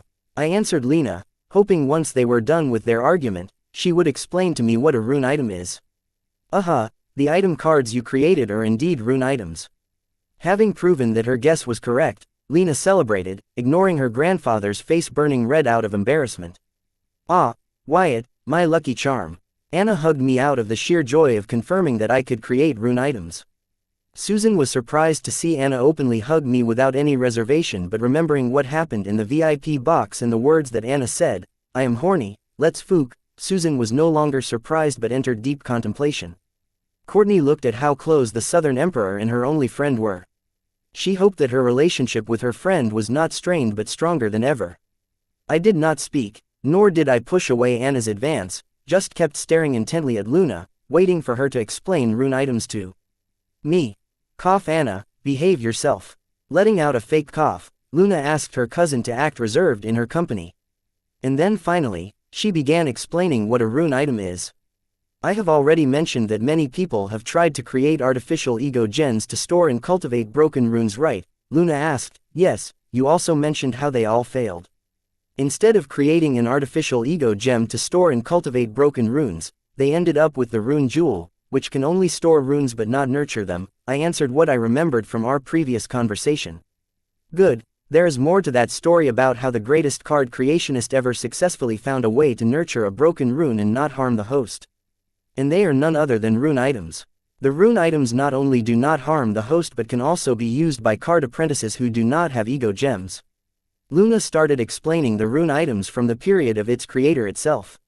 Luna, skip all the BS about the great card creationist and his journey to finding the rune items. This is not your class, these people here are not your students, and I do not plan to be bored to sleep. Anna asked Luna to skip all the background story and other unrelated information and jump to rune items and how they are made. Remember how I said the rune jewels are the failed product, then these rune items are the working product. Heeding Anna's advice, Luna skipped to the end directly. Are you telling me rune items are artificial ego gems, but you just said that the project of creating artificial ego gems for storing and nurturing them was a failure, didn't you? Luna's explanation was self-contradictory. She just said the artificial ego gem creation project was a bust, but now she says rune items are the artificial ego gems. Well, which is it, women? I thought, running thin on my patience. Well, rune items are not artificial ego gems. They are more like separate living beings.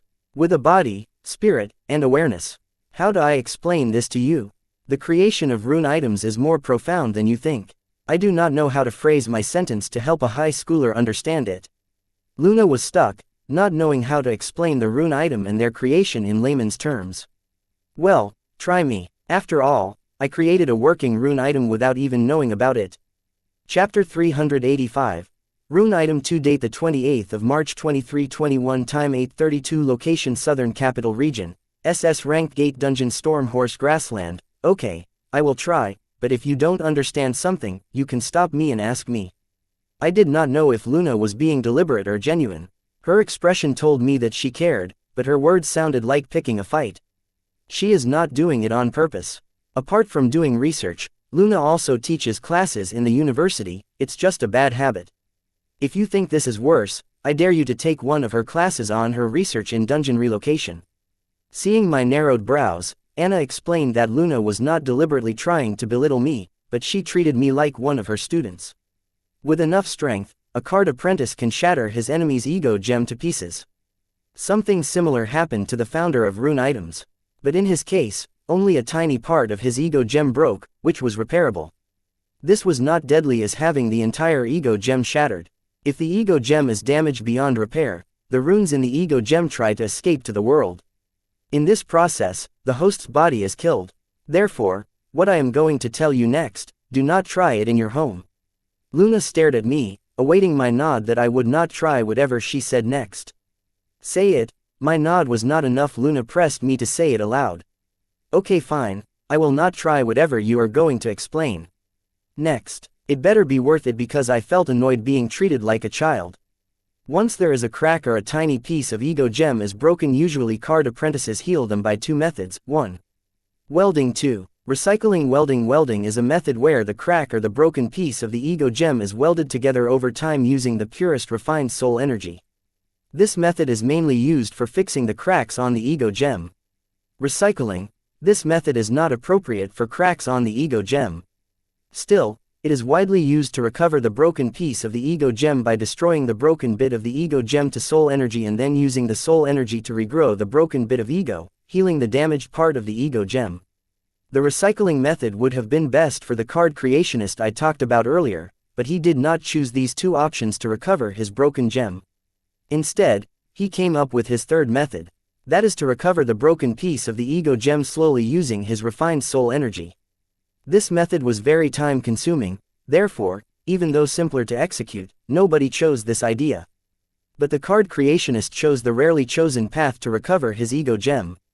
In time, not only did he recover his ego gem, but he started to nurture the leftover broken piece of ego gem to form another complete ego gem using his refined soul energy. The second ego gem formed was rejected by the body as there was only space for one ego gem, the original ego gem.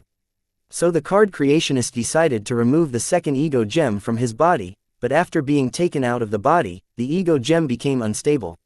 Seeing that his second ego gem was going to explode and shatter, he turned the ego gem into a card ingredient in hopes of preserving it, and he was successful. Luna paused. So I can form a second ego gem? Can people do that? I acted shocked, because this was not news to me, as I have experienced the ability of my Calamity Soul Gem, which can pump out as many as Calamity Daughter gems I want, and each Calamity Daughter gem is way better than the ego gem. What caught my attention was that the body of the Card Apprentice cannot house more than one ego gem. But I have housed about 3 Avatar Daughter gems in my body. Is this another advantage of using Dungeon Calamity Core to create my core? The more I thought, the more confused I got. So many unanswered questions. I could try to get the answer for them, but that meant revealing the secret about my Calamity Soul Gem. No matter how I went about this, I was stuck here. In a way, yes. Using the method used by the card creationist mentioned, one can create additional ego gem, but this is very dangerous, time-consuming, and painful. Luna affirmed that the creation of a second ego gem is possible. No wonder you asked me not to try this at home. What next? Did he use the second ego gem that he turned into card incident to create an item card to store and nurture broken runes, hence the name rune item? I said, acting shocked and convinced. What the card creationist that Luna spoke about did to his ego gem was something similar to what I did with my soul when Willem sliced a small piece of it. So all was not surprising to me. No, the card creationist found out that the secondary ego gem he created was missing something. And after brushing through the basics about ego gem, he found what his ego gem was missing, a condensed spirit. The ego gem he created was just an empty shell without a spirit in the center. One card apprentice has only one soul, therefore, it is impossible to develop a second ego gem. Without the spirit, the ego gem was just an empty shell. But the card creationist did not give up. He decided to do further research on the ego gem shell he had created for a new breakthrough. Further research was obviously to test the ego gem shell by placing a broken rune into it. To check if the ego gem shell had the abilities of an original ego gem. So the card creationist placed a broken rune in ego gem shell. And came upon an astounding breakthrough. Turns out that after placing the broken rune in the ego gem shell, the broken rune was turned into the spirit of the ego gem shell. Yes, the ego gem shell accepted the broken rune as its spirit, forming a complete ego gem. Having said that, Luna gave another pause, seeing my shocked face. This time, I was shocked for real, because what Luna was explaining and how my Calamity Daughter gem works started to sound similar and similar. So, does that mean that you can resurrect the card apprentice whom the broken rune belonged to? Not knowing how to explain my shock, I hurriedly spilled the theory I was thinking about from the movement I turned broken runes into ego elementals using my Calamity Daughter gem. No, resurrection is not possible by placing a dead person's broken tube in the ego gem shell, because the original soul had passed and the original body is destroyed. Many ambitious people who share the same thoughts as you tried and failed in the process. They did many cruel acts in the name of finding immortality. Luna shook her head in condolence, remembering memories she thought she had forgotten long ago. Aren't you ambitious? Comment Lorenzo on my question. Cough drive. Lorne, so this secondary ego gem is the rune item you speak. Please like, share, and follow the Cultivation Audiobooks channel to motivate me to create more videos. Thank you. Was I ambitious to think about using Calamity Daughter gem and broken runes to resurrect the dead? I don't know. No, it is not. And also, the secondary ego gem, though completed, was not working because it did not have a continuous supply of soul energy. Once again, hitting the roadblock, the card creationist decided to do further research to create a continuous supply of soul energy for the ego gem. He used the soul energy reactor to supply soul energy for the ego gem, creating the first rune item.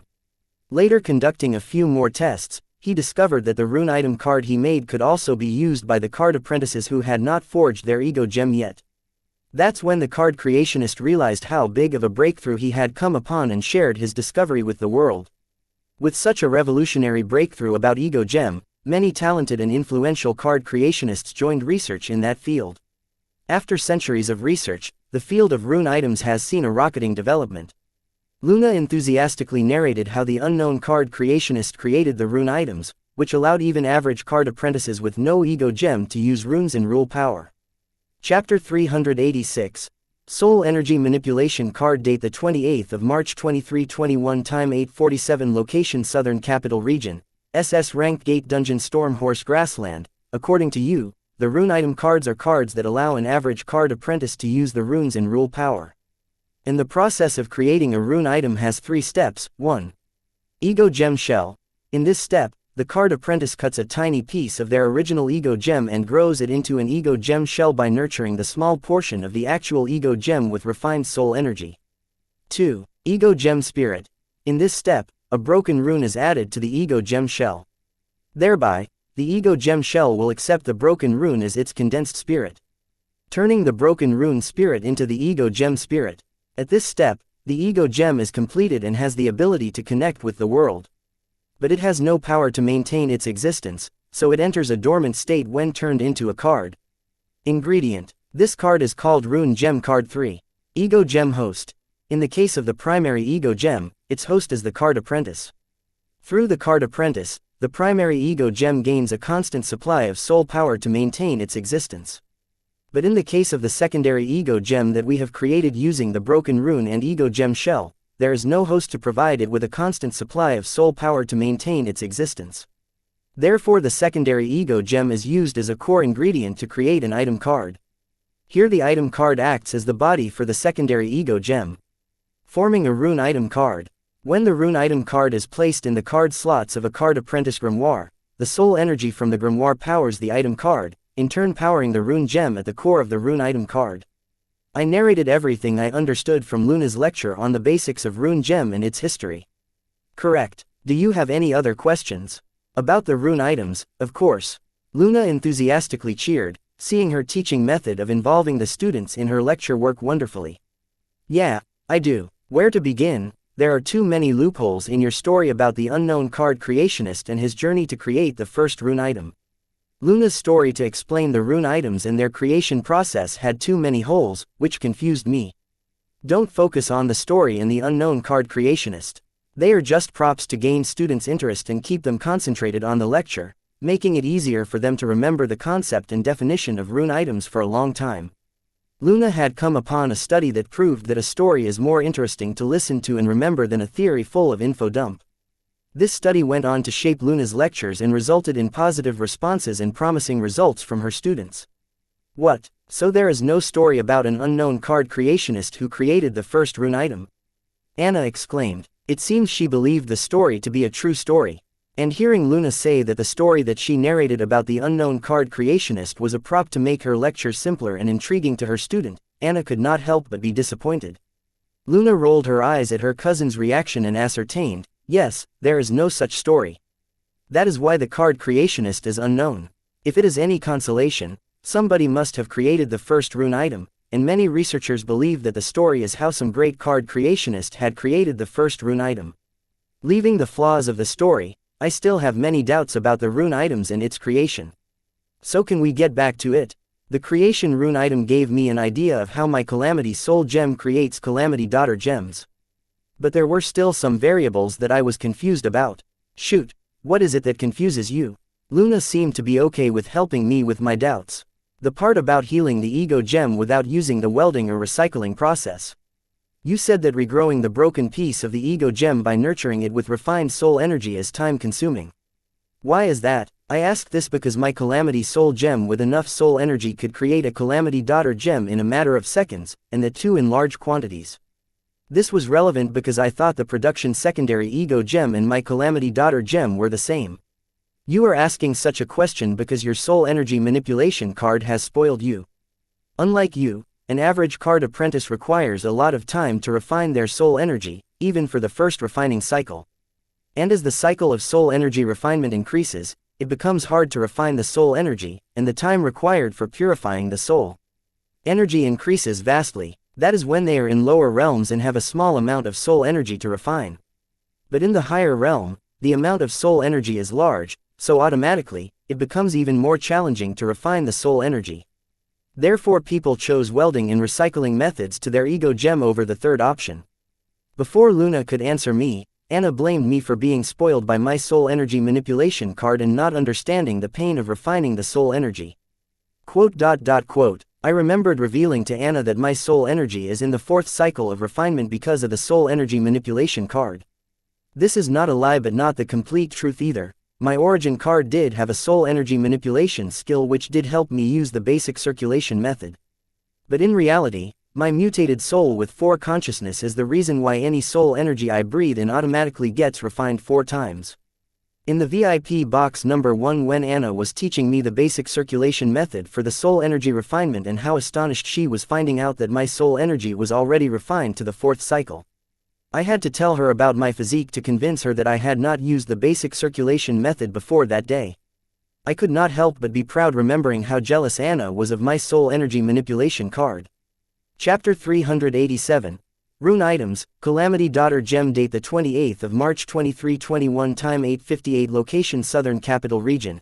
SS Rank Gate Dungeon Stormhorse Grassland. Yes, if you have a high-tier soul energy manipulation card, then the creation of the rune item cards will become as easy as creating any other card. Hearing Anna say that I have a soul energy manipulation card, Luna started to weigh the application of soul energy manipulation in creating rune item cards. And was surprised to think how much time one can save while creating a rune item card with the help of a soul energy manipulation skill. Brat, aren't you a lucky fellow to get your hands on a soul energy manipulation card? Do you have any thoughts about selling it? I can give you a reasonable price. Lorenzo did not hide his intention of buying my soul energy manipulation card. Old man, unfortunately, I cannot sell it to you. I don't have a soul energy manipulation card, but the soul energy manipulation skill is a part of my origin card. Anna looked at me with questioning eyes as she clearly remembered me telling her that I had a soul energy manipulation card. Later, remembering what had transpired in the VIP box, Anna apologized through her eye gestures for revealing my info without my permission when I had already made it clear that except for her, I did not trust anybody in the Heatsend family. It's a part of your origin card. No wonder. I almost thought you had successfully extracted the soul energy manipulation skill from the creature soulpool. Luna sighed in relief, knowing that I did not have a soul energy manipulation card. Instead, it was a part of my origin card. Researchers have been trying for centuries to successfully extract the soul energy manipulation skill from the creature known as soulpool but have failed devastatingly and given up on this project. More about the ego gem shell. Has anyone ever tried implanting it in another card apprentice? To check whether we can artificially help a card apprentice forge an ego gem. I ask this because my Calamity Daughter gem gave its host the abilities of a demon core and an ego gem, even if they had not forged either of them. Many people have considered what you have, but the result was a failure with devastating and inhumane consequences. There are 2 main reasons why implementing an ego shell in a card apprentice failed. 1. Ethereal spirit is missing. The first reason is apparent, and that is the condensed ethereal spirit of a card apprentice. If a person has not formed their ethereal spirit, implanting an ego gem shell in them will result in their soul being sealed in the ego gem shell, and the body enters a state of coma. 2. Soul energy impurity. The ego gem is formed out of the original card apprentice's refined soul energy, which will be considered impure when implanted in the body of another card apprentice. This has dire consequences on the ethereal spirit of the card apprentice accepting the ego gem shell. Luna explained the implications of taking a shortcut to forge an ego gem. Hearing Luna's explanation, I was shocked and lost in thoughts, thinking, how does my Calamity Daughter gem give its host ability of demon core and ego gem without any side effects? Wait, there is a considerable side effect to implanting a Calamity Daughter core in a card apprentice, which will turn the soul of the said card apprentice into a slave. Since this side effect did not affect me in any way, I always thought of it as a capable and valuable skill. I think that the ability of the Calamity Daughter gem to turn its host into the slave of the Calamity Soul gem's host somehow explains the reason how the Calamity Daughter gem is able to give its host the ability of the demon core and ego gem without other deadly side effects similar to that of implanting an ego gem shell in another card apprentice. The reason why the ego gem shell implantation process is a failure is because of the ethereal spirit and soul energy purity. But my Calamity Daughter gem doesn't face any problems with the rebellion of ethereal spirit and soul energy purity because it forcefully enslaves the host. The working and the creation of a rune item card had helped me come up with a theory as to how my Calamity Daughter gem works. Though just an idea, it gave me a lot of understanding of the Dungeon Calamity core. The more I understood about the Calamity Daughter gem, the more I felt that it was nothing magical. It is a clever and advanced application of the theory behind the rune items. Well, getting another Dungeon Calamity core can help explore all the theories I had just come up with. And this brings me to the question of what a false relic is. Dr. Lorne, what is a false relic? I asked the question that just came to my mind. I was curious about this because both my dungeon calamity soul and my soul pupil seemed to be false relics. I need to know what does it take for one to create such powerful weapons that could turn an ordinary high school student into an existence with infinity potential. False relic. Luna was in a good mood finding a diligent and talented student like myself and was not hesitant to answer any question I asked her. But unfortunately, before Luna could explain the false relics, Anna interrupted her. You two do not forget why we are. Luna, we are not here to hear you give a lecture, and Wyatt, you can get the answers to all your questions in the top 10 universities, libraries or with the faculty. Now let's get back to the demonstration of your cards. Anna knew the concept of rune items and false relics being an alumna of the Morning Star University. And she did not want to spend her morning learning about rune items and false relics once again. Hence seeing Luna about to lecture on false relics, Anna's patience exploded. Chapter 388.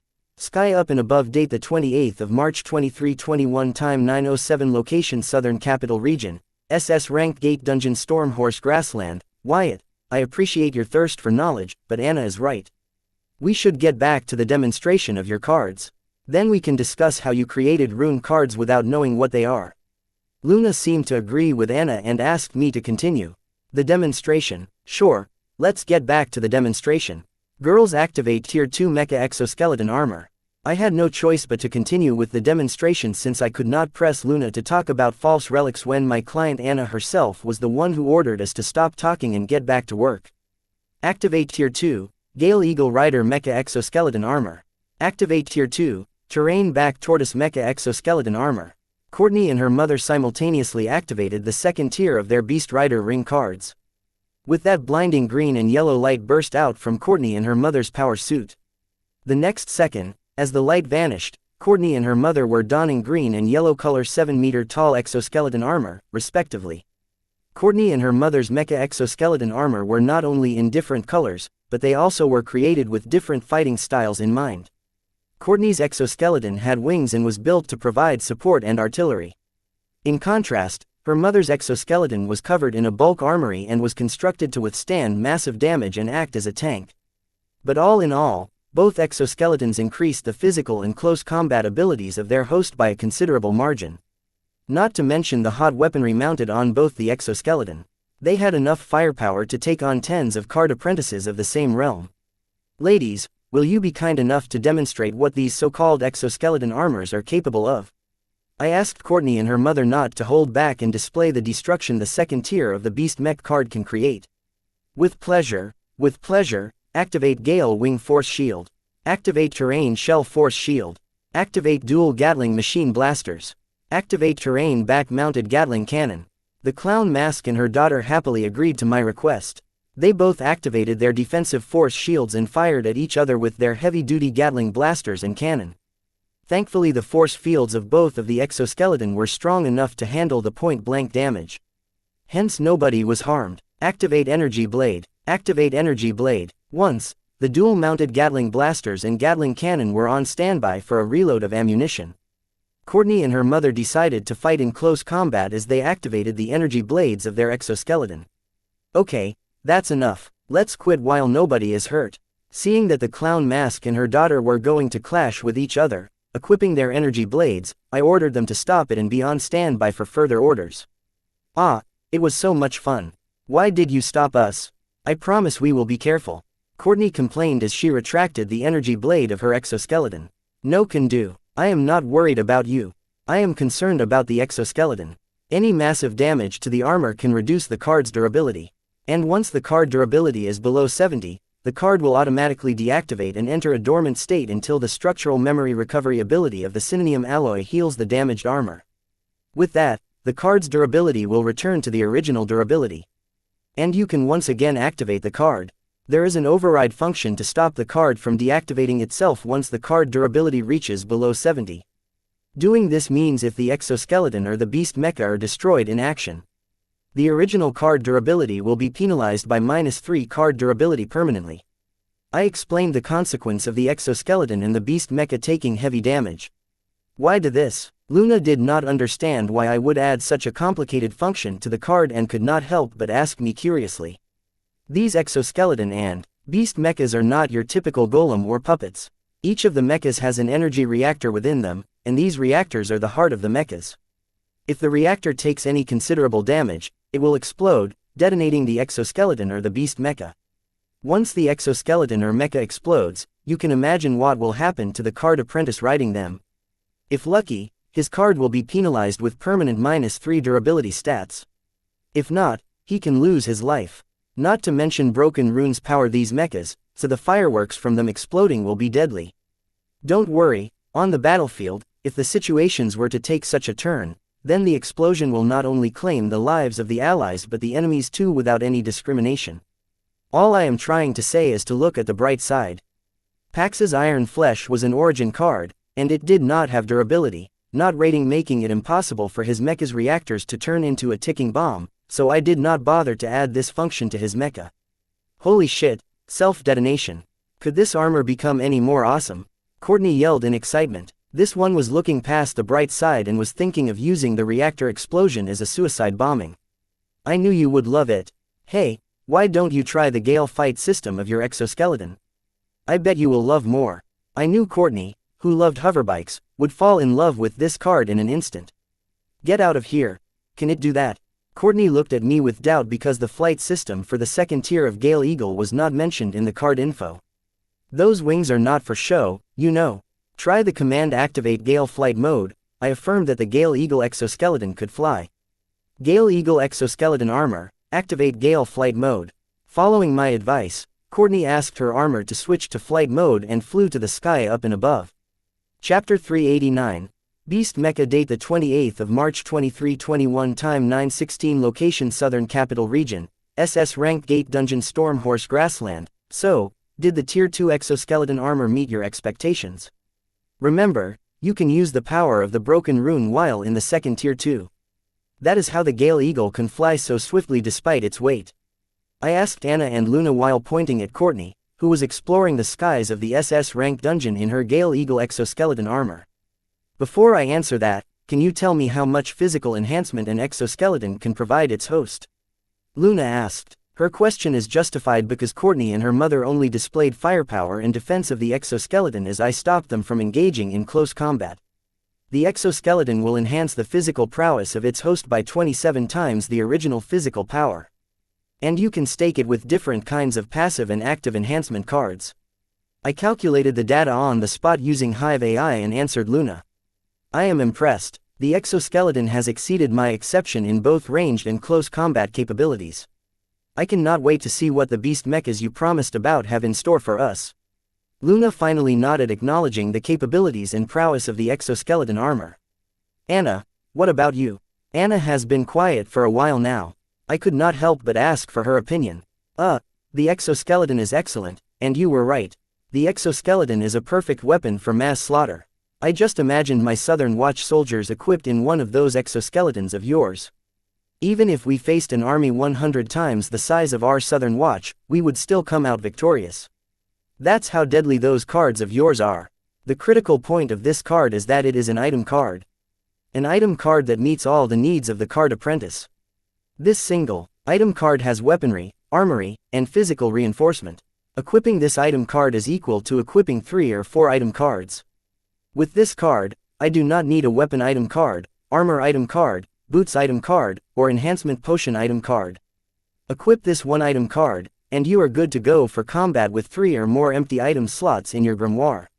The craziest thing is all this firepower the exoskeleton carries. If you arrange the active and passive skill card slots to enhance the exoskeleton, then this card's power will increase by several folds. Just imagining it, I feel my goosebumps rising. Anna was right. If one were to arrange their skill cards to enhance the capabilities of the mecha card, then the mecha card's power would explode by several folds.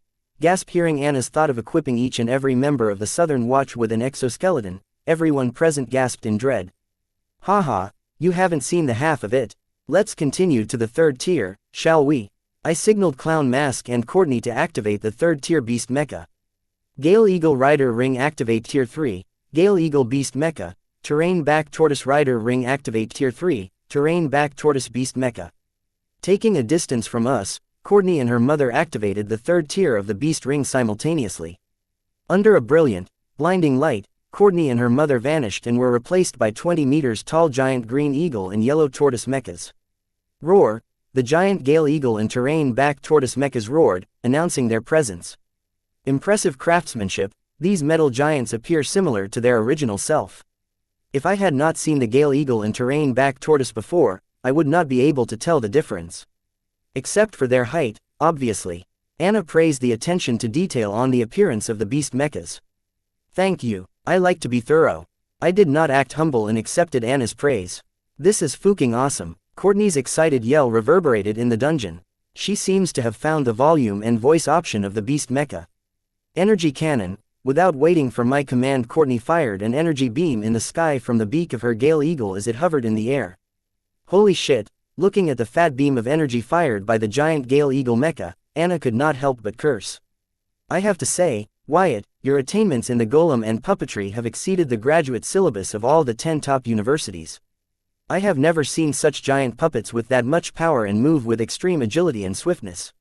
Luna could not hide her awe as she watched the 20-meter full metal body gale eagle soar in the sky just like an average bird. The mechanics behind the build of the puppet impressed Luna more than she would like to. As a researcher, theories and discoveries were more of Luna's forte, and invention and construction never impressed her until today. Correction, that is not a puppet. It is a mecha, mecha. Hearing Luna call my majestic mecha a giant metal puppet, I was annoyed and corrected her before it became a habit. Not a giant metal puppet, but a mecha. Got it. Following my reminder, Luna corrected herself, but her gaze never left the hovering gale eagle. Giant metal puppet or giant metal golem or mecha, what's the difference? Lorenzo did not give up on the opportunity to pull my leg. Stubborn old fossil, seeing how you are one step in the coffin, I will forgive you. I did not bother to bicker with Lorenzo. Turning to Anna, I asked, is this enough for a demonstration for the third tier, or do you want them to go all out? Wait, are there more tiers left? Anna asked in surprise. Yes, one more tier is left, and that is the best of all the tiers. So, should we continue or switch to the next tier? Anna was my client, and keeping her satisfied was my job. So I left the decision-making to her. This is an SS ranked captured dungeon. There is no point in holding back. Ask them to do their best. Anna seemed to want to see more capabilities of the beast mechas. So I asked the mother and daughter pair to put on a show, even if it meant emptying their arsenal. Chapter 390. Volcano Lion Beast Mecha. Date the 28th of March 2321. Time 9:29. Location Southern Capital Region. SS Ranked Gate Dungeon. Storm Horse Grassland. The green-colored grassed land was replaced by charred black ground filled with massive craters. And debris of the bombarded land was spread across the dungeon. Ashes of burnt grass and dust had filled the air, covering the clear sky above. I hope this should be evidence enough for the prowess of the beast mecha. What do you say? Shall we switch to the next tier? Looking at the devastation caused by Gale Eagle Beast Mecha and Terrain Back Tortoise, I asked whether the havoc caused by the Beast Mecha satisfied her appetite. Yeah, that is more than enough. I got to say the capabilities of the Beast Mecha cards have exceeded more than anything I could ever imagine. Anna was impressed by the destruction displayed by the mecha beasts.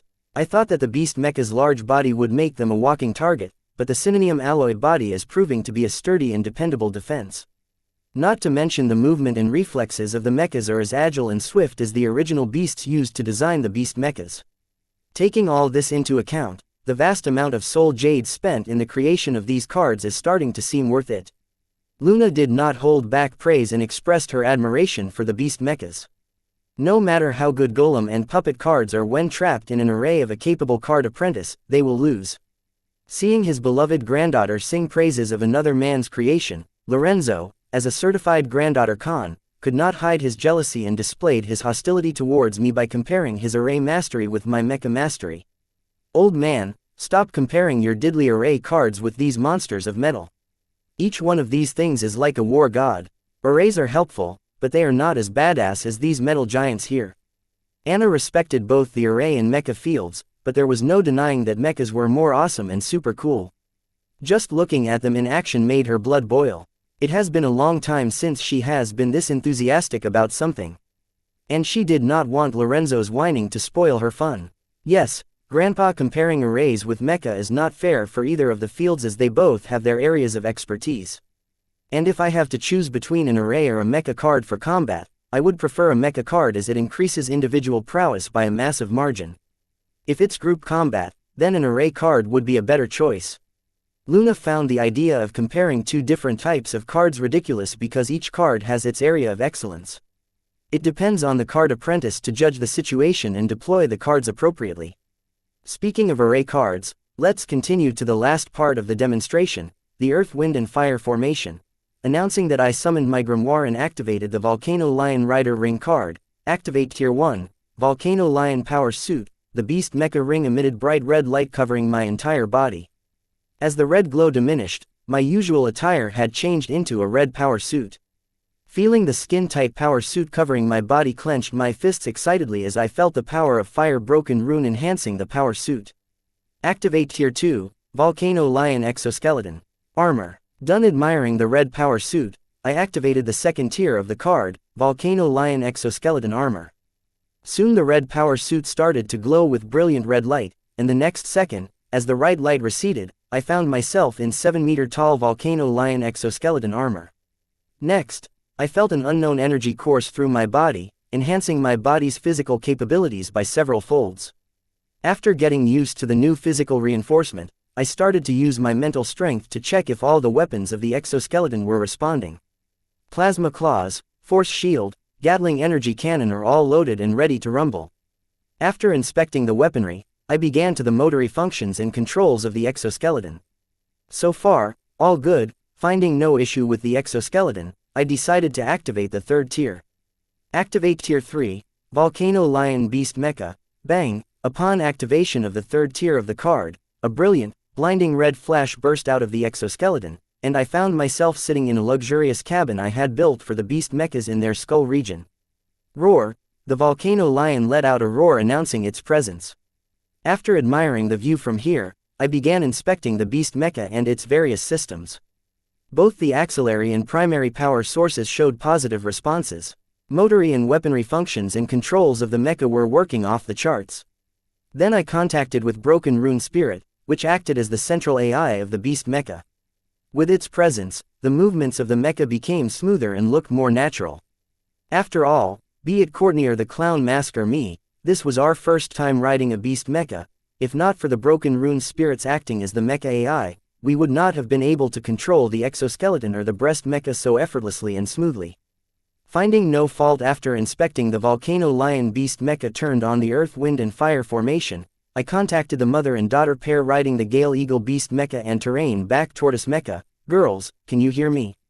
Gale Eagle Beast Mecha Rider, reporting. Courtney reported. Terrain Back Tortoise Beast Mecha Rider, reporting. Clown Mask followed the lead of her daughter and reported. Good to know you girls have gotten comfortable with all the controls of your beast mechas. Now let's switch to Earth, Wind and Fire formation. Activate Earth, Wind and Fire formation, Volcano Lion Limb Piece. Activate Earth, Wind and Fire formation, Terrain Back Tortoise Chest Piece. Activate Earth, Wind and Fire formation, Gale Eagle Head Piece. Chapter 391.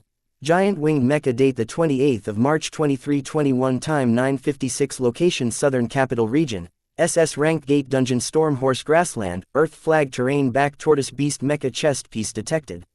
Wind Flag Gale Eagle Beast Mecha Head Piece detected. Fire Flag Volcano Lion Beast Mecha Limb Piece detected. Activating Earth, Wind and Fire formation, Terrain Back Tortoise, Gale Eagle, and Volcano Lion Beast Mechas glowed with yellow, green, and red light. Soon under the cover of the three lights, all three of the beast mecha began to morph. As the transformation of the beast mechas began, the back-mounted laser cannon and shoulder-mounted machine gun mounted on the Volcano Lion detached themselves from the beast mecha. Similarly, the tail and terrain back shell of the tortoise split up from the main body. With the terrain back shell covering the surface of the original shell gone, the head and the limbs of the tortoise retracted into the shell. Then the humongous tortoise's body transformed into a massive mechanical humanoid chest with 5 attachments for the head and the limb pieces.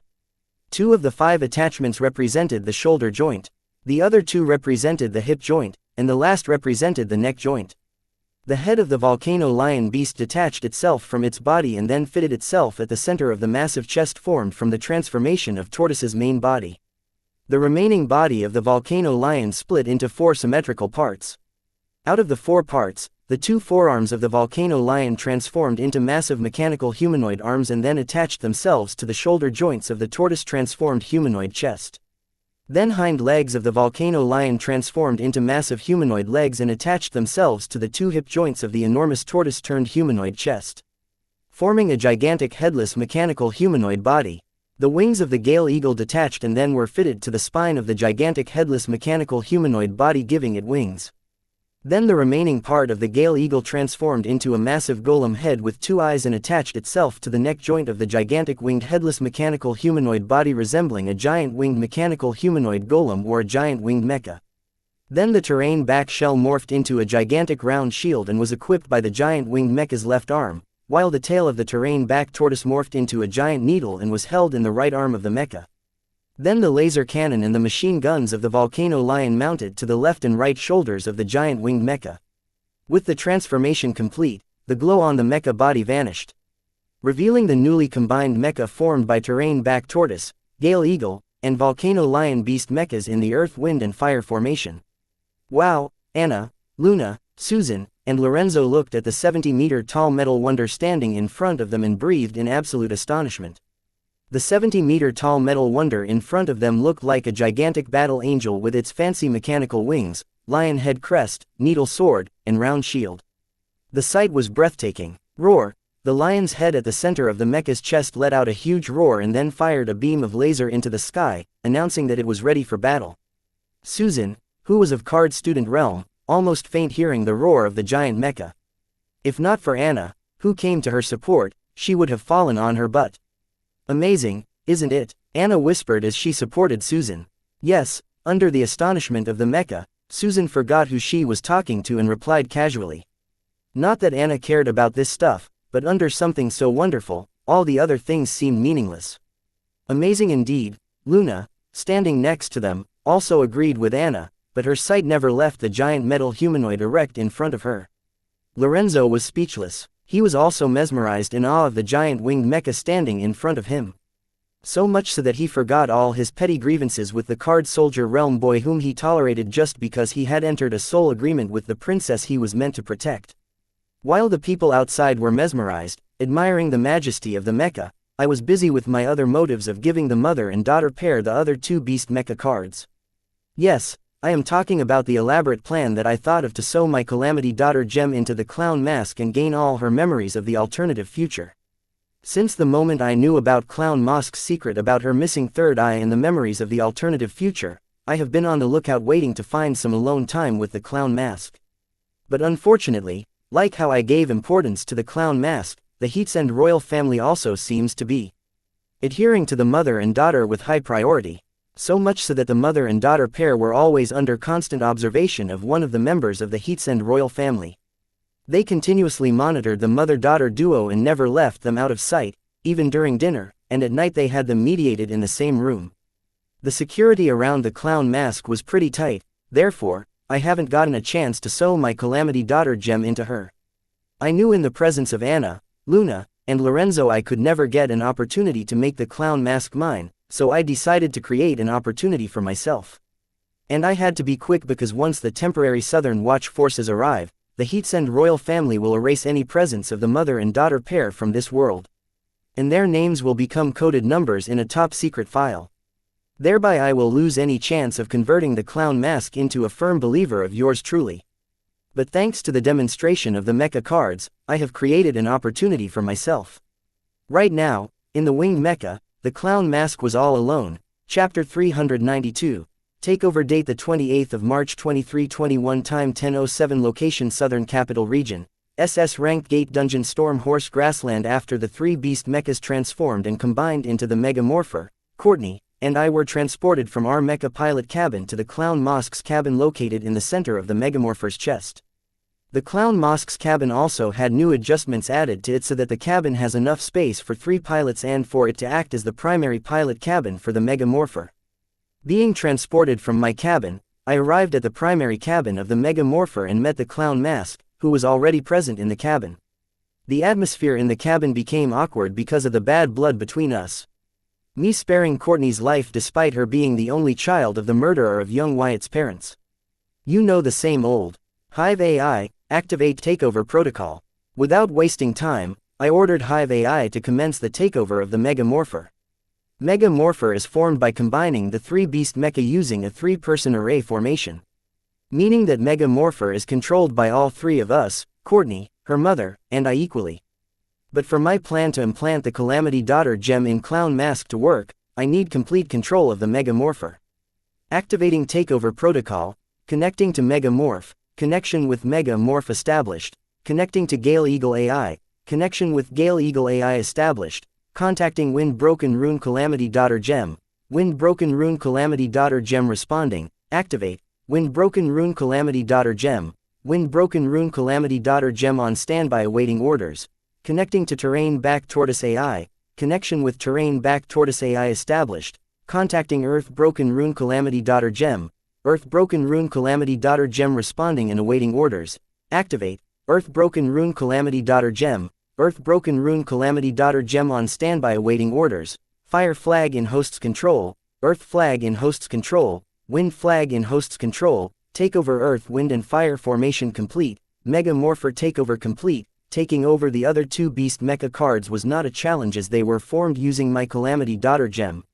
All I needed to do was have the Hive AI establish contact with the Calamity Daughter gem, and then the whole Mega Morpher would be under my control. Accomplishing that I could continue with my plan. Good. Mega Morpher paralyzed Terrain Back Turtle Mecha Beast Rider. Upon my command, an electric shock coursed through Clown Mask's seat, rendering her in a state of paralysis. Walking to the paralyzed Clown Mask, I removed her mask and, avoiding her hollowed third, I pried open her mouth and shoved my Calamity Daughter gem, and in a matter of seconds, the Calamity Daughter gem worked its magic. Hive AI, make a copy of Calamity Daughter gem Clown Mask's memory and save it in the local files. Clown Mask is my first Calamity Daughter gem. My other subordinates like the Kane Trio Mama and Papa Wyatt's party members, they only have Calamity Daughter core, yet to be updated to the Calamity Daughter gem. So technically, Clown Mask is the first subordinate formed with the Calamity Daughter gem. I wanted to check out the new additional skills that were added to the Calamity Daughter gem. After all, it is way different from the Calamity Daughter core and formed by combining an ego gem. But I could not as a lot of time has passed, and Courtney could get suspicious. To get some alone time with the Clown Mask, I rigged the 3 Beast Mecha cards so that when the Earth, Wind and Fire formation was activated, I would be the first one to arrive at the Clown Mask's cabin. Giving me an opportunity to take over the Mega Morpher controls, paralyze the Clown Mask and turn her into one of my subordinates by implanting a Calamity Daughter gem into her. Get up and continue to act as usual. I will contact you when I need you. Make no mistakes, Courtney will be here soon. Giving Clown Mask her orders, I returned the controls to Mega Morpher to normal, and soon, Courtney was transported to the primary cabin. Wyatt, you are here. Courtney did not expect to meet me face to face this early. Yes, she apologized, but that was not enough to change after what transpired between all 3 of us, her mother killing my parents, her trying to kill me, and me sparing her life. Hi Courtney, I greeted Courtney with a calm smile because right now, I was in a good mood since I had achieved both of my goals behind creating these 3 cards. Courtney was happy to see that I still greeted with a polite smile, indicating that I had forgiven her. But she had not forgiven herself for trying to kill me. Therefore she did not know how to face me. Maybe if I blamed and cursed her for trying to kill me, it would have reduced her guilt, but seeing that I forgave her as if nothing ever happened, Courtney's guilt grew by several folds. Courtney, you can speak, please like, share, and follow the Cultivation Audiobooks channel to motivate me to create more videos. Thank you freely with, it's just us here, all is forgiven. After all, we are friends, right? Having implanted a Calamity Daughter gem in Courtney's mother, I felt a little guilty, so I decided to make up with her. Courtney was a trustworthy person, especially her physique, ensuring she kept her word. Someone like her is worthy of my friendship with or without her unique physique. Woo woo, yes, we are friends. Wyatt, I am sorry I tried to kill you. Tears rolled from Courtney's eyes as she heard me as if we were friends. Confirming our friend status, Courtney apologized for trying to kill me. That's okay, I am still alive, aren't I? Hearing Courtney's heartfelt apology, my heart moved. Yeah, it's not some great apology like in the anime, but her words and her actions, I felt the sincerity behind them. Yep, despite her unruly appearance, This girl is a simpleton who does not mind getting hurt but hurting those close to her. Chapter 393. Friends. Date the 28th of March 2321. Time 10:12. Location Southern Capital Region, SS Ranked Gate Dungeon Storm Horse Grassland, Courtney. What about Bloodette? Who is she? She was strong. I barely managed to service her attacks. After Courtney calmed down, I asked about the blood slime I fought with at the tournament's finals. As for Anna, Luna, and Lorenzo, they were flying around the Megamorpher, scanning every inch of its humongous body. Apparently, witnessing the height of the Megamorpher, the Heatsend royal trio had sudden enlightenment, and they intended to use it for something of immense importance and were unwilling to share it with me. I tried to offer my help forcefully, but Anna adamantly refused my offer, saying that I did not have enough privilege level required to know the information they had. So I was kept out of the loop, and we were asked to stay on standby as they performed their tests on the Megamorpher. Whatever these people were keeping from me, it had to be huge. Bloodette is my friend. According to her, she is a supreme being sealed in the dungeon by ancient card apprentices who walked this world before us. Courtney narrated what she knew about Bloodette. It was too little, but to be someone's friend, that was all it took, in Courtney's case.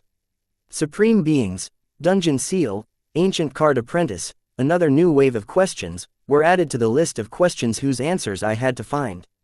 I think I will find answers to this list of questions in the libraries of the top 10 universities or with their faculty members. I also had Clown Mosk's memories of the alternative future. Maybe I could find an answer there. But for now, I decide to answer Courtney, the source of the question herself. What are supreme beings? What is a dungeon seal? What is an ancient card apprentice? If she is sealed in a dungeon by an ancient card apprentice, how did you summon her? Throwing all the questions that Courtney could not answer to the back of my head, I decided to ask her the simplest one, hoping she knew the answer for that. That I can answer, using the Soul Pact card given to me by Bloodette. Finally being asked something she knew about, Courtney hurriedly answered. Soul Pact card, what is that? This is the first time I am hearing about it. I have heard of origin cards, item cards, skill cards, but Soul Pact cards I have never heard or read of them. Apparently, you have to form a soul contract with intelligent beasts and monsters to get these Soul Pact cards. Both the parties should be willing participants of the contract and should be signed with the world and its rules as a witness. Courtney recollected what Bloodette told her about the Soul Pact and narrated it to me. Can you summon her now? I would like to talk to her. Since I could not get answers from Courtney, I decided to ask Bloodette herself. If she is as old as she claims to be, I could find all the answers to the list of questions I have. About that, after what happened yesterday, I have tried summoning Bloodette to apologize to her, but she is not responding to my summons. I think she is still mad at me for forcing her to go against her will and kill you. After the tournament, Courtney had a lot of free time, especially during the night, so she tried running Bloodette to apologize, but all her summons were unanswered.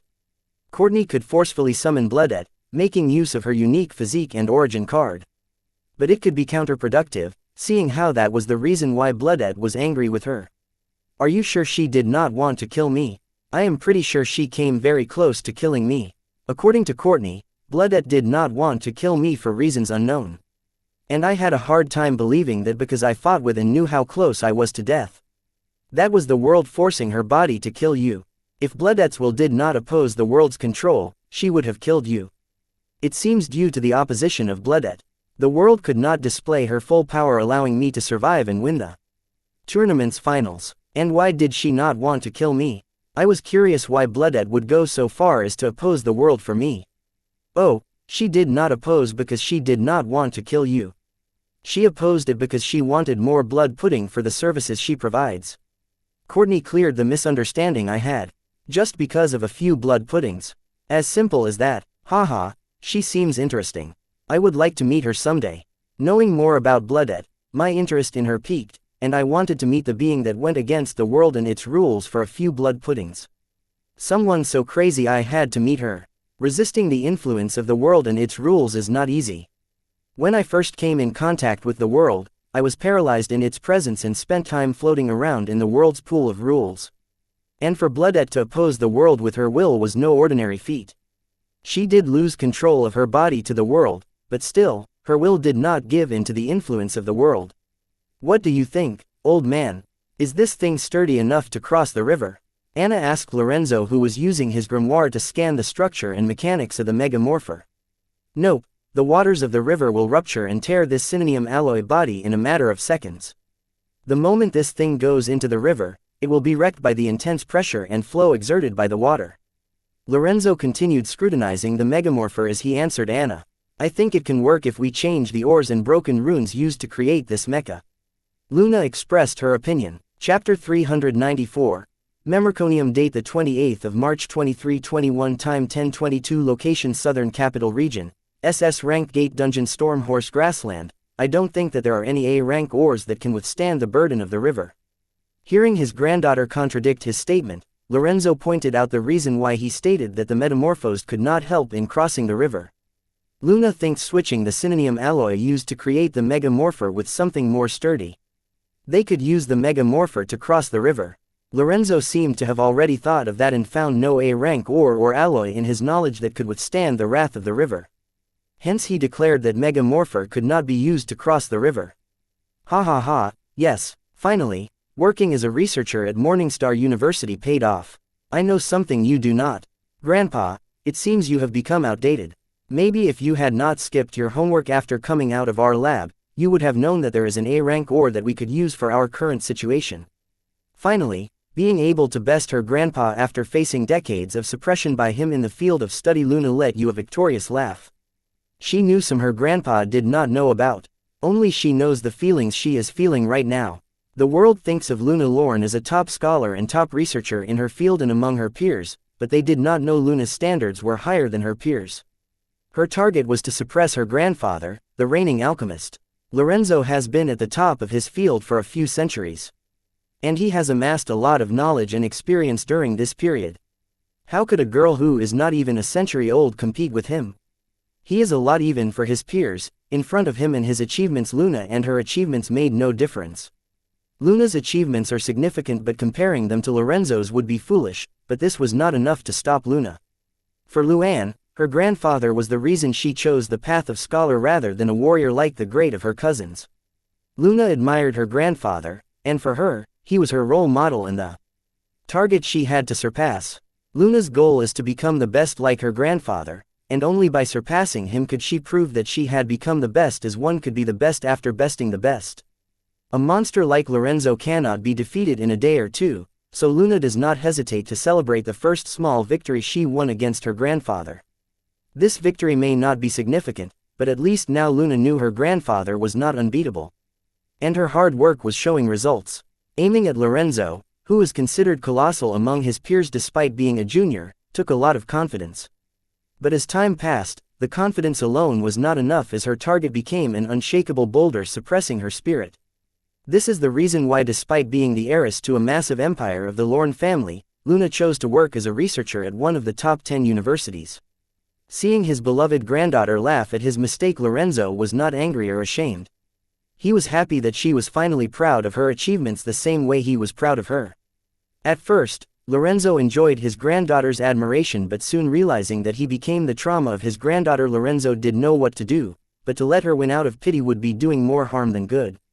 So he let nature take its course. And it was worth it. Today he knew his granddaughter's achievements would be more outstanding than his. And he hopes he will be alive to see that day. Before coming to Sky Blossom City, Lorenzo was busy researching when his nephew Anna's uncle brought him the discovery of the century, the silver milk powder. In a rush to meet its creator, Lorenzo forgot to update himself about the latest news and breakthroughs in the field of card ingredients research, which gave Luna an edge over him. Are you done? Would you care to share what it is that you know, but this old fool, despite his centuries worth of knowledge, doesn't know? Anna knew what Luna was feeling. He felt the same way her grandmother made her the commander of Southern Watch. Anna was very open about her feelings, but when it came to Luna, she would turn into a tsundere. Maybe it's because of the jealousy present between sisters. It's not Grandpa's fault. This ore has been just recently discovered. Artificially created should be the right word. Luna paused, savoring the moment. Well, what is it? Lorenzo was happy for his granddaughter, but being an excellent researcher, a part of him cursed himself for not trying to update himself yesterday night when he had the time instead of ideally meditating. Do you remember the theory about an ore that could take the property of rule power feed to it? Luna did not answer her grandfather. instead pointed him in the direction of the answer. Memerconium. I thought a researcher from the Empire proved that something miraculous as memeronium could not exist naturally. Lorenzo exclaimed. He had indeed heard about the memerconium, but it was proved to be not possible. Yes, memerconium. It was artificially created not long ago. Luna nodded in agreement. Guys, I know you both are excited, but you are leaving me out of it. And I am starting to feel like a fool here. So one of you better explain what you guys are talking about before I get mad. Anna did not understand what Luna and Lorenzo were talking about and felt left out. Then seeing the two get all excited about their geek stuff, Anna felt like a fool, which did not make Anna feel any better. Chapter 395. Recognition date the 28th of March 2321 time 1022 location Southern Capital Region, SS Ranked Gate Dungeon Stormhorse Grassland. Memerconium is an artificially created ore that can amplify and dedicate the rule power feed to it. Luna explained the newly created ore to Anna. If it is artificially created, why is it called an ore? Shouldn't it be called an alloy or something? Anna was not good with books, but she knew the definition of ore. You are right, naturally occurring minerals are mainly termed as ore. If you knew the manufacturing process of memerconium, you would agree why they termed it as an ore instead of an alloy. Please do not ask me about the manufacturing process of the memicronium ore. Luna was surprised to see Anna point out the definition of ore. Why, do you not know the manufacturing process of the memicronium ore? Hearing Luna, who loves to lecture on facts and things people do not give a damn about, says not to ask her about the manufacturing process of the memicronium ore. Anna found a way to get even with Luna for making her feel like a fool earlier. I said not to ask because the theory behind it is too complicated for your small brain to understand. Seeing Anna not let it go, Luna decided to crank it up a notch. Seeing the fuming Anna, Luna remembered why she had stopped taunting and hurriedly hid behind her grandfather and yelled, "Now don't blame me. You were the one who was being petty, Anna. Old man, move out of the way if you do not want to feel my wrath." Anna respected her elders. If it were someone else, that would be the case. But since it was the scumbag Lorenzo, who conspired against her to annul his beloved granddaughter's arranged marriage, Anna did not mind breaking a few bones of this so-called elder. You are on your own. Anna was powerful and vindictive. Ever since that incident, she has been finding reasons to trash him. And without the support from a prepared array trap, Lorenzo was not a match for Anna. Therefore Lorenzo did not hesitate to throw his granddaughter under the bus. After all, in the case of Luna, Anna will only embrace her a little, but if it is him, he can foresee a trip to the hospital. Grandpa, Luna exclaimed, feeling betrayed. Hee hee, Anna neared Luna with a menacing laugh. Guys, how much longer will it take? If you could just tell me what it is you want, I can answer and provide a solution if needed. Running out of topics to talk about with Courtney, the atmosphere in the primary cabin was starting to feel awkward. So I ejected from the mecha to ask the Heatsen trio what was taking so long. Standing on the lion's head, I could clearly see Anna bending over Luna and whooping her butt. While Lorenzo stood facing the megamorpher, seemingly busy analyzing whatever it was they were looking for. My sudden appearance caught the cousins in surprise. Luna took the opportunity to free herself and hurriedly distanced herself from Anna. Then she yelled, "I will get you back for this, I will be waiting." Anna sneered because she thought with the level of Luna's prowess, she had nothing to worry about. Boy, you make one heck of a golem. I am sorry, Mecha. You seem to have used a lot of mortal alchemy behind its design. Here's the problem with mortal alchemy, it's too basic. Having said that, Lorenzo extended his hand and struck his palm on the megamorpher. Bang! With the impact of Lorenzo's palm, the whole megamorpher reverberated with vibrations covering its entire body, with the point of impact as the point of origin of the oscillations. Soon the megamorpher jolted and turned into light and split into 3 mecha beasts, and the mecha beasts turned into specks of light and returned to their respective grimoire. Courtney, her mother, and I began to fall to the ground under the influence of gravity, with the vanishment of the mecha carrying us. Thankfully the culprit, Lorenzo, was kind enough to use his ability to catch us midair and land us safely on the ground. Old man, what was that for? Landing on the ground and feeling safe, I yelled at Lorenzo and asked him to explain himself. What prompted him to attack the megamorpher? Despite its humongous height, megamorpher is an A-rank item, and thanks to the earth, wind and fire formation, it could display the strength of Card Overlord at best. So attacking it with the power of a Card Emperor was a bit of overkill. I was just pointing out the flaw of your item card, Lorenzo replied nonchalantly. You mean you attacked the mecha to show off? Hearing a carefree response from Lorenzo, I was enraged. For you, it may look like a show-off, but for someone of my age, all I see is a generous elder pointing out mistakes to his arrogant junior. Your card creation ability is creative. I have never seen a card creationist who used mortal alchemy to create cards when you have better and excellent alternative card ingredients available. Your mecha could be a lot stronger if you relied less on mortal alchemy and deepened your knowledge about array cards. Combining the 3-beast mecha to form the giant mecha using a formation carry is a good idea, but your understanding of the formation is too shallow. Therefore there are too many flaws in giant mecha, and I did not even need to utilize my soul energy to defeat it. If you use this mecha against any skilled array master, they can also see the flaw I saw. And do exactly what I did just now. From the power suit to exoskeleton to beast mech to the mega morpher. Each one of them has succeeded in impressing and being acknowledged by Lorenzo. Which meant he recognized me as a capable card creationist worthy of this advice. Chapter 396. Intentions. Date the 28th of March 2321. Time 10:29. Location Southern Capital Region. SS Ranked Gate Dungeon. Stormhorse Grassland. Mortal alchemy. Is that what these people call engineering in this card universe? And what do you mean by there are flaws in the way I used the earth, wind and fire formation to combine the 3-beast mecha? I agree my knowledge about formation arrays is near to none, but I used my soul pupils to arrange the soul pathways of the formation in all 3 cards. So there can be no flaws. If there are any flaws, they must have been in the 3 earth, wind and fire formation cards I used as card ingredients to create the beast mech cards. Old man, what are you getting at? If a sly old fox like Lorenzo is praising my work, then he has to be working an angle. All I am trying to tell you is that in the card creationist society, you are an unpolished diamond. With proper guidance and teachings, you may someday become a real rare diamond. Old Lorenzo was indeed working an angle to accept the rude boy in front of as his disciple.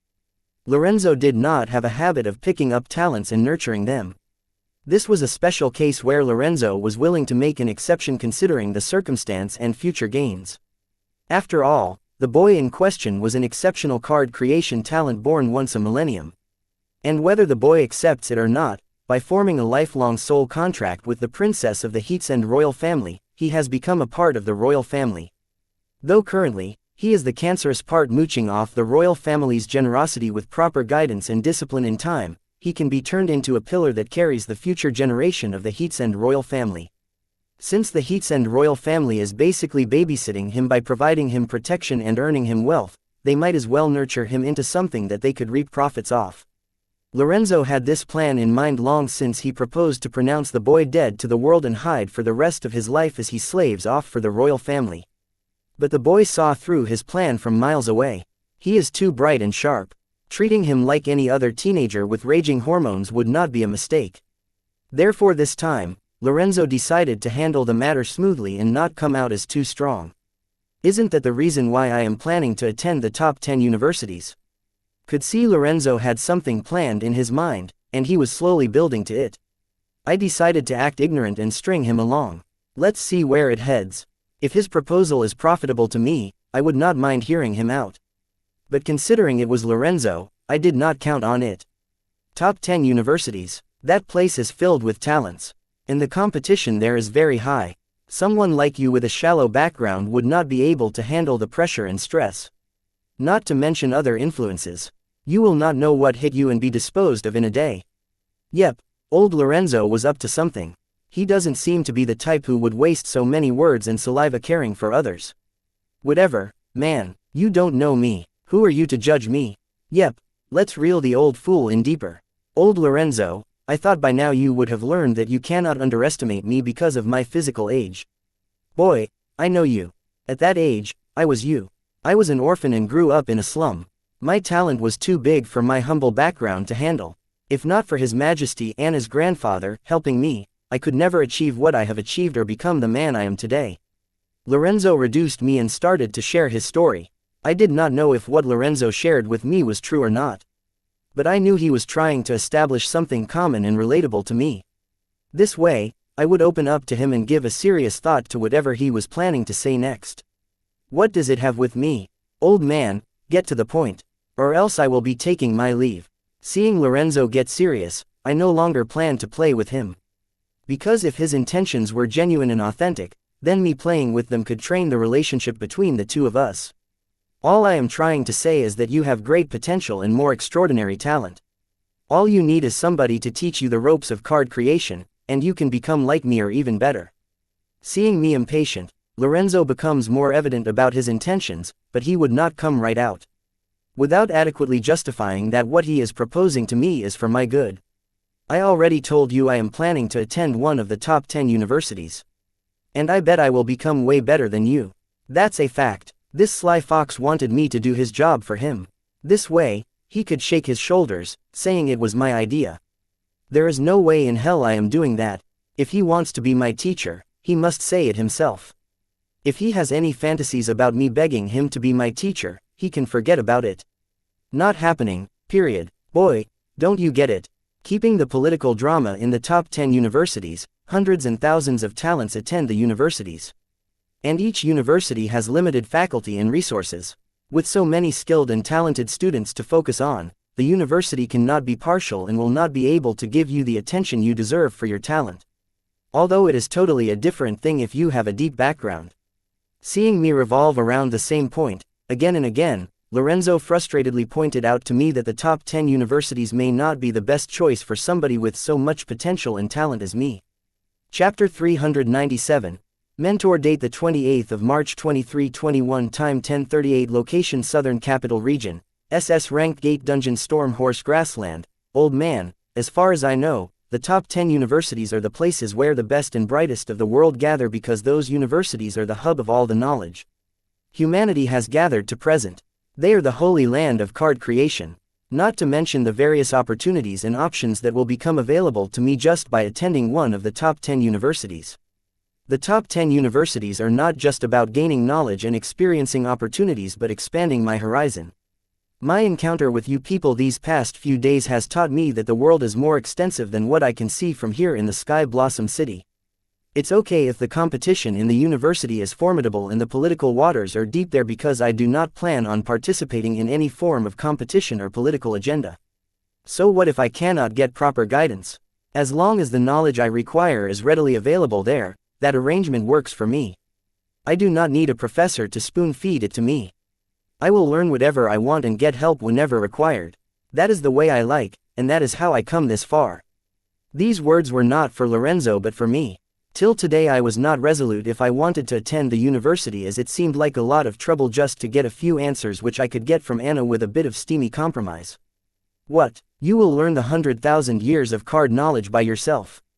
Boy, don't kid yourself. Just because you learned and created some of the basic card recipes by yourself doesn't mean that you could learn card theory without someone guiding you. Those card theory dates back to 100,000 years over the period. Many have tried to summarize them all, but none came close, and you think you can learn it without any guidance. I thought you had a wise head, but it seems I judged you hastily. Trying to reason with the boy, Lorenzo started to treat him as an adult, but he realized no matter how smart or talented the boy may be, he was still a teenager. Old man, drop it. I am young and have a lot of life in front of me, so I can afford to learn by making one or two mistakes. Having someone as strong and knowledgeable as Lorenzo as my mentor would be good. I could learn and gain a lot from him. But our end goals were different. By acting as my mentor, Lorenzo wanted to train me into a Heatsend royal family soldier, similar to him, which did not sit right with me. Being from the earth, taking orders was not my thing. I was more free-spirited and believed in individual freedom. Since I have spoken so much already, I might as well go ahead and ask. Wyatt, are you willing to accept me as your mentor? Before you answer me, know this, I will spare no effort to teach you everything I know. And do everything in my power to see you succeed. My answer made it clear that I knew what Lorenzo was trying to propose, and it also made it clear that I was not interested in his proposal. Knowing all this, old Lorenzo still chose to ask whether I was willing to accept him as my mentor. By hinting to Lorenzo that I knew what he was trying to propose and that I was not interested in his proposal, I was not trying to save him from embarrassment. Instead, I was trying to keep myself from the current awkward dilemma. I thought, knowing the truth, Lorenzo would choose to avoid getting embarrassed, and would not put forward his proposal to me. But Lorenzo did just the opposite, putting me in a pickle. Lorenzo is at the top of his field and is the best of the best at what he does. Having him as my mentor means I would gain his first-hand knowledge passed to me directly by him. This would do good for me on the side of the Heatsend royal family too. As the disciple of their in-law, I would be considered family, and they would overlook the fact that I was mooching off them in the silver milk powder project. And would be keener on giving me protection. Choosing Lorenzo would do me a lot of good. But doing so would tie me to the Heatsend royal family ship. Since I was already labeled as a member of the Heatsend royal family faction, in a way, it did not matter. But nothing is free in this world. As the disciple of Lorenzo and part of the Heatsend royal family, I would have many obligations for which I would be held responsible for, which went against the chronic disease that makes the back of my brain itchy whenever I am being ordered around. There are too many pros and a single con from accepting Lorenzo as my mentor. Too bad that this one con was the deal breaker for me. Thank you for your consideration, but no, I think the top 10 universities are the best place for me. I rejected Lorenzo without caring for how it would henceforth affect my relationship with the Heatsend royal family. I believe that as long as they needed me and the sole contract between Anna and I existed, I did not have to worry about them acting out. Well, I tried warning you. The waters in the university are too deep for a kid from a humble background like you. Don't come running to me when you cannot handle the university. Later, even if you beg me, I will not be your mentor. I did not accept this kind of 8th grader response from Lorenzo, but well, it is not surprising since he did get rejected by a high schooler. Chapter 398. Suitors. Date the 28th of March 2321. Time 10:46. Location Southern Capital Region, SS Rank Gate Dungeon Stormhorse Grassland. Don't listen to him, Wyatt. Nobody in the top 10 universities would dare to touch the man of the Southern Emperor. Hearing Lorenzo's ominous remarks, Anna tried comforting me, saying that nobody would dare to harm her man. But, I am not your man. Anna's words would have sounded comforting if I were her man. But now, all I can hear is her trying to coerce me into becoming her man. I don't think so. You guys may be wrong about this one.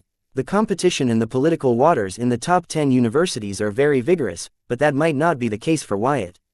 Once the silver milk powder starts selling, you will become the renowned discoverer of silver milk powder in the heart of the she gladiator. Your status changes from nobody to that of a golden snitch. Many powers would be interested in you and try to make you their possession one way or another. Luna seemed to have a different opinion from her grandfather. Would that mean that I am already part of the political struggle in the top 10 universities?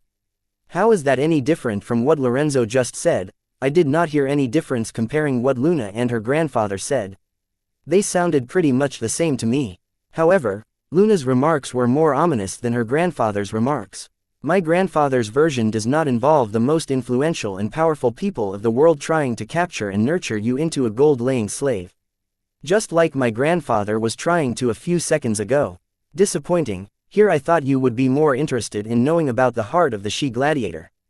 According to Luna, as a nobody, I can graduate from the top 10 universities by keeping my head down. But as the renowned discoverer of silver milk powder, the trouble would come finding me. This meant my dreams of a peaceful life were shattered the moment I patented silver milk powder under my name. By she gladiator, are you referring to the embarrassing nickname given to Anna during her time in the university? This was quite obvious. These girls were several decades old yet partook in such childish wordplay. Calling me the heart of she gladiator. What are we, 17? Yes, physically, I am 17, but mentally, I am a middle-aged man. Whatever, despite her fooling around and her insane man strength, Anna has many suitors who are willing to pursue her despite her loose sleeping around and giving it to anybody above an 8. If I were you, I would watch out for them than the other influences. Luna seemed to enjoy talking about Anna and her love life. Since they are willing to overlook all of Anna's past lovers, why would they target me? If Anna's suitors can accept Anna's parade of ex-lovers, I think they can overlook one more. Not to mention I do not have such a relationship with Anna yet. Wyatt, I thought you were smarter than that unless you are like one of those men that my mother told me about.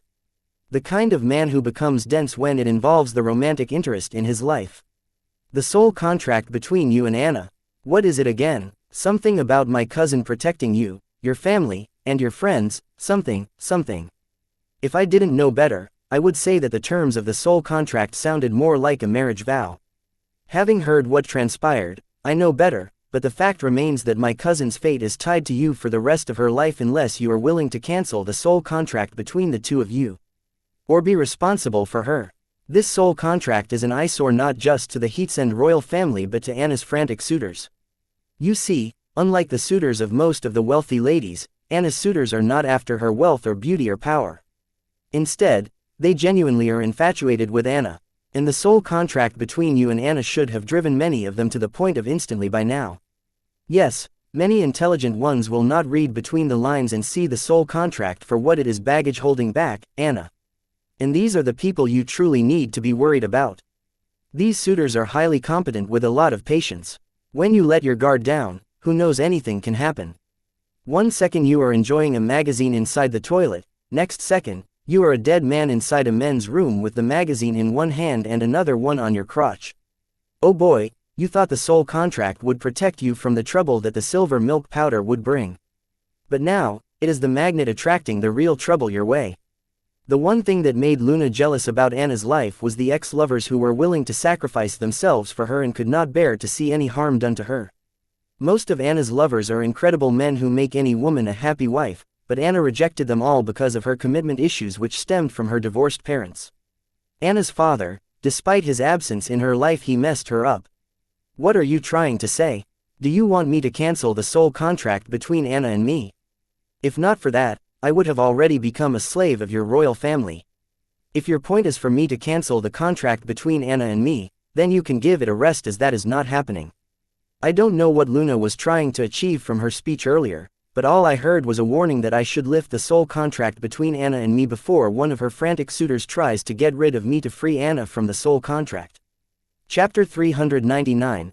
Back off. Date the 28th of March 2321. Time 10:54. Location Southern Capital Region, SS Ranked Gate Dungeon Stormhorse Grassland. Quite the opposite, actually. I was hoping you could take responsibility and make the contract official by marrying my cousin. The soul contract of yours already makes Anna your full-time nanny. I don't know what she was thinking when she signed the contract. That topic is for another day. You don't actually believe you can have the heiress of the Heatsend royal family work as your bodyguard for the rest of your life. Right, if not for Anna speaking up for you and you being needed for the silver milk powder project, my aunt would have already disposed of you. First, Luna's thoughts aligned with her grandpa's desire to enslave Wyatt. But now, after seeing the mecha cards, Luna realized the potential and talent in Wyatt. And seeing her grandfather trying to recruit Wyatt as his disciple, Luna was sure that any amount of investment done on Wyatt now, several times of that, could be reaped in the future. And for some unknown reason, her cousin seemed to be fascinated with the boy. Is it love, just a fling? It was hard to tell. After all, it was Anna who would change men like changing clothes. But for some reason, her gut told her that Anna was serious about this boy. Anna had slept with her arranged fiancé and made her the joke in the eyes of her friends and colleagues alike. But the fact remained that because of Anna, her arranged marriage was annulled. Knowing or unknowing, Anna helped her escape a disastrous future. So she owned Anna won. Therefore, as a way to pay back Anna, Luna decided to become the matchmaker between Anna and her crush. I was not dense enough to not realize that Luna was trying to intimidate me into committing to something I did not want, a relationship. No, she is reaching for something more than a committed relationship, a marriage. It would have been better if Luna had threatened me to cancel the contract between Anna and me instead. Duck with an F. Why are the grandfather and granddaughter pair acting weirdly today? The grandfather wants to be my mentor, and the granddaughter wants to be my sister-in-law. What are they scheming now? Just yesterday, they were trying to convince me that they were protecting me when they actually were trying to get a free and willing slave for their family by declaring me dead to the world and erasing my presence from the face of the world. I wasn't afraid of their conspirators but how they deployed their conspiracy. It was becoming harder for me to tell whether they were genuine or hatching something. This made it harder for me to decide how to respond to them. One thing I have noticed, no matter the way they used, both the grandfather and granddaughter pair were trying to hitch me to the Heatsend royal train. Making it clear to me that they are thinking that if they could not make me a slave of the royal family, they wanted to make me a loyal subordinate of the royal family. One thing was clear: the conspiracies of the two seemed to be revolving around the interest of the Heatsend royal family. I did not have to answer Luna or Lorenzo but Anna, as she was the one who was being affected here, so I looked her in the eyes and asked, "Do you feel the same way?" Do you think I should be held responsible too? No, I like you, and I will make you mine in my way. You, marrying me just because that is the best option for your problems is not what I want. I want you to marry me because I am the right one for you. Because you feel the same way I feel about you. Because you want to spend the rest of your life with me. Because you are madly in love with me, and the thought of living separated from me kills you. As far as the soul contract goes, I signed the contract fully aware of what I was signing up for. So you do not have to worry about my mother or my family. Nobody would do anything that would hurt me. Anna's answer could not be more precise. Having explained where she stood, Anna turned to her cousin and said, Luna, I know what you are trying to do, and it is good to know that you have forgiven me for real. But bitch, stay out of my love life. Do not pressure him. What if you scare him away? Got it, loud and clear. You could say it civilly, you know. Getting an answer from Anna herself, Luna decided to mind her own business. Civil, look who is talking about being civil. I have seen how you researchers can get during the year-end university funds distributing. I have seen my share of nasty, but that shit in there. I do not have words to describe it. Anna loved her cousin, but she found her high-class, upscale act a bit annoying. Why do you have to act superior? Is it just because you are a scholar? Why can't you be yourself? University funding distribution is different. It is a battlefield. What if they give all the money to the mortal alchemy and medicine department? We have no choice but to fight. You can't judge a person on that. Lorenzo came to defend his granddaughter, and he was proud that she could fight for her department's funding. That is how he raised her. You would say that. You both are stitched from the same cloth. It's like a thief alibing a thief. Anna sarcastically responded. Lorenz gave up because whatever he said would only make it worse. Old man, you two back off of Wyatt. If he wants to join the Heatsend royal family, he will enter it. That's his choice, but if you scare him off, I will be your worst nightmare. Anna warned Lorenzo to stop with his conspiracy as she believed his stubborn pursuit of making Wyatt join the family would end up driving him away instead. Chapter 400. Difficult client date the 28th of March 2321 time 11:08 location Southern Capital Region, SS Rank Gate Dungeon Stormhorse Grassland. So, you guys, how was the demonstration? Did you like the Beast Mecha cards? Since Anna took care of the granddaughter and grandfather duo, I asked them the question of the hour. The Beast Mecha cards were everything you promised, and the Mega Morpher was unbelievable. Anna enthusiastically praised the Beast Mecha cards and the Mega Morpher. Her sparkling eyes told that she was genuinely impressed by the cards and their capability. The cards were fantastic, and they performed exceptionally even beyond what I was expecting. Not to mention they are rune item cards. Now all that remains is the production details. How many of these cards can you make in a day? Without exception, Luna also officially became a fan of the Beast Mecha cards. It would not be wrong to say that she has become a fan of mechas in general. Not only had she become a fan, but she planned to create a private army of card apprentices equipped with mecha cards powered by broken runes in general rune mecha cards. Good. Hearing Luna's question, I knew the big fish had bitten the bait. And I was enthusiastically going to reel in the fish by answering Luna's questions until she was satisfied but was interrupted by Lorenzo. Wait, before we go into details or make any promises. We should address the issue regarding the Mega Morpher. I guess I was wishful, thinking that Lorenzo would heed Anna's warning and stop causing trouble for me. What about Mega Morpher? Since Lorenzo is my client, I saw it as my duty to solve Lorenzo's problems regarding my products. The same old, I reminded you earlier that there are flaws in your formation array used to combine the Beast Mecha to form Mega Morpher. Right, how are you going to fix it? From Lorenzo's question, I knew for sure he asked the question to create difficulties for me. It seems he took my rejection of him becoming my mentor to heart. That error in the formation array used to combine the Beast Mecha to form Mega Morpher is not because of me but because of the formation array cards I used. If you can provide me with better formation carry cards, I will use them to create the mechas. That way, there will be no apparent flaws when they combine to form Mega Morpher. Lorenzo and everybody present here knew that I had very shallow knowledge of the formation array cards, and that is why I made use of ready-made formation array cards as ingredients to create the mecha cards. Yet Lorenzo still chose to ask me about the flaws in the formation array cards I used. How am I supposed to answer the flaws of formation array cards created by another card creationist? I know this looks like pushing the blame. Yes, this guy is purposefully making trouble, and he is my client. So I politely answered that if he is willing to supply me with better formation array cards, I will use them as an ingredient to create the mecha cards. Grandpa, are you satisfied? Now can we move on to other details? Luna was pissed seeing her grandfather act petty when she was about to talk business. Yes, that's it for now. You can proceed with the production details and other stuff. Lorenzo did not want to piss off his granddaughter. She may look like a cuddly little doll, but when she gets angry, she turns into a raging beast out for blood. Wyatt, since you have spoken already, we will supply you with all the card ingredients required for the mecha cards. And how? Having dealt with her grandfather, Luna started taking business with me but was interrupted by me. Wait, I meant that if you can supply the formation array cards since the ones in the market are not up to your taste. But the rest of the ingredients would still be procured by our card boutique. If Luna supplies all the card ingredients, then Susan would miss out on a considerable fortune that she could have amassed on the commission would be lost. Susan is my exclusive manager, meaning I am her source of income. I could not just let my client bring the ingredients.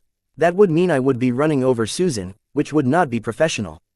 Wyatt, you are kidding, right? How is your card boutique going to procure such massive amounts of rare card ingredients when it could hardly gather enough ingredients for the 3 beast mecha cards?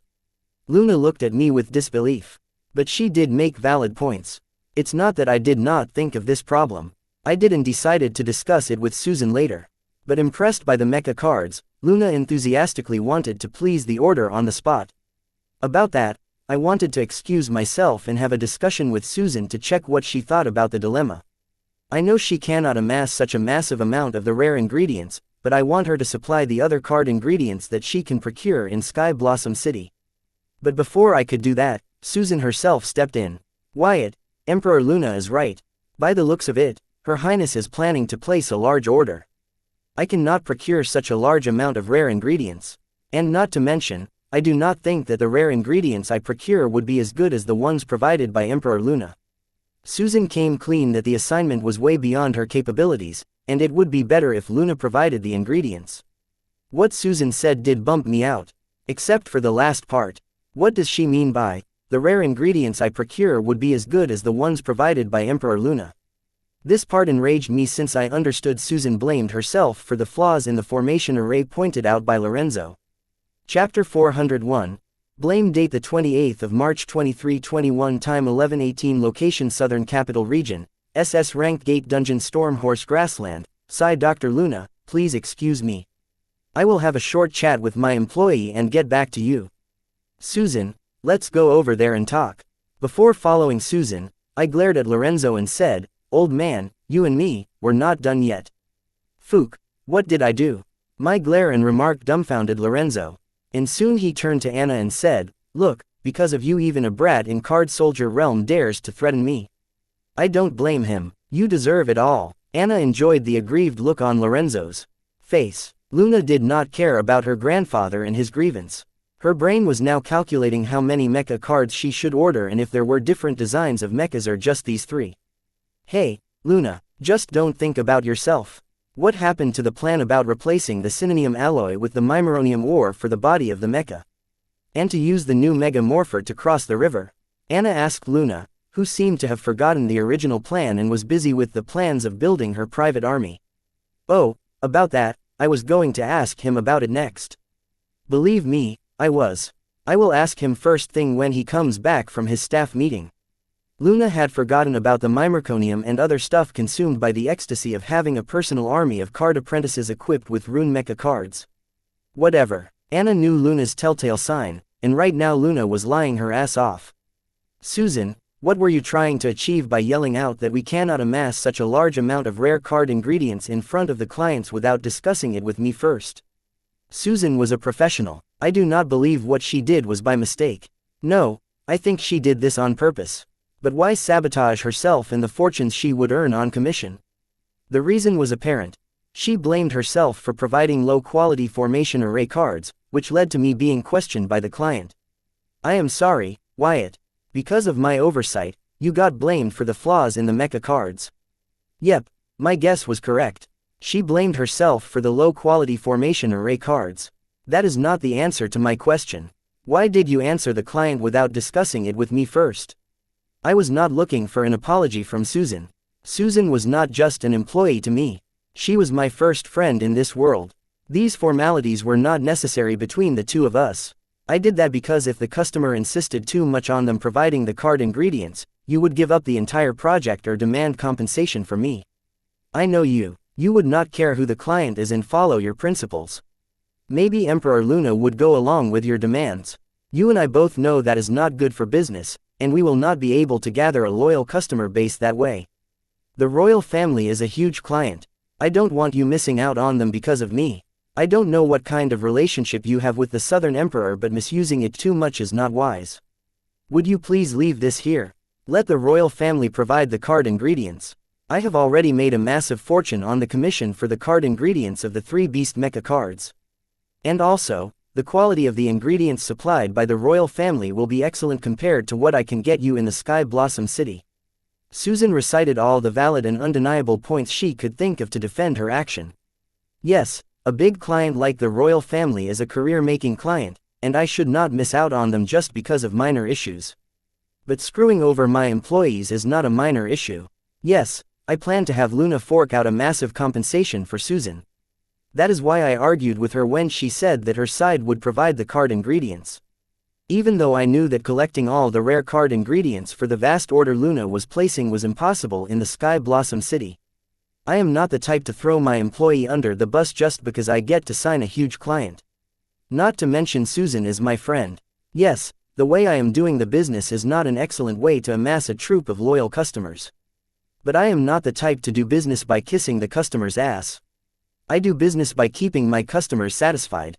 Yes, Susan has become a wealthy woman after gaining the commission for the card ingredients of Beast Mecha cards. But that doesn't mean she had to give up on making more money. Yes, the quality of the ingredients supplied by the royal family will be excellent compared to what I can get in the Sky Blossom City. True, but please don't assume that this is Susan's fault. I had to let her know that none of it was her fault. Susan, listen to me. The formation array card was not an oversight on your part. You did an excellent job arranging the rare card ingredients in a limited amount of time. You bought the card that the association sold you. If the association thought those cards were filled with flaws, then they would not have sold them to you. Lorenzo is a card emperor and a high-ranking formation array master.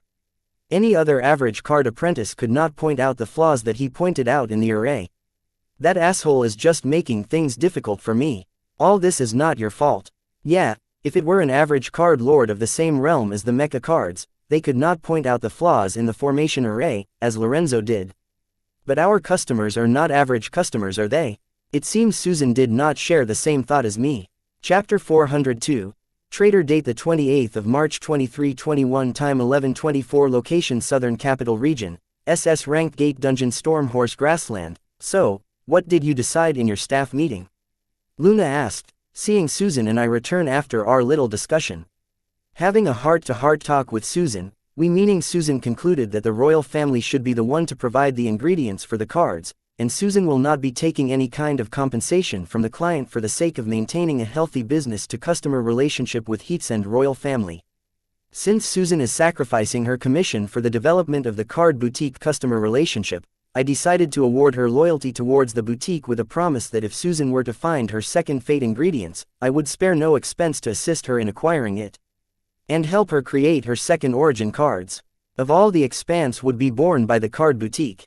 Being one of the original founding members of the card boutique, Susan had as much as right I had to decide what was best for the development of card boutique. Since Susan was doing such an excellent job as an employee of the only boutique, I had all the reasons to award her for her contribution. The only problem was Susan herself. She was not willing to accept any expensive awards. So I had to settle for bearing all expenses for her second origin card.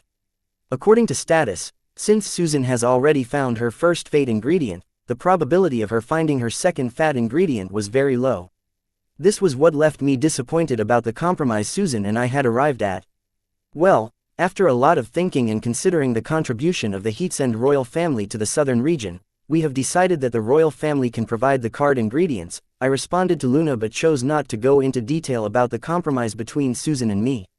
Boy, you make it sound like you are doing the royal family a favor. In actuality, you do not have the ability to procure the large amount of the rare top-shelf ingredients required to create the cards. Lorenzo acts up hearing my remark about considering the contribution of the Heatsen family to the southern region. Sorry, Emperor Lorne. Wyatt did not mean disrespect of any form from that statement. Susan hurriedly bowed to Lorenzo and apologized, seeing Lorenzo enraged. Then what did he mean by that statement? It seems Lorenzo will continue pursuing the matter further and did not show any signs of putting it down to rest. All he meant was that the Heatsen royal family has set itself as an exemplary example defending the southern region for generations, and as the younger generation of the south region, we should follow the example of the Heatsen royal family to do our part for our community and should not be greedy. Saying the last part, Susan glared at me, asking me to hide my dissatisfaction and act professionally. Well said, little girl. Since you want to follow the example of the royal family, why not do the job for free? Compared to the selfless sacrifice of the Heatsen family and its members, this should be nothing. Lorenzo was impressed by Susan's way with words, but he was centuries ahead of her in this game.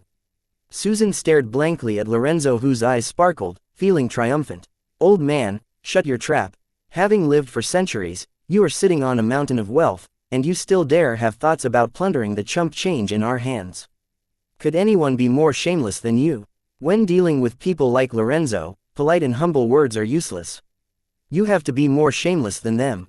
Boy, what do you mean by those words? Are you trying to slander the royal family of extortion? Lorenzo dramatically yelled as if the slander of the royal family was the greatest sin in his eyes. Your words, not mine. But yes, I am blaming you for trying to extort the younger generation of the southern region in the name of motherland and self-sacrifice. Exploiting the youth of the motherland is equal to exploiting the nation's future. With this in view, your crimes are beyond extortion. You are a traitor who betrayed the trust of his people and country. Two can play at that game, yelled louder than Lorenzo with more grimacing and stern expression. Susan, Luna, Anna, Courtney, and Clown Mask stood in the sudden turn of events. Weren't we discussing business when it turned into slander or extraction or betrayal? Boy, what did you call me? Being called a traitor, Lorenzo lost it. Enough, Lorenzo, stand down. Anna stepped in, seeing things get out of hand. I sneered, looking at Lorenzo, who was mad as hell but could do nothing because of Anna. Well played, boy. Lorenzo gracefully accepted his defeat with a grudge. Wyatt, I am willing to pay 0.5% of the total cost of the card ingredients that will be used for the creation of the cards as compensation for Ms.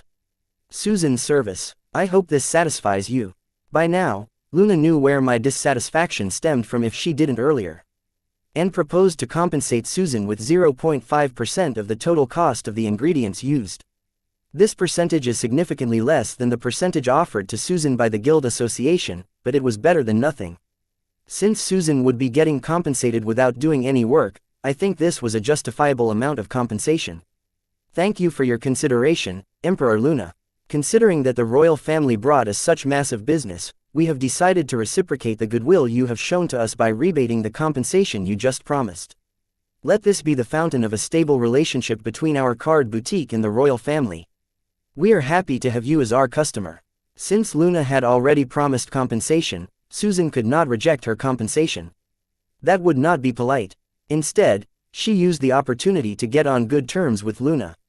Chapter 403. Rebate date the 28th of March 2321 time 11:31 location Southern Capital Region, SS Ranked Gate Dungeon Storm Horse Grassland. Wait. What do you mean by, they brought a massive business to our small boutique? You do know that I am the only one who can create these mecha cards? I asked Susan. These people had nowhere to go if they wanted to create an army equipped with rune mecha cards. They had to come to me. Yes, Lorenzo and Luna could try to decipher and reverse engineer the cards I created for them. But that would take years of the work, and not to mention even if they are successful, they cannot possibly pump out as many rune item cards as I can. Thanks to my Calamity Daughter core, I could create rune item cards as I pleased, but it is not the same for the other card apprentices. They require a lot of time and resources to develop an ego gem shell. This is why I acted arrogantly. If they wanted to develop enough rune mecha cards for an army in the shortest possible time, then they had to come to me. They had no choice. Susan stared at me with dead eyes, as if saying, dude, feel the room, you see what I am trying to do here, right? What? You are my manager. You do not have to stand in a ceremony here. I don't think Dr. Luna would mind. I glanced at Luna and then Anna and Lorenzo. Lorenzo wanted to curse out loud. But feeling the intimidating presence of Anna next to him, he chose to swear in his mind, who the fuck does he think he is? Susan, all of Wyatt's friends are my friends. So you do not need to get nervous and walk on eggshells around us. Anna acted like a wife who met her husband's friends for the first time. It did raise alarms in me, but as long as Susan feels welcomed, that is okay. Ms. Susan, Wyatt is correct. You do not have to watch your words in front of us. I insist that you keep the compensation and not rebate it. Luna asked Susan not to stand on ceremony in her presence and speak. Please like, share, and follow the Cultivation Audiobooks channel to motivate me to create more videos. Thank you. Her mind. Emperor Luna, please accept the rebate. As I said, it represents the foundation of the new relationship between us. Susan insisted that Luna accept the rebate. She thought that mutually benefiting from each other would create a long-lasting business-to-customer relationship. Unlike me, she believed in building a business on trust, whereas I wanted to build the card boutique on my capability as a card creationist, rather than relationship and trust, because I have seen the businesses built on trust and relationships end up betrayed. Sometimes relationships and trust can help the business climb the economic ladder faster, but they have to have the capabilities that match their pace, otherwise, soon, they will fall quicker than they climbed. I believe in my card creation ability. So much so that I could arrogantly discard relationships and trust. Thanks to my ability, there was no need for me to be polite to Anna or Luna because I knew they needed me. Was I not worried that I would offend them? No, as that was not in my control. Because if they wanted to be offended by me no matter what I do, how much I kiss their butthole, their opinion about me would not change. So why worry about something I cannot control?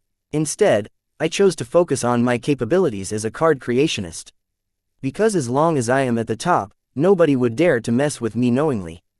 That is how I plan to grow my business, and that is how I plan to climb to the top. If not for my capability, I would not be targeted by many people from the shadows, and Anna would not bother to protect me. All that I have now is because of my capabilities and ability. As long as I had them, I did not have to worry about relationships and trust betraying me. That is what I was trying to point out to Susan. But she was more stubborn than me and would rather quit than do things other than her way. She insisted on working based on relationships and trust. Hence we decided to compromise.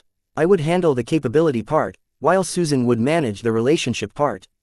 After all, two heads are better than one. But this did not mean I would stop trying to persuade Susan to come to the dark side.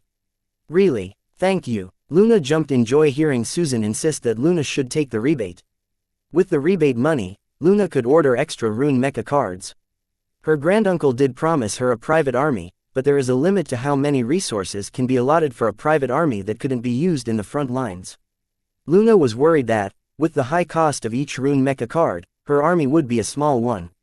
Therefore she was happy even if she could save a little on the rebate. Seeing such a reaction from solemn Luna, I was caught off guard.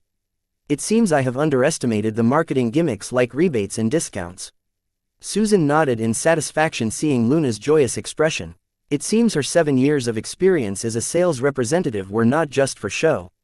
Anna shook her head in dissatisfaction as the conversation was heading nowhere near where she wanted it to be focused on, the Memerconium War and Megamorpher. Crossing the river took more priority than the creation of Luna's private army. Therefore she cleared her throat, hoping Luna would come to her senses. Ahem. I am getting right to it. Feeling Anna's stare and symbolic throat clearing, Luna decided to stop with her part and get to the part where she discusses with Wyatt about them using the Megamorpher to cross the river. Wyatt, about the Megamorpher. Is it possible to make it taller? If yes, how tall can it get? Chapter 404. Petty date the 28th of March 2321 time 11:45 location Southern Capital Region, SS Rank Gate Dungeon Stormhorse Grassland. Yes, the Megamorpher can get taller. I have designs for mechas that are 230 meters tall. Why do you ask? This particular Megamorpher is 70 meters tall. Is it not enough? Rune mecha cards were my newfound passion, and I was not planning on stopping experimenting on them with just the beast mechas and Megamorphers. I had other designs planned, and once the deal with the royal family was set, I was planning to introduce various models of mechas to Luna for her army. Since she brought it up, I did not mind sharing the designs earlier than planned. Remember how we scrutinized the mecha morpher earlier for some classified case file which we could not share with you? We have decided that we want to use the mecha morpher for that case. But here's the thing, for that particular case, we require a taller and stronger mecha morpher. Luna's explanation was vague as the sensitive nature of the secret limited the information that she could reveal. You have to be more specific than that. How tall do you want the mechas to be? Because synonym alloy is strong, but using it at maximum, I can only build a 75 meters tall mecha. And what do you mean by stronger mecha? Do you mean the power of the mecha is not enough, or do you have an issue with the structural strength of the mecha? Which is it? If the problem is with the structural stability of the mecha, then I need to know what kind of terrain you will use these mechas on. These mecha cards right here are made for land and aerial combat.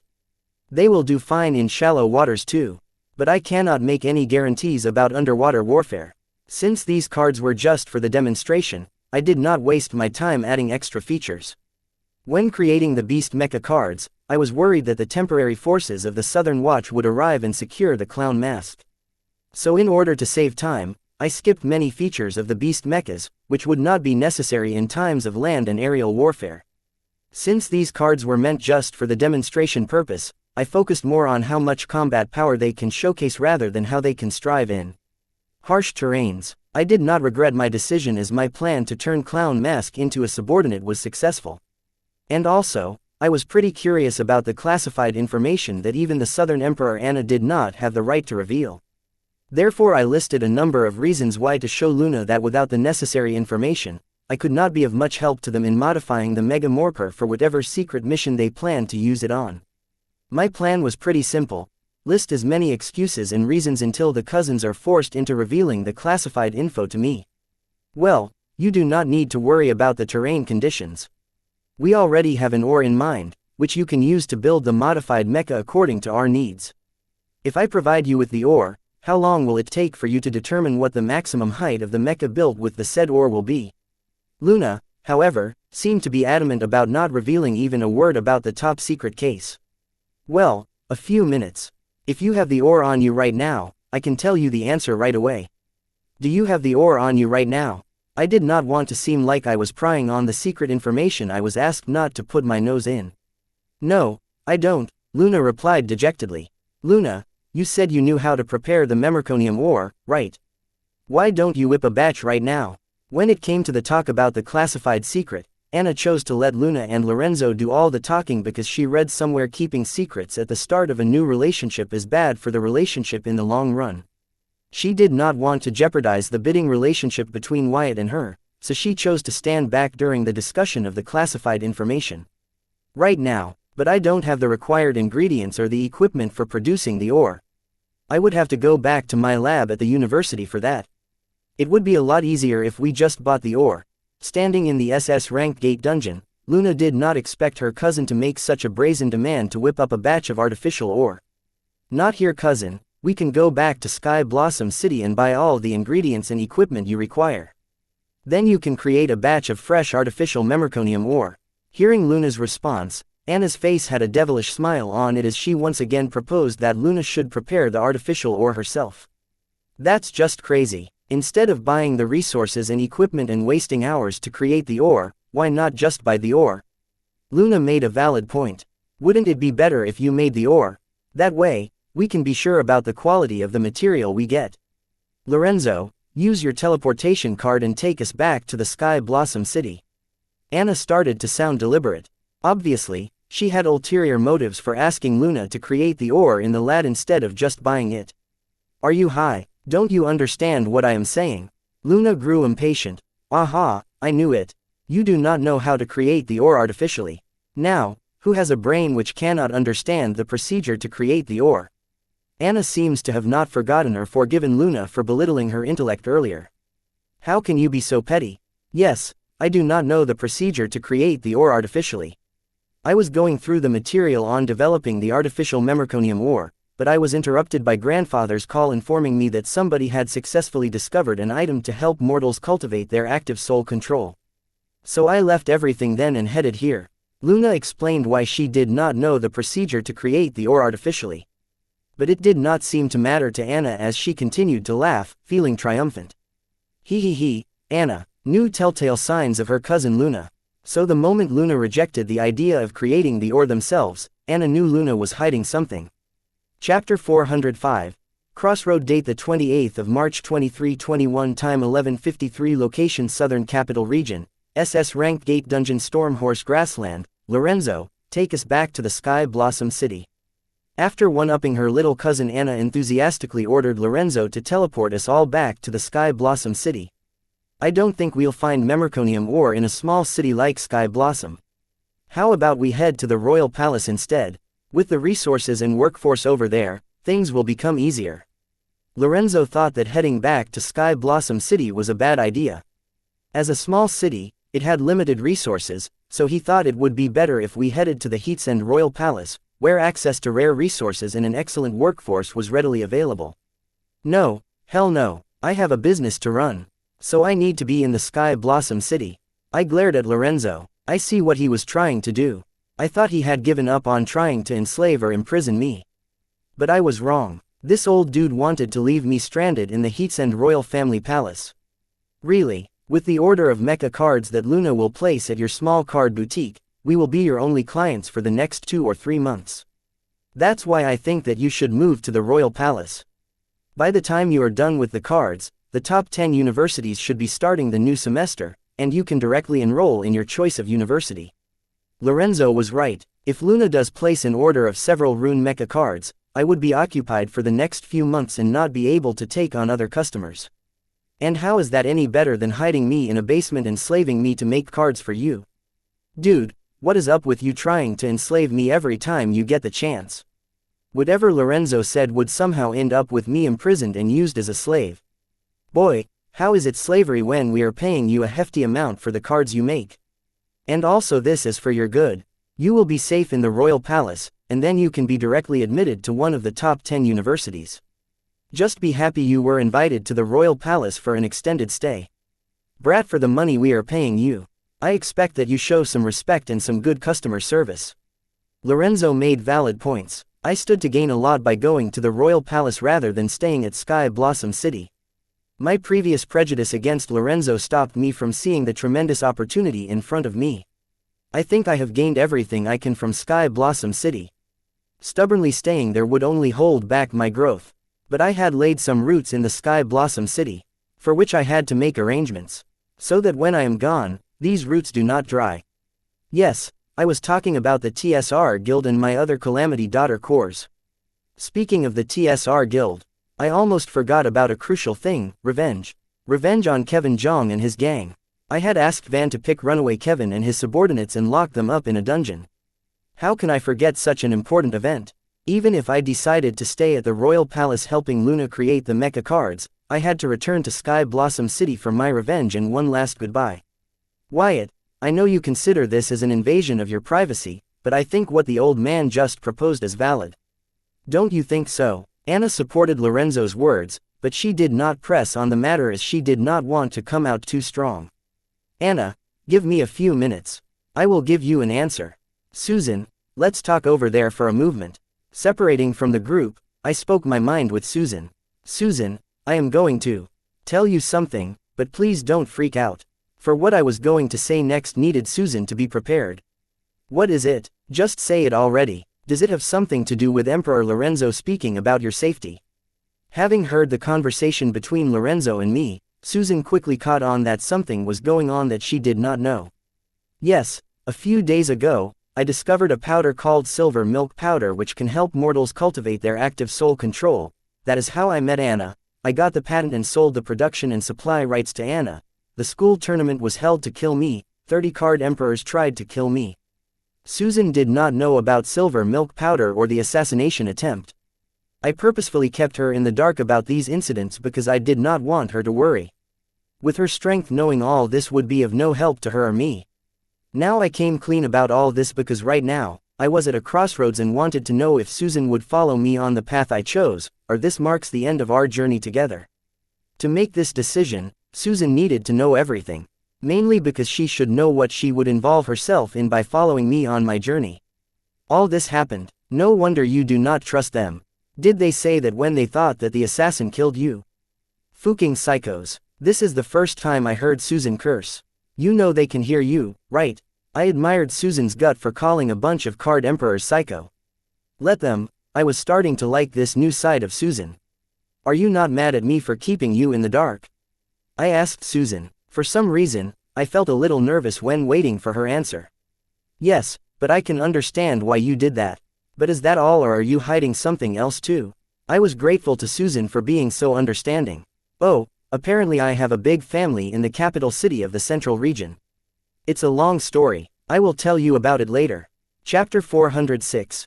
Future plans. Date the 28th of March 2321. Time 12:07. Location Southern Capital Region. SS Rank Gate Dungeon Stormhorse Grassland. Fine, but your newfound big family, can you trust them or not?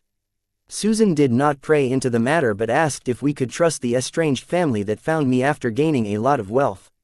Once the royalty of the silver milk powder comes rolling in, I can buy their entire family. So you tell me if I could trust them or not. Not to mention, they disowned my mother when she eloped with my father. Once the Heatsend royal family started paying me the royalty of the silver milk powder, I plan to do precisely that.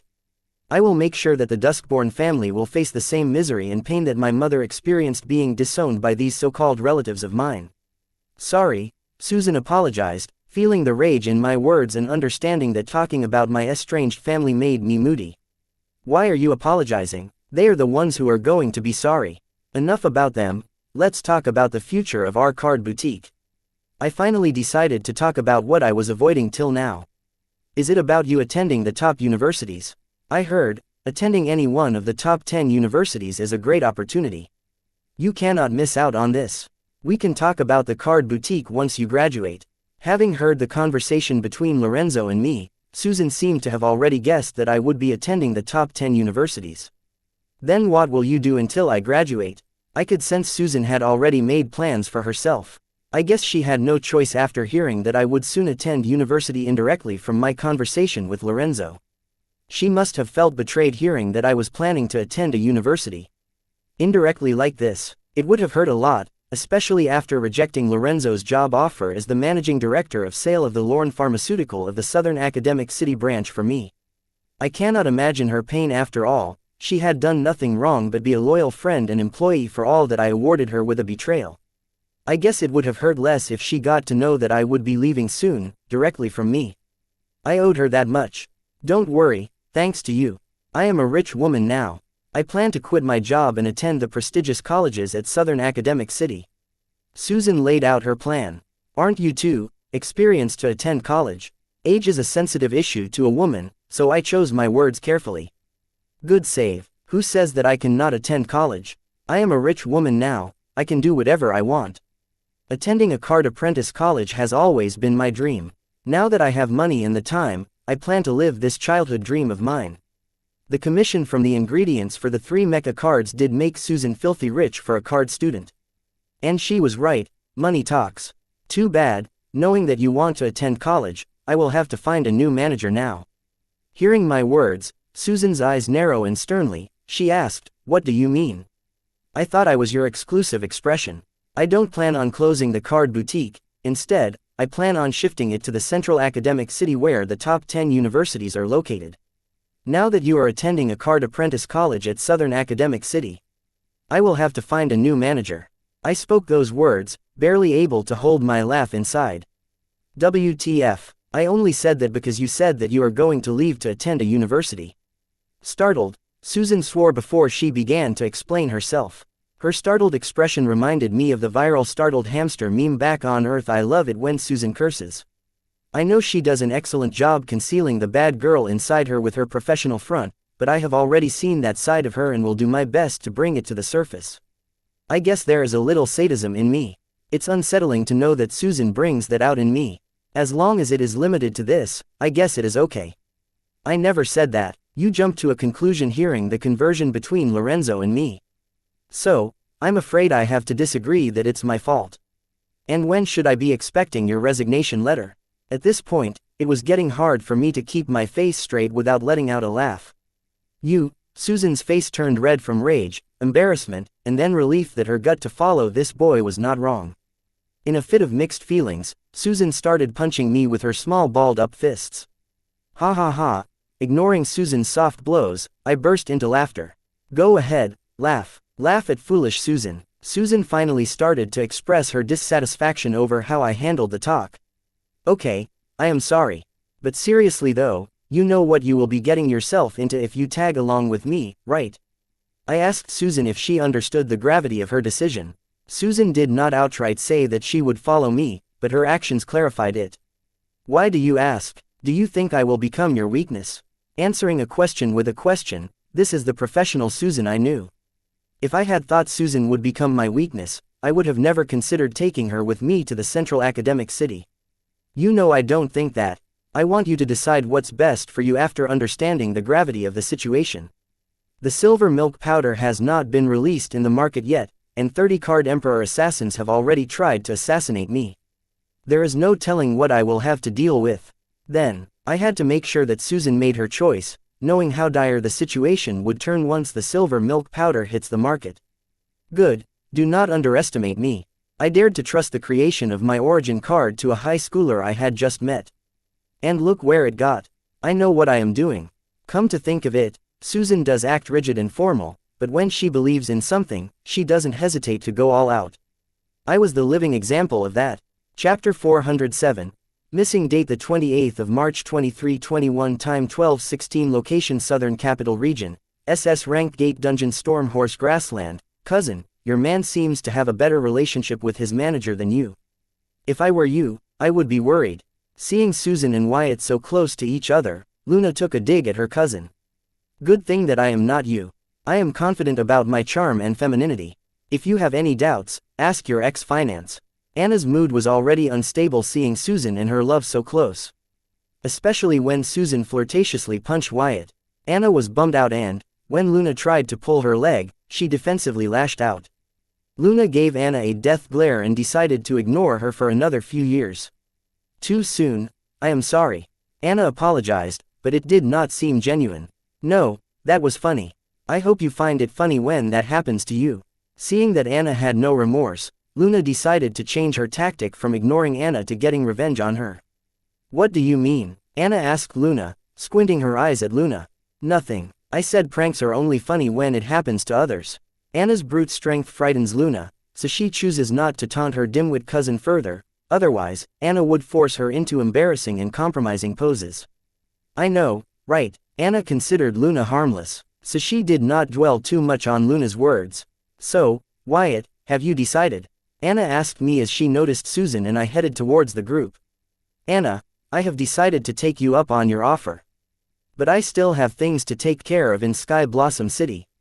I have decided that until Dr. Luna places the official order for mecha cards, I will stay in the city and take care of things at my end. And then I can head to the Royal Palace, and also Susan will be tagging along.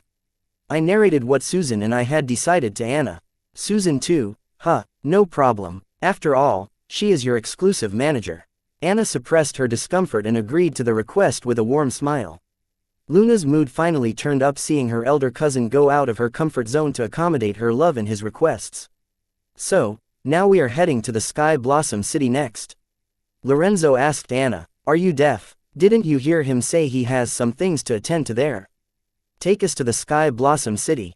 Lorenzo became the target of all the rage Anna was holding in. She did not even hesitate to dump it all on him. Next stop, Sky Blossom City. Lorenzo was used to Anna's foul mood and did not let it disturb him. Date the 28th of March 2321 time 12:10 location Sky Blossom City, Guild Association Mall, warehouse number 234, fuck. Where are they? Where did he take my ma? How dare he kidnap my mother? I would gut him if something were to happen here. Corey yelled, standing in front of the warehouse number 234. Corey has been standing in front of the warehouse for almost 3 hours. Her patience had already run out. Her thoughts had become so violent and loud that she unknowingly yelled her thoughts out loud. Corey, control yourself. Just return to your card studio and practice the meditation art I taught you. I am sure they will be back before you know. Corey Park advised Corey mentally from within the titled demon core. How can you ask me to be calm when our mother is missing? I did not trust that bastard from day one. Corey Park's advice fell on deaf ears. You do know that we share the same memories, right? Corey Park asked Corey Bright. Yes, I know. Corey Bright answered, "You do know what it means." Corey Park asked again, seeing her host being so clueless. "What's your point?" Corey Bright asked in annoyance. "In your memories, I remember seeing that you admired Wyatt for his talent and guts to start a card boutique at such a young age with no outside help. You idolized him for standing on his 2 feet despite his difficult life." Corey Park recanted what she remembered seeing in Corey Bright's memories. "That was old Corey. I am different now." Being caught red-handed by her ego fire, Corey Bright came up with a quick defense. Corey Park, as the other self of Corey Bright, knew her situation. When Corey meant that the old Corey and current Corey are different, she understood what Corey meant by that more than anybody could. "Ring ring ring, Clerk John, you better have found them," Corey answered the grimoire call she received. "Young miss, spare this old man. I am sorry, but I have nothing but bad news for you. I had your uncle's people search every corner of the city, but they could not find them anywhere. I am afraid they are not in this city. If they were in the city, our people would have found them by now." Corey had her Uncle Oliver's office clerk John search for Susan and Wyatt in the entire city when she did not find Wyatt or Susan in the warehouse or their homes. Having lost the bet to Wyatt, Corey was conflicted about facing him. Having spent a sleepless night agonizing over her loss, Corey arrived late at warehouse to fulfill her wager, but to her surprise, the warehouse was closed, and there was no sign of Susan or her ex-new boss. She tried calling their grimoire, but it did not connect. Finding no clue, she decided to recruit Clerk John's help. "Did you check the dungeons?" The possibility of Susan entering a dungeon with Wyatt was slim, but with all other doors closed, this option seemed more likely.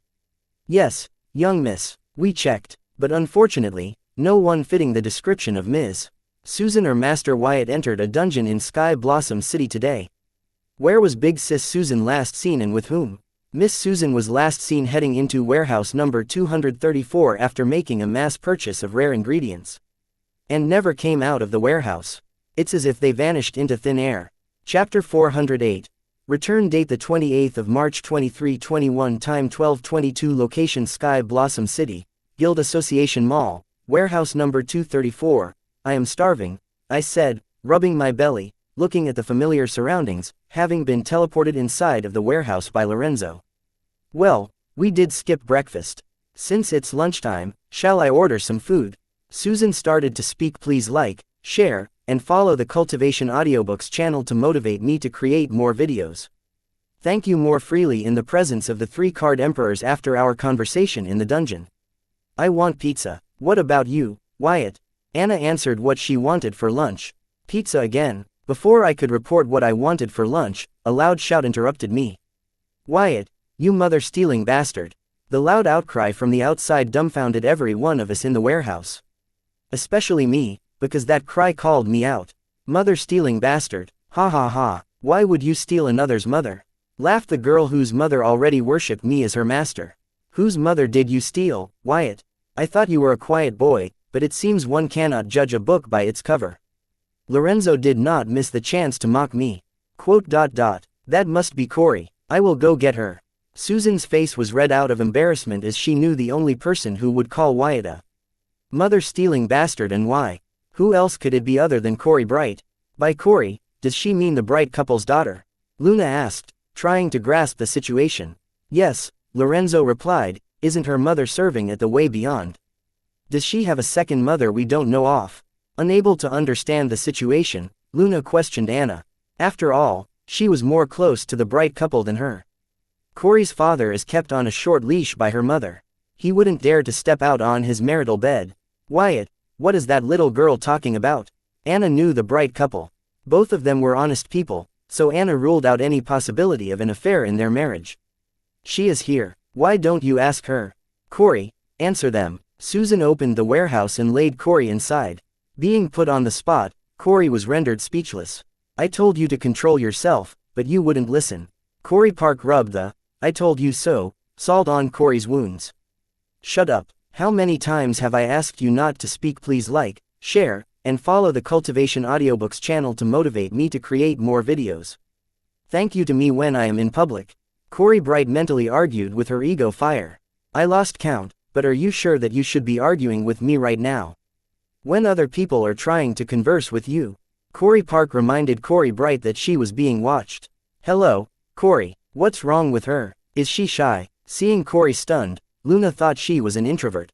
No, believe me, she is not. She is wilder than her parents. Anna, who had met Corey firsthand, knew Corey's temperament. Back in the VIP box, when her intimidating pressure suppressed everyone, Corey was the only one unaffected and dared to curse at her. Sorry, I did not have a proper sleep last night, so I blacked out just now. So what was it that you were asking about? Pulling herself together, Corey addressed Luna. Girl, your mother is at the way beyond. You do know that, right? Luna asked, hoping to solve the mystery finally. About earlier, I was venting. Having lost a wager to that loon over there. Corey answered with a straight face. And then went on to explain the wager between her and the loon she lost to. That's it, girl, you have to learn how to curse better. Hearing your cry earlier, I honestly started doubting that your father is a two-timing cheat. Thankfully he is not. With that temperamental mother of yours, he might have lost his third leg if he was two-timing her. Luna has worked with Corey's mother and knows how unpredictable and dangerous she could be. Corey chose to quietly listen for now as she thought these people were her parents' colleagues and seemed very close with them. Seeing how they spoke about her parents. So, you came to pay your wager. Busy with mecha cards and clown mask. I forgot about Corey and the between us. Yes, now what do you need my help with? Corey chose to honor her words rather than chicken out. How honorable of you, but fortunately for you, I do not need you. You can leave now. Since I would leave Sky Blossom City soon, I decided to free Corey from our wager. What? I can leave now, but I just got here. Corey was puzzled. Yesterday all night, she was agonizing over the fact that she would once again work under Wyatt, but she did not expect that bastard to set her free. The only thing comforting about the bed was she could work with Susan again and spend the whole day with her. But now this bastard is asking her to leave just like that. Yes, leave shoo. I was starving and had no patience for Corey or her questions, so I hurriedly shooed her. Wyatt, are you looking down on me? Corey was enraged by the way Wyatt treated her. Who the hell is he to call off the wager? Does he think he is better than her? Wait, what? You are making no sense. I thought Corey would be relieved knowing that she was free from the obligation of the bet she lost, but things were heading in the wrong direction. I am making no sense. Wyatt, are you calling me stupid? Corey raged for no apparent reason while I tried to be reasonable. Susan, little help over here. No matter what I said, it seemed to anger Corey further, so I asked for help from the only person present in the room who could calm Corey down. Don't you order my big sis. Corey was being unreasonable. When did she hear me order Susan? I was asking for help, you psycho. Corey, calm yourself. Start using the breathing technique, I thought you. Do not let the titled demon core influence you. Corey Park yelled, seeing Corey Bright's mood influenced by the demon core. Yesterday's fight was quite taxing, and not to mention Corey did not sleep the whole night. Corey's mental strength had not recovered yet. Therefore, she was being influenced by the titled demon more easily. Corey, honey, what's wrong? You look tired. Did you not rest yesterday night properly? Susan neared Corey and hugged her. Laying Corey's head on her bosom, she gently brushed her hair. No, I couldn't sleep yesterday night, losing to that bastard. Now he says it doesn't matter. But it mattered to me. I fought for you, but I failed. I'm sorry, Ma, I hoped we would work together. Being embraced by Susan, Corey finally found her anchor and slowly started to circulate the breathing technique taught to her by Corey Park. It's okay, honey, you will win next time. Sometimes you win, sometimes you lose. Don't let the losses get to you. Keep trying. You understand what you should do next, right? Susan continued to console Corey. Hearing Susan, Corey lifted her head from Susan's bosom and looked into her eyes with astonishment. These words that Susan just spoke were precisely the words the Mother of Earth's Corey said to her daughter. Until now, Corey assumed Susan was her mother from a past life because of her gut feeling, and both of them looked alike. But now, these words that Susan just spoke made Corey's conviction stronger. I am sorry for everything. I finally found you. I will never let you go. Corey wailed like a baby in Susan's embrace, apologizing for God knows what. Susan was flabbergasted from Corey's sudden outbreak. Corey, stop crying. You look stupid. Everybody is watching you and will think you are weird. Corey Park tried consoling emotional Corey. You stop crying first. Corey Bright wasn't the only one crying. Corey Park also cried in the demon core. Nobody is watching me, and nobody will think I am weird. Corey Park was raised by her father and never knew what a mother's love was like. But thanks to the memories of Earth Corey and Corey Bright, she had an idea, but her other two selves were rotten to the core and did not cherish their mother when they were present. Let them watch. I found my mother. Corey cared whoop about how she looked right now, let alone what the people in the room thought about her. She found her mother, and this time, she will not make the same mistake as her past self. Corey, honey, what do you mean? I don't understand you. Susan was getting worried about Corey as she did not understand why Corey was crying so desperately. And the only person who had some idea why Corey was crying did not bother to speak. Please like, share, and follow the Cultivation Audiobooks channel to motivate me to create more videos. Thank you for her. He was busy ordering lunch through his grimoire. Chapter 409. Military Welfare. Date the 28th of March 2321. Time 12:34. Location Sky Blossom City, Guild Association Mall, warehouse number 234. Cousin, I think you should give the Bright couple a leave. That girl is pitiful. Luna advised Anna. See Corey have an emotional breakdown in front of them.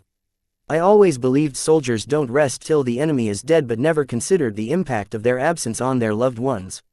It seems I should reconsider some of the rules I sanctioned for the soldiers stationed at Way Beyond. Way Beyond is an active war zone, and nobody knows what will transpire next. The soldiers stationed there do not get extended leave to visit their loved ones. Nor are they allowed to contact their immediate family. The situation at the Way Beyond is highly privileged information. And who is stationed where at the Way Beyond is highly confidential information. To avoid any leaks about the outpost location, the soldiers are refrained from contacting their families. Recently, due to the frequent war with the Supreme Beings, the rules on the soldiers stationed at the Way Beyond has gotten stricter. And some of the recent regulations were sanctioned by Anna herself. So she felt terrible seeing the emotional breakdown of Corey. To call someone else her mother, clearly, this girl has gone through a lot. Princess, people will face much worse if the Supreme Beings cross the Way Beyond. So, please do not think emotionally. Unlike his granddaughter, who just had experience in labs, Lorenzo had walked the front lines and knew what was in store for humanity if they lost the war at the Way Beyond. Therefore he reminded Anna of the authority she holds by addressing her as Princess, and reminding her to think practically and not let a movement of weakness destroy centuries of sacrifice. Hearing Lorenzo, Anna remembered why she sanctioned such harsh regulation over her soldiers. Because her grandmother and family said that was an excellent discussion. You could use the rotation visitation method. You will have to make many adjustments, but it will boost morale. If the soldiers are happy, I think it's worth a try. Having ordered burgers and fries for everybody in Piazza for Anna, I weighed in with my opinion on the topic. I did not get much information on Way Beyond. Still, I learned that due to security issues, the soldiers stationed at Way Beyond are not allowed to contact their families or get enough leaves to visit their families in person. There are only 3 ways the soldiers at Way Beyond can come home: in a body bag, handicapped, or after completing their term. The second and last option rarely happens as the casualty at Way Beyond is very high. And the soldiers chose to stay till the end of their tour by continuing to fight using prosthetic limbs and organ cards. It is not that the soldiers at Way Beyond are more patriotic than other soldiers. Instead, after what they have witnessed at Way Beyond, the soldiers understand that their sacrifice is necessary. Boy, you don't even know what we are talking about. So don't talk out of your butthole. Lorenzo shot down my idea without even listening to it. Rotation visitation method, what is it? What Lorenzo thought did not matter. Anna was the shot caller here. Princess, Lorenzo wanted Anna to not fall for that charlatan's words once again, but having tasted the nectar once, it was hard for Anna to recluse the second time. Quiet, old man. Wyatt, you proceed. But remember, your privilege level is not high enough, so I cannot talk about personal stuff about Way Beyond with you. Anna was willing to hear what I had to say but was not ready to disclose any confidential information without following the proper protocol. No need of that. Just think of this as a debate on military welfare. What I was going to talk about did not require any extra information on Way Beyond from Anna, so I asked her to rest. Assured as I would not be asking her to break any protocol. Good, they go ahead. The floor is all yours. Anna replied that she was all ears. Let's say you have 10 confidential temporary outposts that change their location every month. And each outpost has 100 soldiers. Every month 10 soldiers out of 100 soldiers get a week off in each of the 10 outposts. Adding the 10 soldiers on leave in the 10 outposts, we get 100 soldiers at rest. Now using these 100 soldiers in rest, you created an 11th temporary outpost in the safe zone where the families can visit the soldiers. If visitation is too much to ask, they can do monitored video and phone calls to their family from the 11th outpost. I don't think the soldiers will mind doing extra duty during one of their leaves once a year if they get to talk to their families. As I said, the plan would require a lot of adjustments in resources. This wasn't my idea. Back on Earth, the federal government used this system to let the VVIP state's witnesses speak. Please like, share, and follow the Cultivation Audiobooks channel to motivate me to create more videos. Thank you to their loved ones.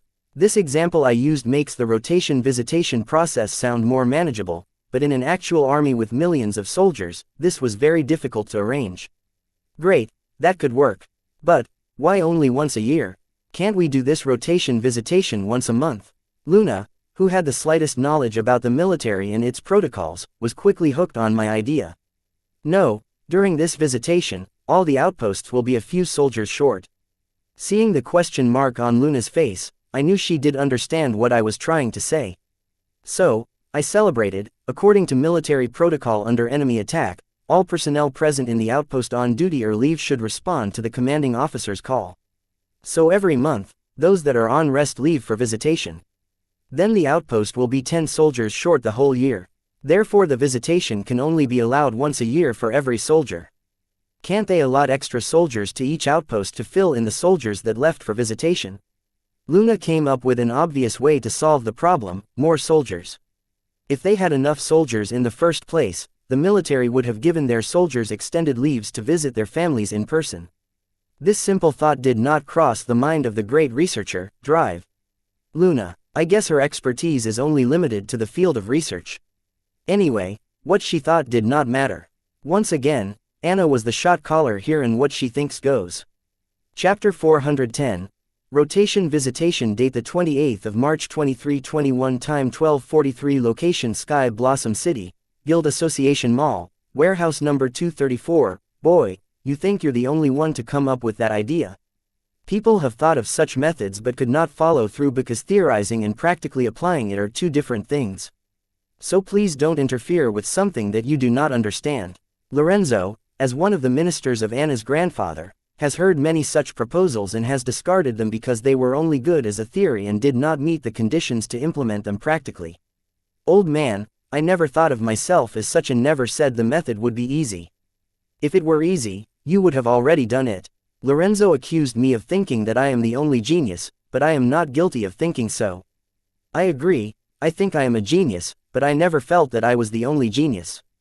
There is a lot of difference between the two. Then what were you trying to achieve by babbling your mouth and inserting your nose where it doesn't belong?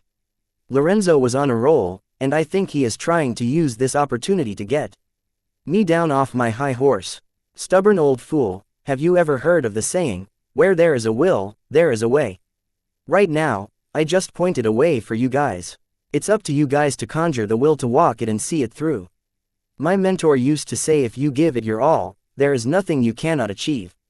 I chose to speak. Please like, share, and follow the Cultivation Audiobooks channel to motivate me to create more videos. Thank you. The second part of the story about what my mentor said in my mind. My mentor not only did he say that, if one gives it your all, there is also nothing she cannot achieve. He spent his entire life trying to prove one of the scientific theories he believed in, only to have those theories disapproved by me at the end of his peak age. Then he turned into a drunkard and spent the rest of his time cursing me that why didn't I wait to disprove his work until after he died. Well, the moral of the story is my mentor became a deadbeat drunkard when I took away any of his chances at the Nobel Prize. But it doesn't mean that if my mentor failed, Anna would also fail. After all, two of them are two different, separate, distinct people. You never know if the cat is dead or alive until you give it a try. Is that it? A few motivation words, that's all you got to back your claims. I did not think you would give up that easily. Turns out all this time, Lorenzo was giving me a hard time about the rotation visitation method to check if I believed in the strategy that I proposed. Lorenzo is an okay guy if he stops playing his mind games on me. I guess he cannot help it, as it was his job to check the people that approach the Heatsend royal family's only princess are credible. That may not be enough to impress you, but I think my motivational arrows have hit the mark. So Anna, are you willing to try the rotation visitation method? I know change is hard, but it is the cornerstone of progress. I can understand why someone of Lorenzo's age is subjective of change. They are old, stubborn, and cannot help it.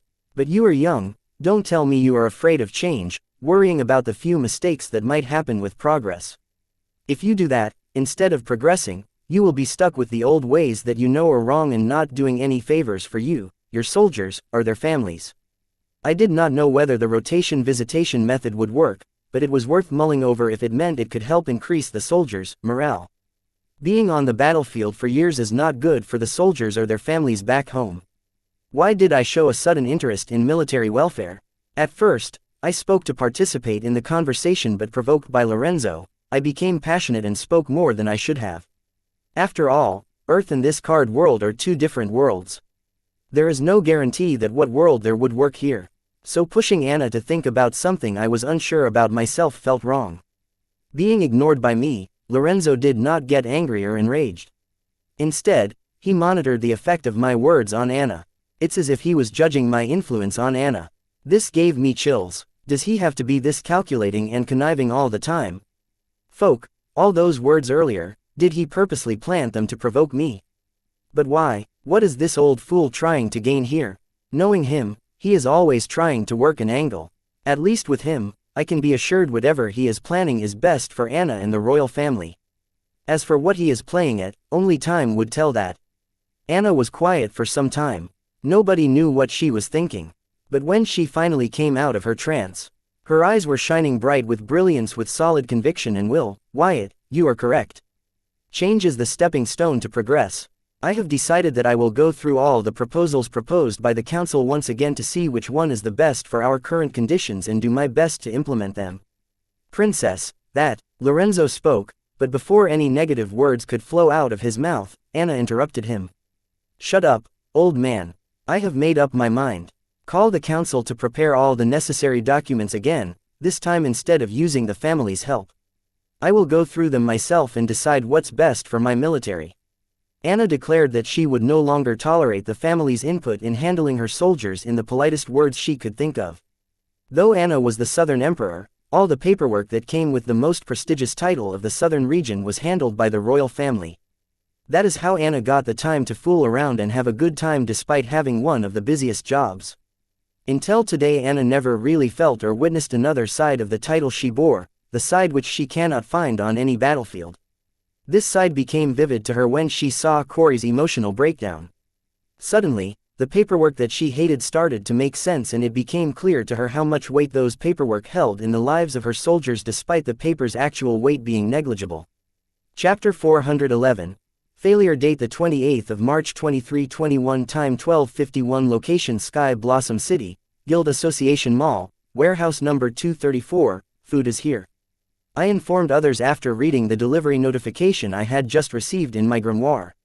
What, you ordered already? Hearing that I had already ordered the food, Anna's attention moved from Lorenzo to me. Don't worry, I ordered you a pizza while the rest of us are having burgers and fries. If anyone wants something else, you are free to order for yourselves. I was hungry and did not care if others did not want burgers and fries for lunch. Corey, stop crying. Go wash your face and let's have lunch. Susan asked Corey to clean herself up and have lunch with the rest of us. Okay. Letting out all of her foul mood, Corey summoned her grimoire to clean herself. I would hate to be that guy, but I only ordered for the 7 of us. I thought she would have left by now. I swear I did not do that on purpose. I really did not do it on purpose. How could I know that Corey would end up having her lunch with us here? That's okay. We can share. Susan rolled her at me and offered to share her lunch with Corey. There is no need for that. Old man Lorenzo was leaving. Anna said that since Lorenzo would be leaving, Corey could have his share of lunch. I was puzzled. Lorenzo asked Anna, didn't I ask you to call the council and ask them to prepare the documents for me? Anna reminded her grand uncle. Right now, Lorenzo asked dumbfoundedly. Yes, ask them to share the documents with my grimoire. I have a lot of free time here. Might as well do some work for a change. Anna planned to stay with me till I moved to the royal palace for my safety, worried that assassins would return to finish their assignment. Great, I will get to it right away. Lorenzo beamed with joy hearing Anna. When Anna's grandfather decided to pass his title of Southern Emperor to Anna, Lorenzo opposed his idea strongly. Those that bore the title of the Southern Emperor should not only have to be the strongest to watch over the empire but should have the patience to run an empire. Anna was strong, powerful, but her young age limited her patience. So Lorenzo opposed Anna to be crowned with the title Southern Emperor. But Anna's grandfather still handed down the title Southern Emperor to Anna, saying, with time, she will gain the patience and become worthy of the title just like I did. I hope you will be there to support her through her journey. Finally, seeing some progress in Anna, Lorenzo was zealous and hurried to make the arrangements as per Anna's request. Now, we have enough for everyone, said Anna looking at Corey. With Lorenzo gone, Corey was given his lunch. Yes, we do. Everyone dig in. Date the 28th of March 2321, time 12:57, location Sky Blossom City, Guild Association Mall, warehouse number 234. Yes, you heard me right the first time, and the second time, I said to share the documents with the princess's grimoire. How many times do I have to repeat myself? Anna's interest in anything other than combat was a great shock to everyone at the council. They could not believe the words Lorenzo spoke. Hanging up the call with the council, Lorenzo checked the status shown next to the contact info of his niece, Anna's mother. It read offline for the last 18 hours or so, about the same amount of time since he last spoke to her when she left for the mission, Forsaken Treasure. Now she was online, finally. So he hurriedly called her to check up on her. Uncle, what is it? Anna's mother answered the call. I called to check up on you guys. How are you and sister-in-law? Did that ex-husband of yours show up? Lorenzo asked about his niece and sister-in-law's condition. We are fine, but the mission was a total bust. And that bastard never showed up. Instead, a bunch of half-step demigods appeared at the critical moment of the task. I did not notice their presence until they showed themselves. That was weird, and I don't know how they pulled that off. The group of half-step demigods was large, about 30 to 35, not counting the others in hiding. They also brought nearly 100 peak card emperors with them. They seemed to have come prepared. They knew the number of soldiers that Mother brought to the mission.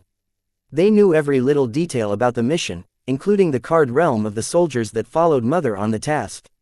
If the reinforcement I brought with me hadn't backed my mother, they would have successfully annihilated my mother and her army. I wanted to capture them all, but unfortunately, the Supreme Being's reinforcement arrived, and we had no choice but to retreat. But I still managed to catch a few of the assassins for interrogation.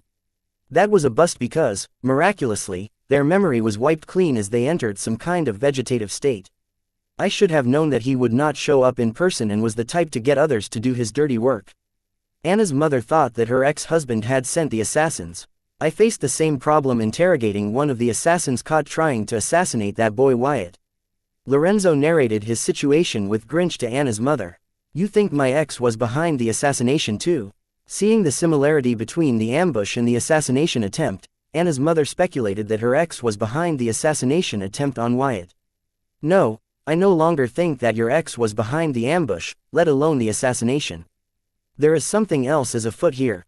Lorenzo knew his niece's ex-husband, and her ex was not capable of mobilizing so many card emperors and half-step card demigods. He was a capable scumbag, but he did not have this much pull. If not him, then who?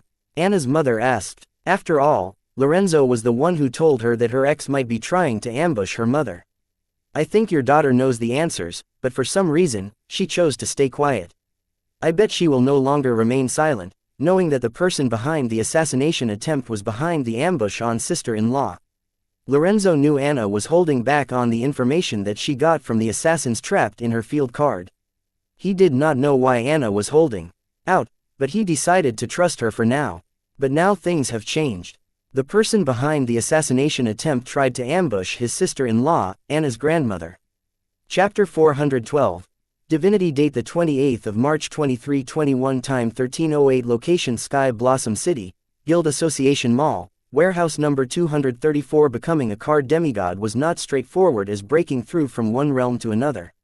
Even if one had a diamond grimoire and broke through from card emperor to card demigod realm, they would not be considered as a card demigod but be called as half-step demigod or false demigod. To become an actual card demigod, having a high active soul control parentage and diamond grimoire was not enough. One had to construct their divinity to be called an actual card demigod. Creating a divinity was complex, and many card apprentices who had reached the card demigod realm failed to construct or were stuck constructing their divinity. Therefore they are termed as false demigods or half-step demigods. Though they were termed false demigods, they still packed a punch that could hurt a demigod. Their powers were no joke.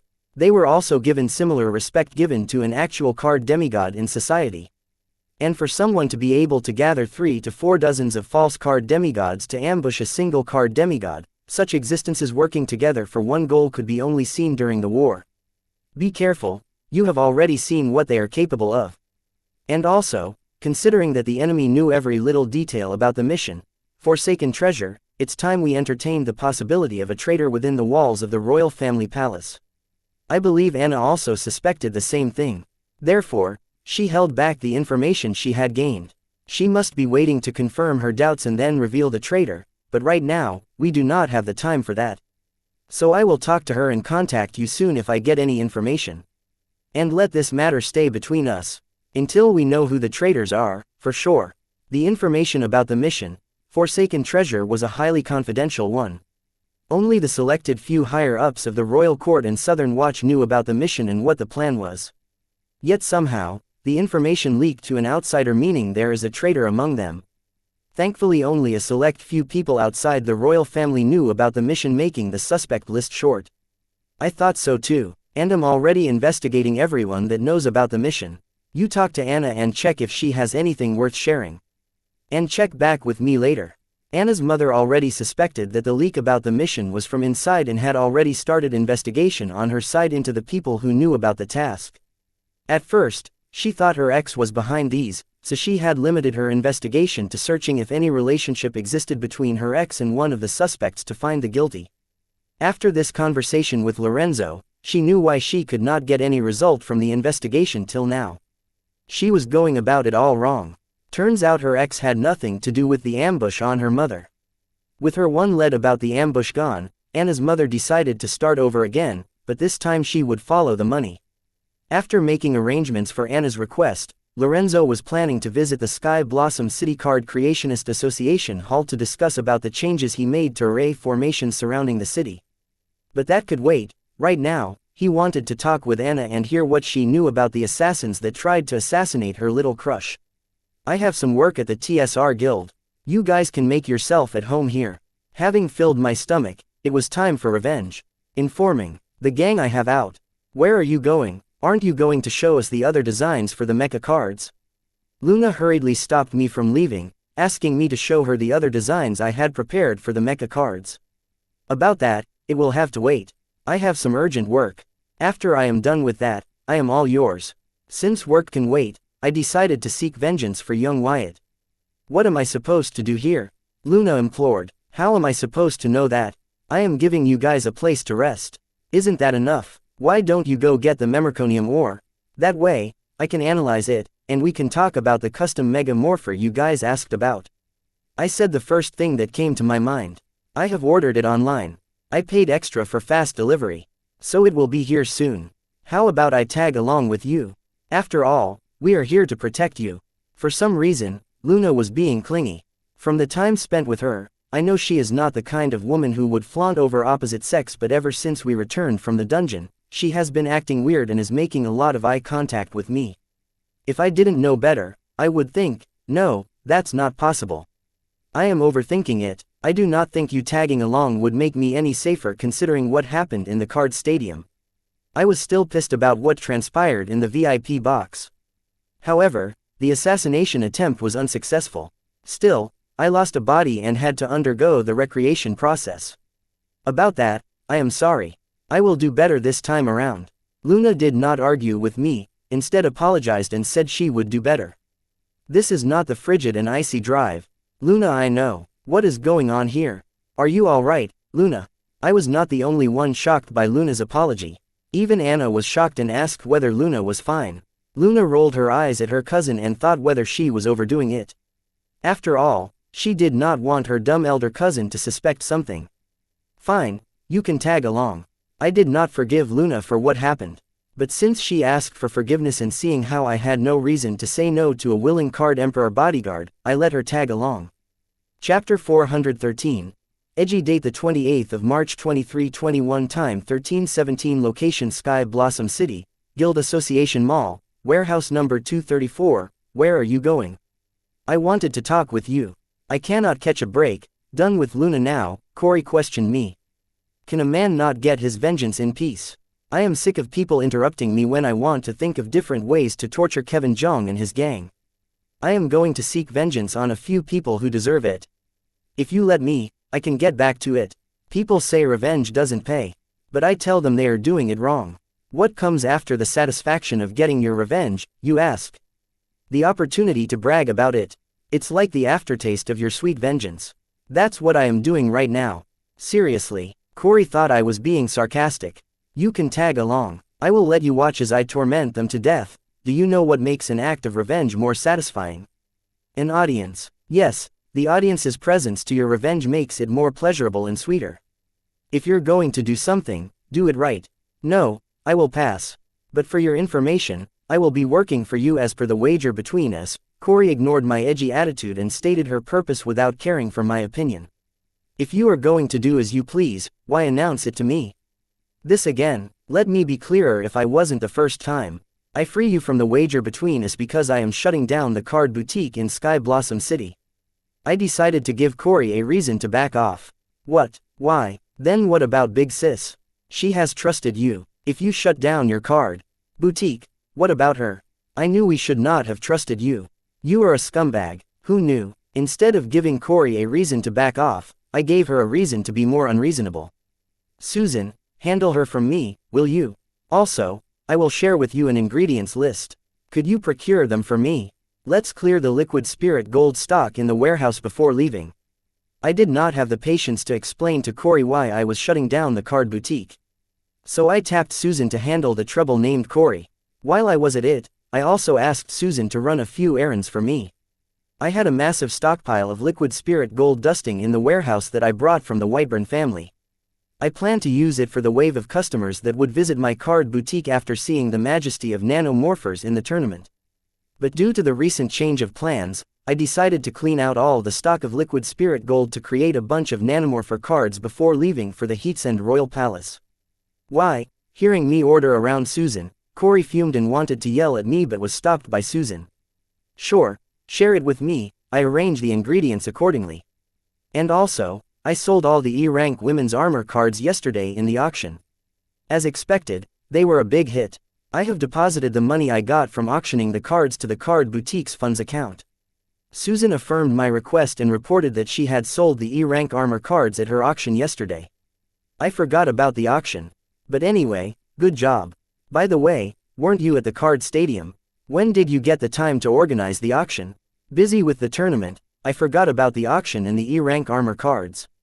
But Susan, as a competent manager, performed her job magnificently.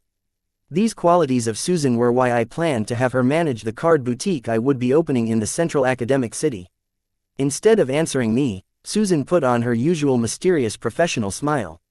Seeing that smile, I felt like I could depend on her. You're the best, see you later. Saying a few words of praise to Susan, I headed out, followed by Luna and Courtney. Courtney, where are you headed? I asked her in dismay. I am feeling like a prisoner cooped up in here.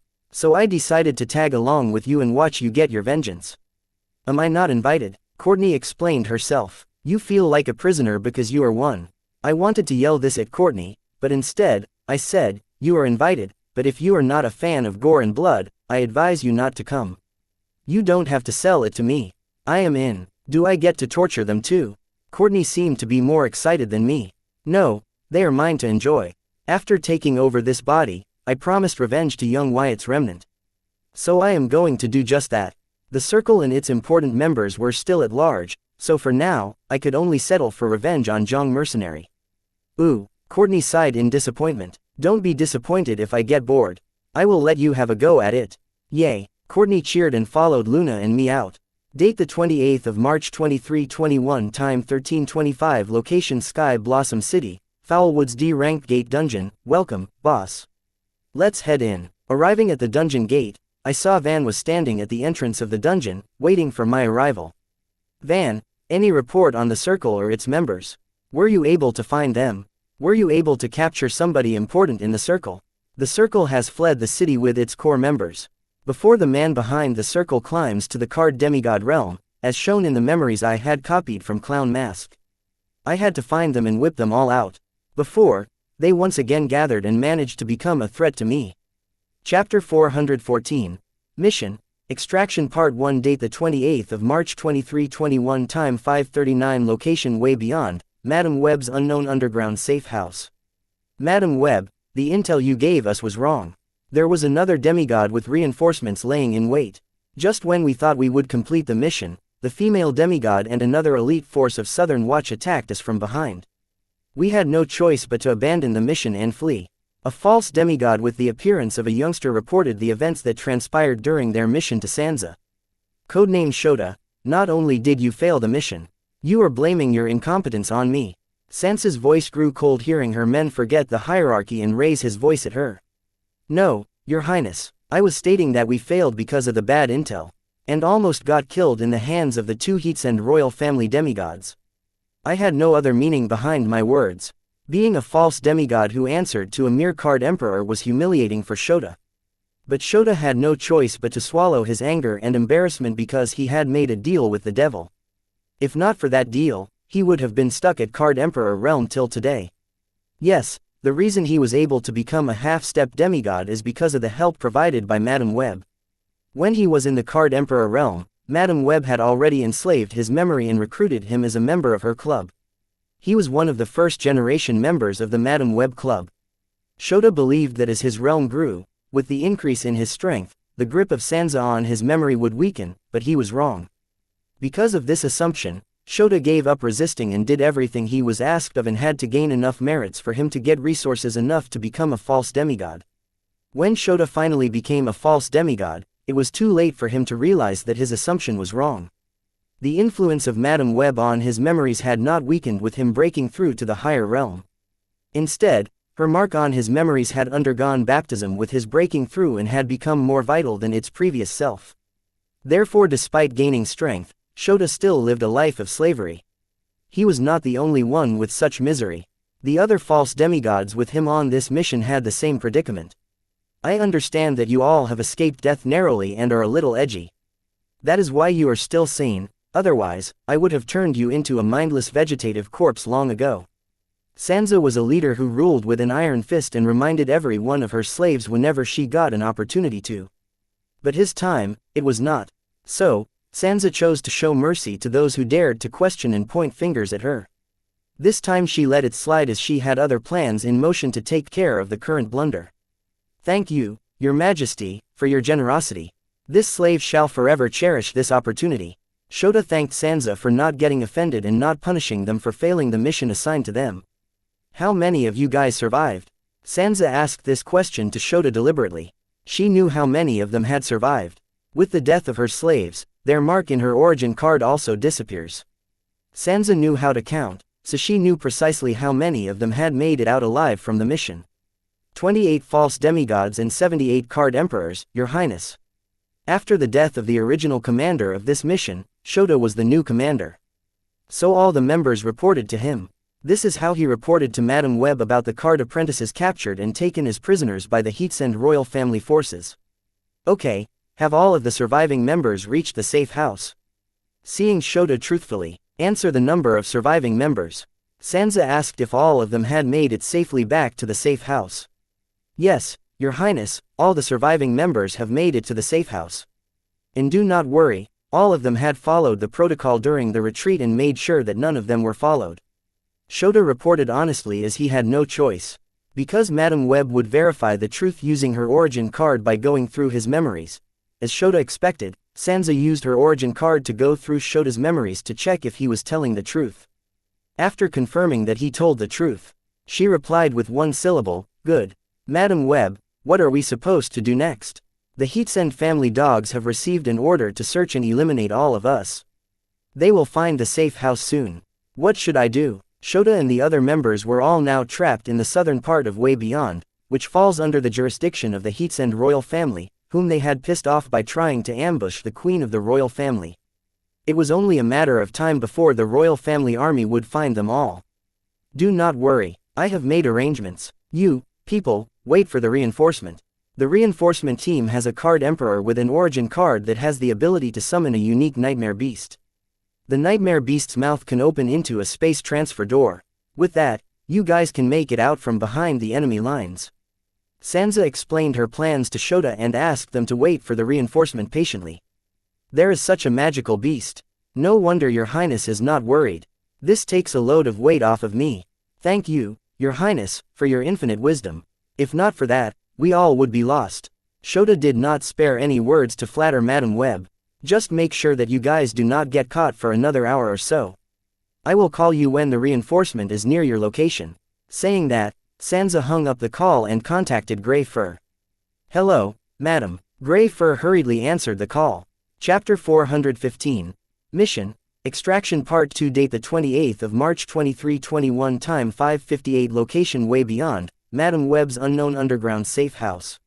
What's your ETA to the safe house? Sansa inquired Grey Wolf without exchanging any pleasantries. 21 minutes. We are almost there, your highness. Grey Wolf and his team were cramped up in the stomach space of Flower Thief's ocean mask.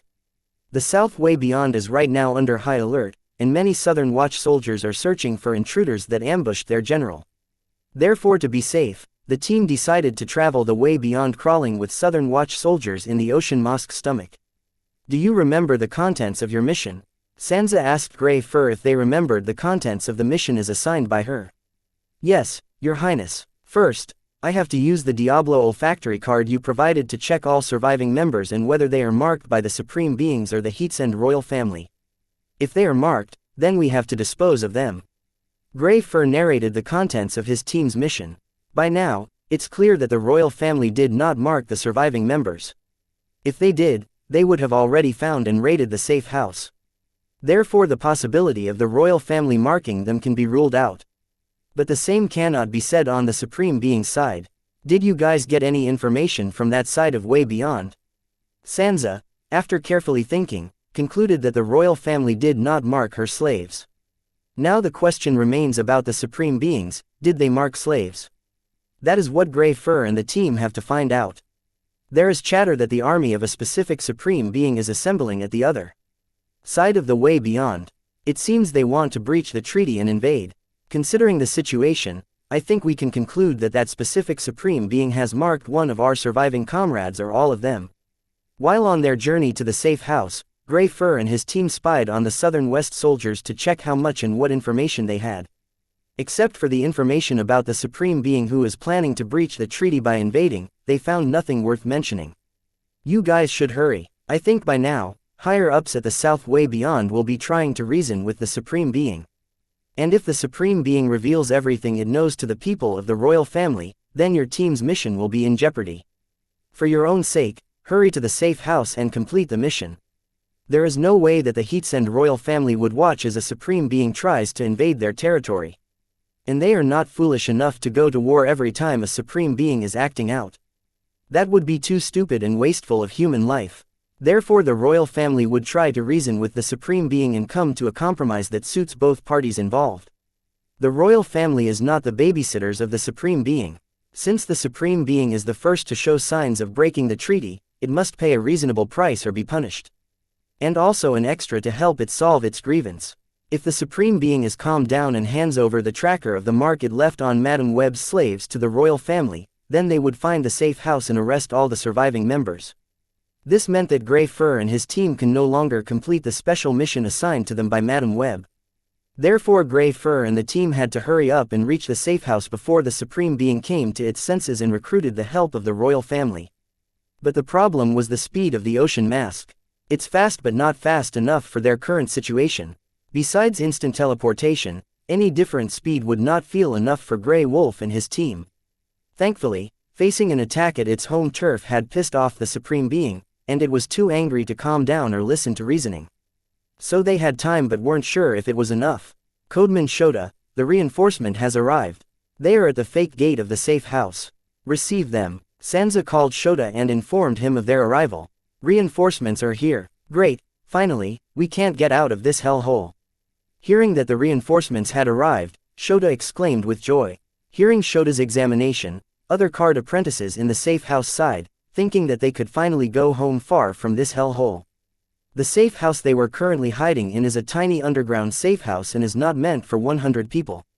Yet, due to their situation, all the card apprentices had no choice but to adjust and cram into the safe house unless they preferred to be caught by the Southern Watch. Fools, stop celebrating and hurry. Leave that place before the royal family finds you. Hearing Shota and others celebrate the arrival of the reinforcement, Sansa asked them to hurry and leave the godforsaken place. Yea, your highness, right away. Saying that, Shota went to invite in the reinforcement. At the same time, Sansa hung up the call. You guys are the reinforcement? Just you two? Asked Shota in disappointment, seeing that the reinforcement promised by Madam were just 2 card emperors. No, he is the reinforcement. I just tagged along to keep him company. Grey Fur replied, pointing at Flower Thief. I do not get it. Shota thought Grey Fur was joking with him. You will get it once he summons his nightmare beast using his origin card. Since Shota had already skipped the pleasantries, Grey Fur directly skipped the introduction and decided to get down to finishing the mission. Oh, now I get it. You must be the guy with the unique nightmare beast. The one that Madam Webb talked about. Since it is you, I guess just the 2 of you are enough as reinforcement for our extraction. Saying that, Shota led Grey Fur and Flower Thief into the safe house. Chapter 416. Mission. Extraction Part 3. Date the 28th of March 2321 times 6:40. Location way beyond, Madam Webb's unknown underground safe house. Whoa, what's that smell? Flower Thief yelled, smelling the foul smell in the air as he entered the safe house. 100 sweaty men crammed into a tiny safe house. You tell me, Shota answered Flower Thief sarcastically. Well, then we better get started. Flower Thief, go ahead and summon your nightmare beast. Let's get started. Grey Fur ordered. I have already summoned it. With his words, a water mask floating in the air became visible to the 3. Isn't that beast a little too small and chibi to be a nightmare beast? Aren't they supposed to be big and scary? Hence the name Nightmare Beast. Shota was disappointed by the appearance of Ocean Mask. It did not look like the rumors about the nightmare beasts. Unlike the nightmare beasts with a haunting appearance enough to scare a grown man into shitting his pants, this Ocean Mask gave Shota the impression of a soft toy. If not for the eerie air surrounding it, Shota would not believe it was a nightmare beast. After you see what it is capable of, you will change your opinion. Senior Shota, haven't you heard the saying not to judge a book by its cover? Ocean Mask was not a nightmare beast. Instead, it is an empty beast. A creature from the fairy tale of this card world. It was a famous lore that many thought that the empty beast was just a monster from a fairy tale, and the myth surrounding it was unreal. The people in the safe house would panic if they heard that their boss was sending a creature from myth for their extraction.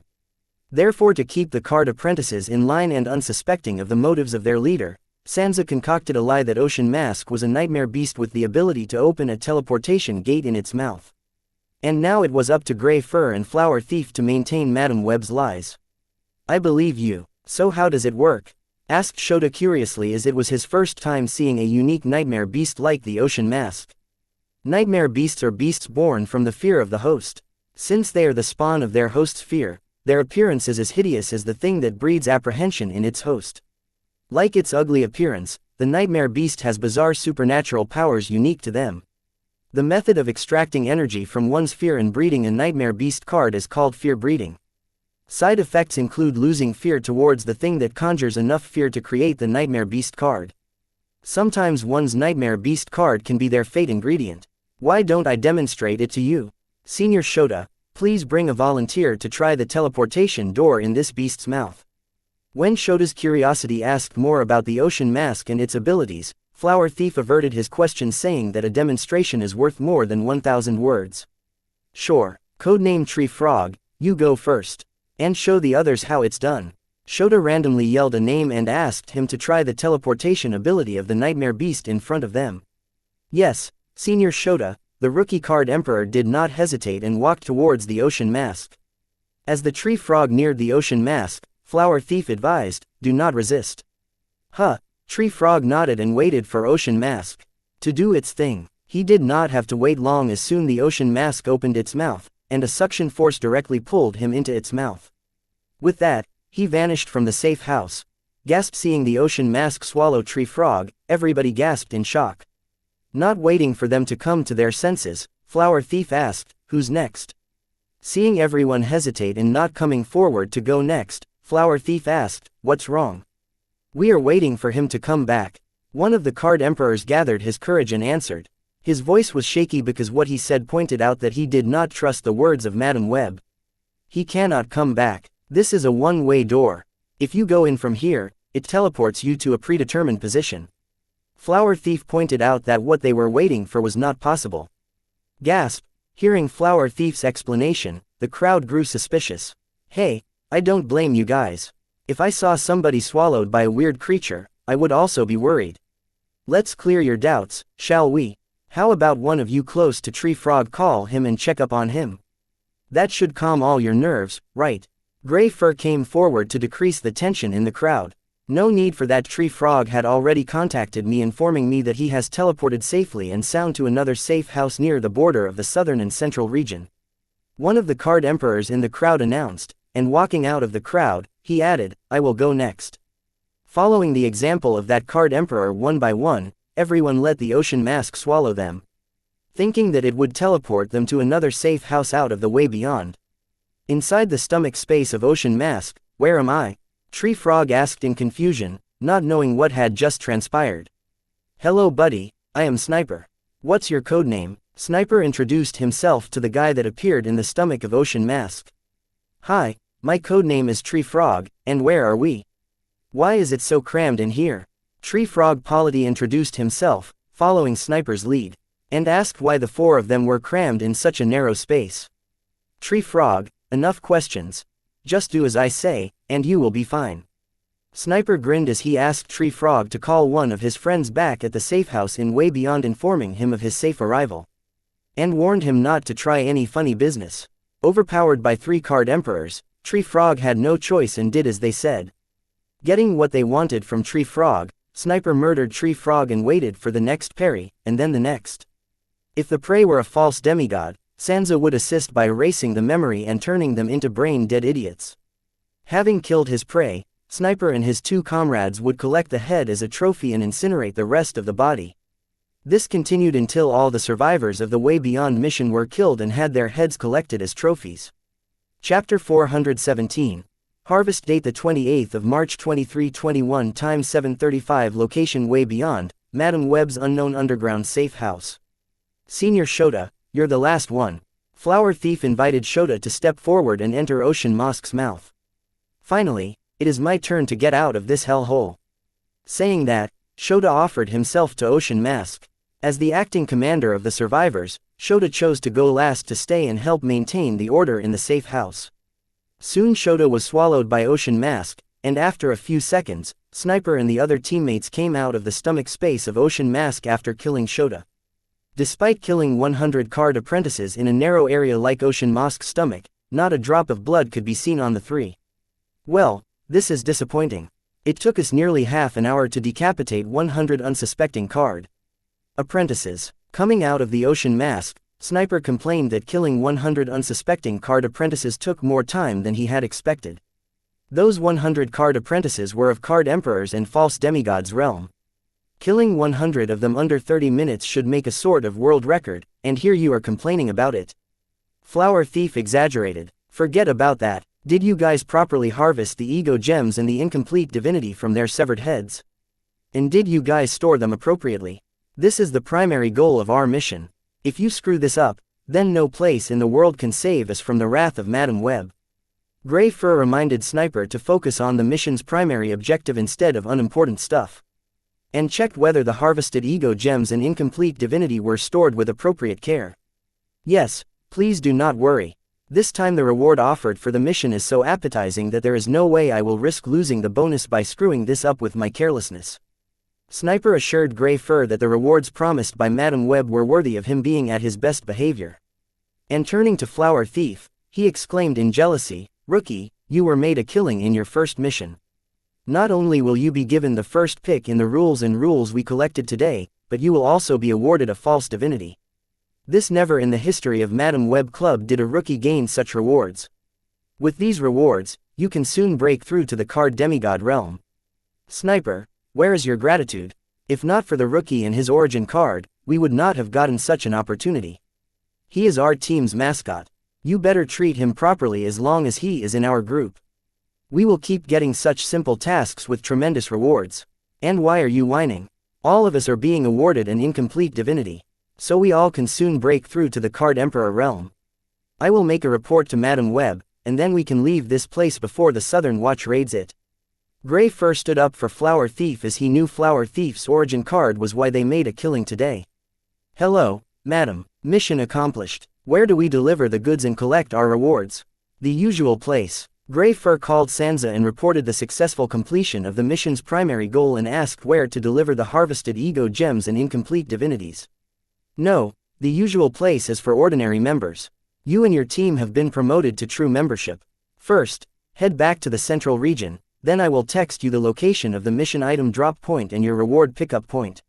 Once you get your rewards, all of you hurry to make a breakthrough. Due to a recent tragedy, our club is in need of more capable false demigod members. Xianxia prompted Grey Fur and his team and encouraged them to break through and become a false demigod. Due to the failure of the ambush planned on the royal family, Xianxia was set to lose a lot of card emperors and false demigod slaves. This did not bother Xianxia, as she could create as many memory slaves as she wished. But she had spent a lot of precious resources on each of these slaves. It would take her nearly a decade of hard work to once again accumulate that amount of rare resources. Therefore, when Xianxia heard of the survivors, she concocted a plan to kill them all and harvest the resources spent on them from their corpse. The members that were sent to ambush the Heatsend royal family had made a massive bladder by being marked by supreme beings. They all would be hunted down by the royal family or the supreme being itself. One way or the other, they would all die. So, Xianxia planned to kill them herself and harvest her investment in them. Xianxia could have just used her origin card to turn all of them into a memoryless brain-dead fool. But that would cause a lot of noise and may attract the dogs of Southern Watch crawling all over that place. Even if she manages to kill them all peacefully, who will harvest the ego gem and incomplete divinity? So, to be on the safer side, Xianxia decided to send Grey Fur and his team. With the capability of Flower Thief's origin card, her objective can be achieved smoothly without attracting any attention. Flower Thief's card was very resourceful, and it has proved to be so in the recent missions. Therefore Xianxia wanted to make her control over him more powerful. Therefore, despite him being a rookie, Xianxia decided to go against the rules she had set and award him with enough resources to break through to the card demigod realm, and thanks to the baptism that came with his breakthrough, her hold on him would increase. This way, not only would Flower Thief become a more obedient slave, and his power would have grown enough to be a treat to a true card demigod. With one stone, she would have killed two birds. Your wish is our command, Your Highness. Grey Fur humbly replied and appreciated Madam Webb's words of encouragement. Good. After that one syllable, Xianxia hung up the call. The ambush on the Heatsend royal family was an utter failure. Her plans were bound to face a setback for a while. Still, she was able to manage and minimize the loss that she would have suffered from this ordeal. You heard her, boys. Let's go. With that, Grey Fur and his team entered the stomach of Ocean Mask and headed out of Way Beyond. Chapter 418. Making Friends. Date the 28th of March 2321. Time 13:29. Location Sky Blossom City, Foulwoods. D-Ranked Gate Dungeon. Boss, we discovered that the circle did not entirely vanish. They just shifted their base of operations to the neighboring Sun Blossom City. But the thing is, their leader has retired, handing over the entire organization to his heir. But we were not able to find answers to why they suddenly fled from Sky Blossom City and regrouped at neighboring Sun Blossom City. Van reported everything he could gather on the circle and its core members. By any chance, is this new leader of the circle a resident of Sun Blossom City? I asked Van based on speculation I came up with after reading through Clown Mask's recorded memory.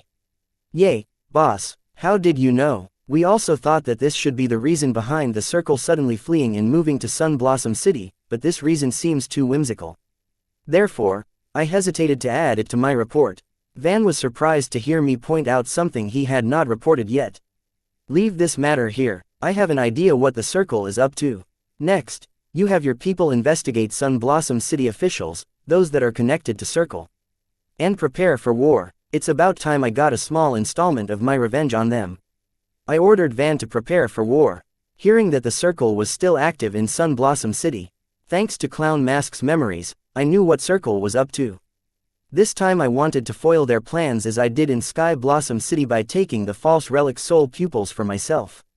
Clown Mask's memories had a lot of information on the circle and its original supreme leader. She was holding back on lots of information. She planned to use this to leverage her and her daughter's freedom. You and I both, sir. Though my Calamity Daughter cores are faithful to me, they still have a will. And Van wants to get revenge for his two best buds. About that, Van, the attack on you and the allied guilds was not the Circle's plan. They were commissioned by someone else. It seems you or your past has pissed off somebody the current you cannot seek revenge on.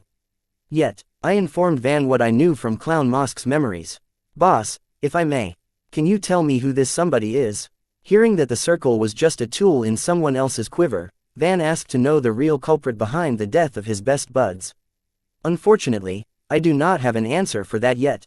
Maybe we can find a name behind the incident when we attack the circle in Sun Blossom City. Though Van was my slave and I did not have to care about his wishes, I still decided to help him find who killed his best buds, because if they had his close ones killed, they would not hesitate to do that once again. Therefore I had to find the enemy in the dark before they struck again. Wyatt, you do know that I have the authority to send you to jail for the words you just spoke and the actions you are going to do next. Luna, seeing me blatantly make plans to massacre an organization in cold blood in her presence, tried to remind me that there is something called government and police in this world. Go ahead, arrest me then. I knew Luna would not do such a thing, but she had to see where my limit lied. If anybody comes between me and my revenge, they will pay dearly. And most importantly, I want to make it difficult for Luna and whatever she was planning. For some reason, Luna is trying to get close to me. By striving to increase eye contact between us and conversing more frequently. Until I knew what she was scheming, I planned to keep her at bay. Hearing an unexpected answer, Luna was speechless. So I repeated myself in a deeper voice. I said, arrest me. You think I won't? Luna glared at me, being provoked by me. Do it then. I dared Luna, glaring straight back at her. You're crazy, Luna exclaimed, giving up. If you are not going to, then do not joke about my revenge. Like how your papers and research are important to you, my revenge is to me. Do you understand? I knew Luna would cave. She is the type to avoid confrontation until it's absolutely necessary. Luna was not hardened by war, like Anna and Lorenzo. Even though she had the power of a card emperor, she was still a greenhouse flower that grew and spent her entire life under the shelter of her family and her university. Got it. Luna wants to establish a better relationship with her cousin's crush by conversing with him. But who knew that after a few whimsical words, he would blow up on her like a firecracker? Seeing her attempts of increasing conversation and eye contact to get close to her target fail, Luna was at her wit's end and did not know what to do. Then follow me silently. Done playing with Luna, I turned my attention to the man of the hour, Kevin Zhang, and his trusted nephew Ben Li. Hi, Mr. Kevin Zhang. We finally met. It's nice to finally see the face of the guy who drove me to suicide. I hope my men are treating you appropriately. I greeted the two bloodied naked human bodies hung on branches of a foul tree. Unable to see the gruesome condition and agony-filled screams of Kevin Zhang and his cronies, Luna left and headed to the quieter part of the dungeon. Hey, you okay? Courtney followed Luna and checked if she was okay. This is nothing. I have seen worse than this, Luna said, thinking that Courtney thought she could not handle the torment of Kevin Zhang and his cronies. Me too. Wyatt is too soft. If it were me, I would have skinned them all and hung them to dry. But I am not asking about that. About earlier, I saw how you tried to get close to Wyatt and failed. Courtney stated her purpose. Was I that obvious? Seeing that even a simpleton like Courtney knew what she was doing, Luna was dejected. Don't worry, everyone has difficulties trying to make friends. Sister Margaret gave me a few tips to make friends in the orphanage. They helped me a lot. I will impart them to you. Hope they help you too. Courtney began narrating what Sister Margaret had taught her. Luna slapped her forehead, reflecting on her current circumstances. As she thought, this idiot has no clue. Don't be discouraged. I know making friends seems complicated, but trust me, using these tips, you will make a lot of friends. Seeing Luna slap her forehead, Courtney tried to console and encourage her. How many friends do you have? Luna decided to entertain Courtney cause she had nothing else to do in this dungeon. I have 2 friends, Wyatt and Bloodette, no one friend. I don't know if Bloodette still thinks of me as a friend. But I have lots of little brothers and sisters back at the orphanage. But brothers and sisters don't count as friends. Courtney was unsure how many friends she had, obviously not because she had too many of them. Luna wanted to yell, "Girl, you still dare to advise others on making friends," but chose to swallow her anger hearing that Courtney grew up in an orphanage. Chapter 419. New buff date the 28th of March 2321 time 1412 location Sky Blossom City, Foulwoods D ranked gate dungeon, Fok. They no longer possess the strength to scream. Without the screams, this has no point and has become unsatisfying. How do I know if he is enjoying it or in pain? Boys, heal the uncle and nephew duo for another round. As for the rest, send them to a good hospital. If they manage to survive, let them spend the rest of their life telling tales of today. I did not have to torture Zhang and his nephew personally.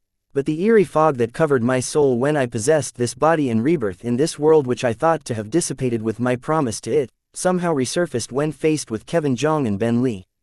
Its grievance influenced my emotions. In a rage, I ended up beating the duo senseless. Having its fill, the eerie fog turned calm. Then it dissipated as if it never existed in the first place. I do not know if this will be a problem in the future. That's not a problem for now. Let's think about it once I have fulfilled the promise I have made to it. I hope it keeps its end of the pledge and leaves me when both its wishes are fulfilled. Fulfilling 2 desires for a second life was a good deal, and I do not regret doing it. Wyatt, are you done? I am bored. Having lectured Luna on how to make friends, Courtney returned feeling bored. Yes, I am done with them. Before I kill them, do you want your turn on these scumbags? Courtney showed interest in beating these 2 scums earlier, so I asked if she wanted a go. How about skinning them and leaving them hanging in the dungeon? Hearing Courtney, the powerless body of Zhang, which had just gained consciousness, fainted in fright. I think that's a bit inhumane, don't you? Getting revenge, I was okay with it, but skinning someone and hanging them in the air like hanging a piece of wet cloth to dry was just inhumane, and I did not want to be any part of it. Nope, I have seen people do that. Once you do that, nobody will dare to cross your path. It's all about leaving an impression and setting your tone. What did Courtney go through to be so inhumane and naive at the same time? Sorry, we are not doing that. Van, kill them after another round of beatdown and bury them in the dungeon. I gave orders to Van regarding how to deal with Zhang and his nephew. Yes, boss, Van agreed. Here, take this and share it with Sarah, Frank, and Pablo. I handed a storage trunk card containing 4 Calamity Daughter gems to Van and asked him to use one and pass the rest to Sarah, Frank, and Pablo, respectively. Thank you, boss. Thanking me, Van stored the card in his grimoire. Apart from young Wyatt's revenge, this is the most important reason why I did not go to the Heatsend royal family directly. After sewing a Calamity Daughter gem in Clown Mask, I used the Hive AI to analyze the difference between a Calamity Daughter core and a Calamity Daughter gem. Turns out there isn't much difference in terms of physical strength and soul energy, but the host of the Calamity Daughter gem seems to have gained the ability to connect with the world. That is to say, the Calamity Daughter gem acted as an ego gem for its hosts. This shocking revolution made me think of the infinite possibilities I could use this ability of Calamity Daughter gem for. But I could only come up with one option, and that is to upgrade all my subordinates from the Calamity Daughter core to the latest and advanced Calamity Daughter gem. The ability to use rules and forge runes would give my subordinates a massive advantage over the others. This is also why I decided to go to war with the Circle after learning that they had regrouped in neighboring Sun Blossom City. No matter how many members the Circle may have, but against the enemy with the ability to control rule power, they were doomed to perish. Thinking about this, I cannot wait to go to war with the Circle. In a short time, it would be hard for all my subordinates to forge their runes even with the help of Calamity Daughter gem. But I could always share a few broken runes with them. This is the additional effect of the Calamity Daughter gem as an ego gem. The Calamity Daughter gem can store broken runes without affecting its host. Like me, my subordinates do not have to be worried about the disadvantages of using a broken rune, as the Calamity Daughter gem takes care of it by enslaving the spirit of the broken rune. This buff was well and good, but it was too damned expensive. I am hardly able to collect broken runes for myself. How do I get some for my followers? I can only hope that Luna is willing to pay some down payment for the large order she plans to place. Considering Luna wanted to create an army equipped with mecha cards, then she would order at least 50 to 100 mecha cards. Regarding the payment, we haven't talked about it yet, but I have made it clear that I wish to be paid in terms of broken runes. I was yet to receive a payment for the beast mecha cards I created for the demonstration. I did not bother to ask Anna for the payment because she had already given me 6 broken runes. I am shameless, but when it comes to someone I owe favor to, I try to be genuine.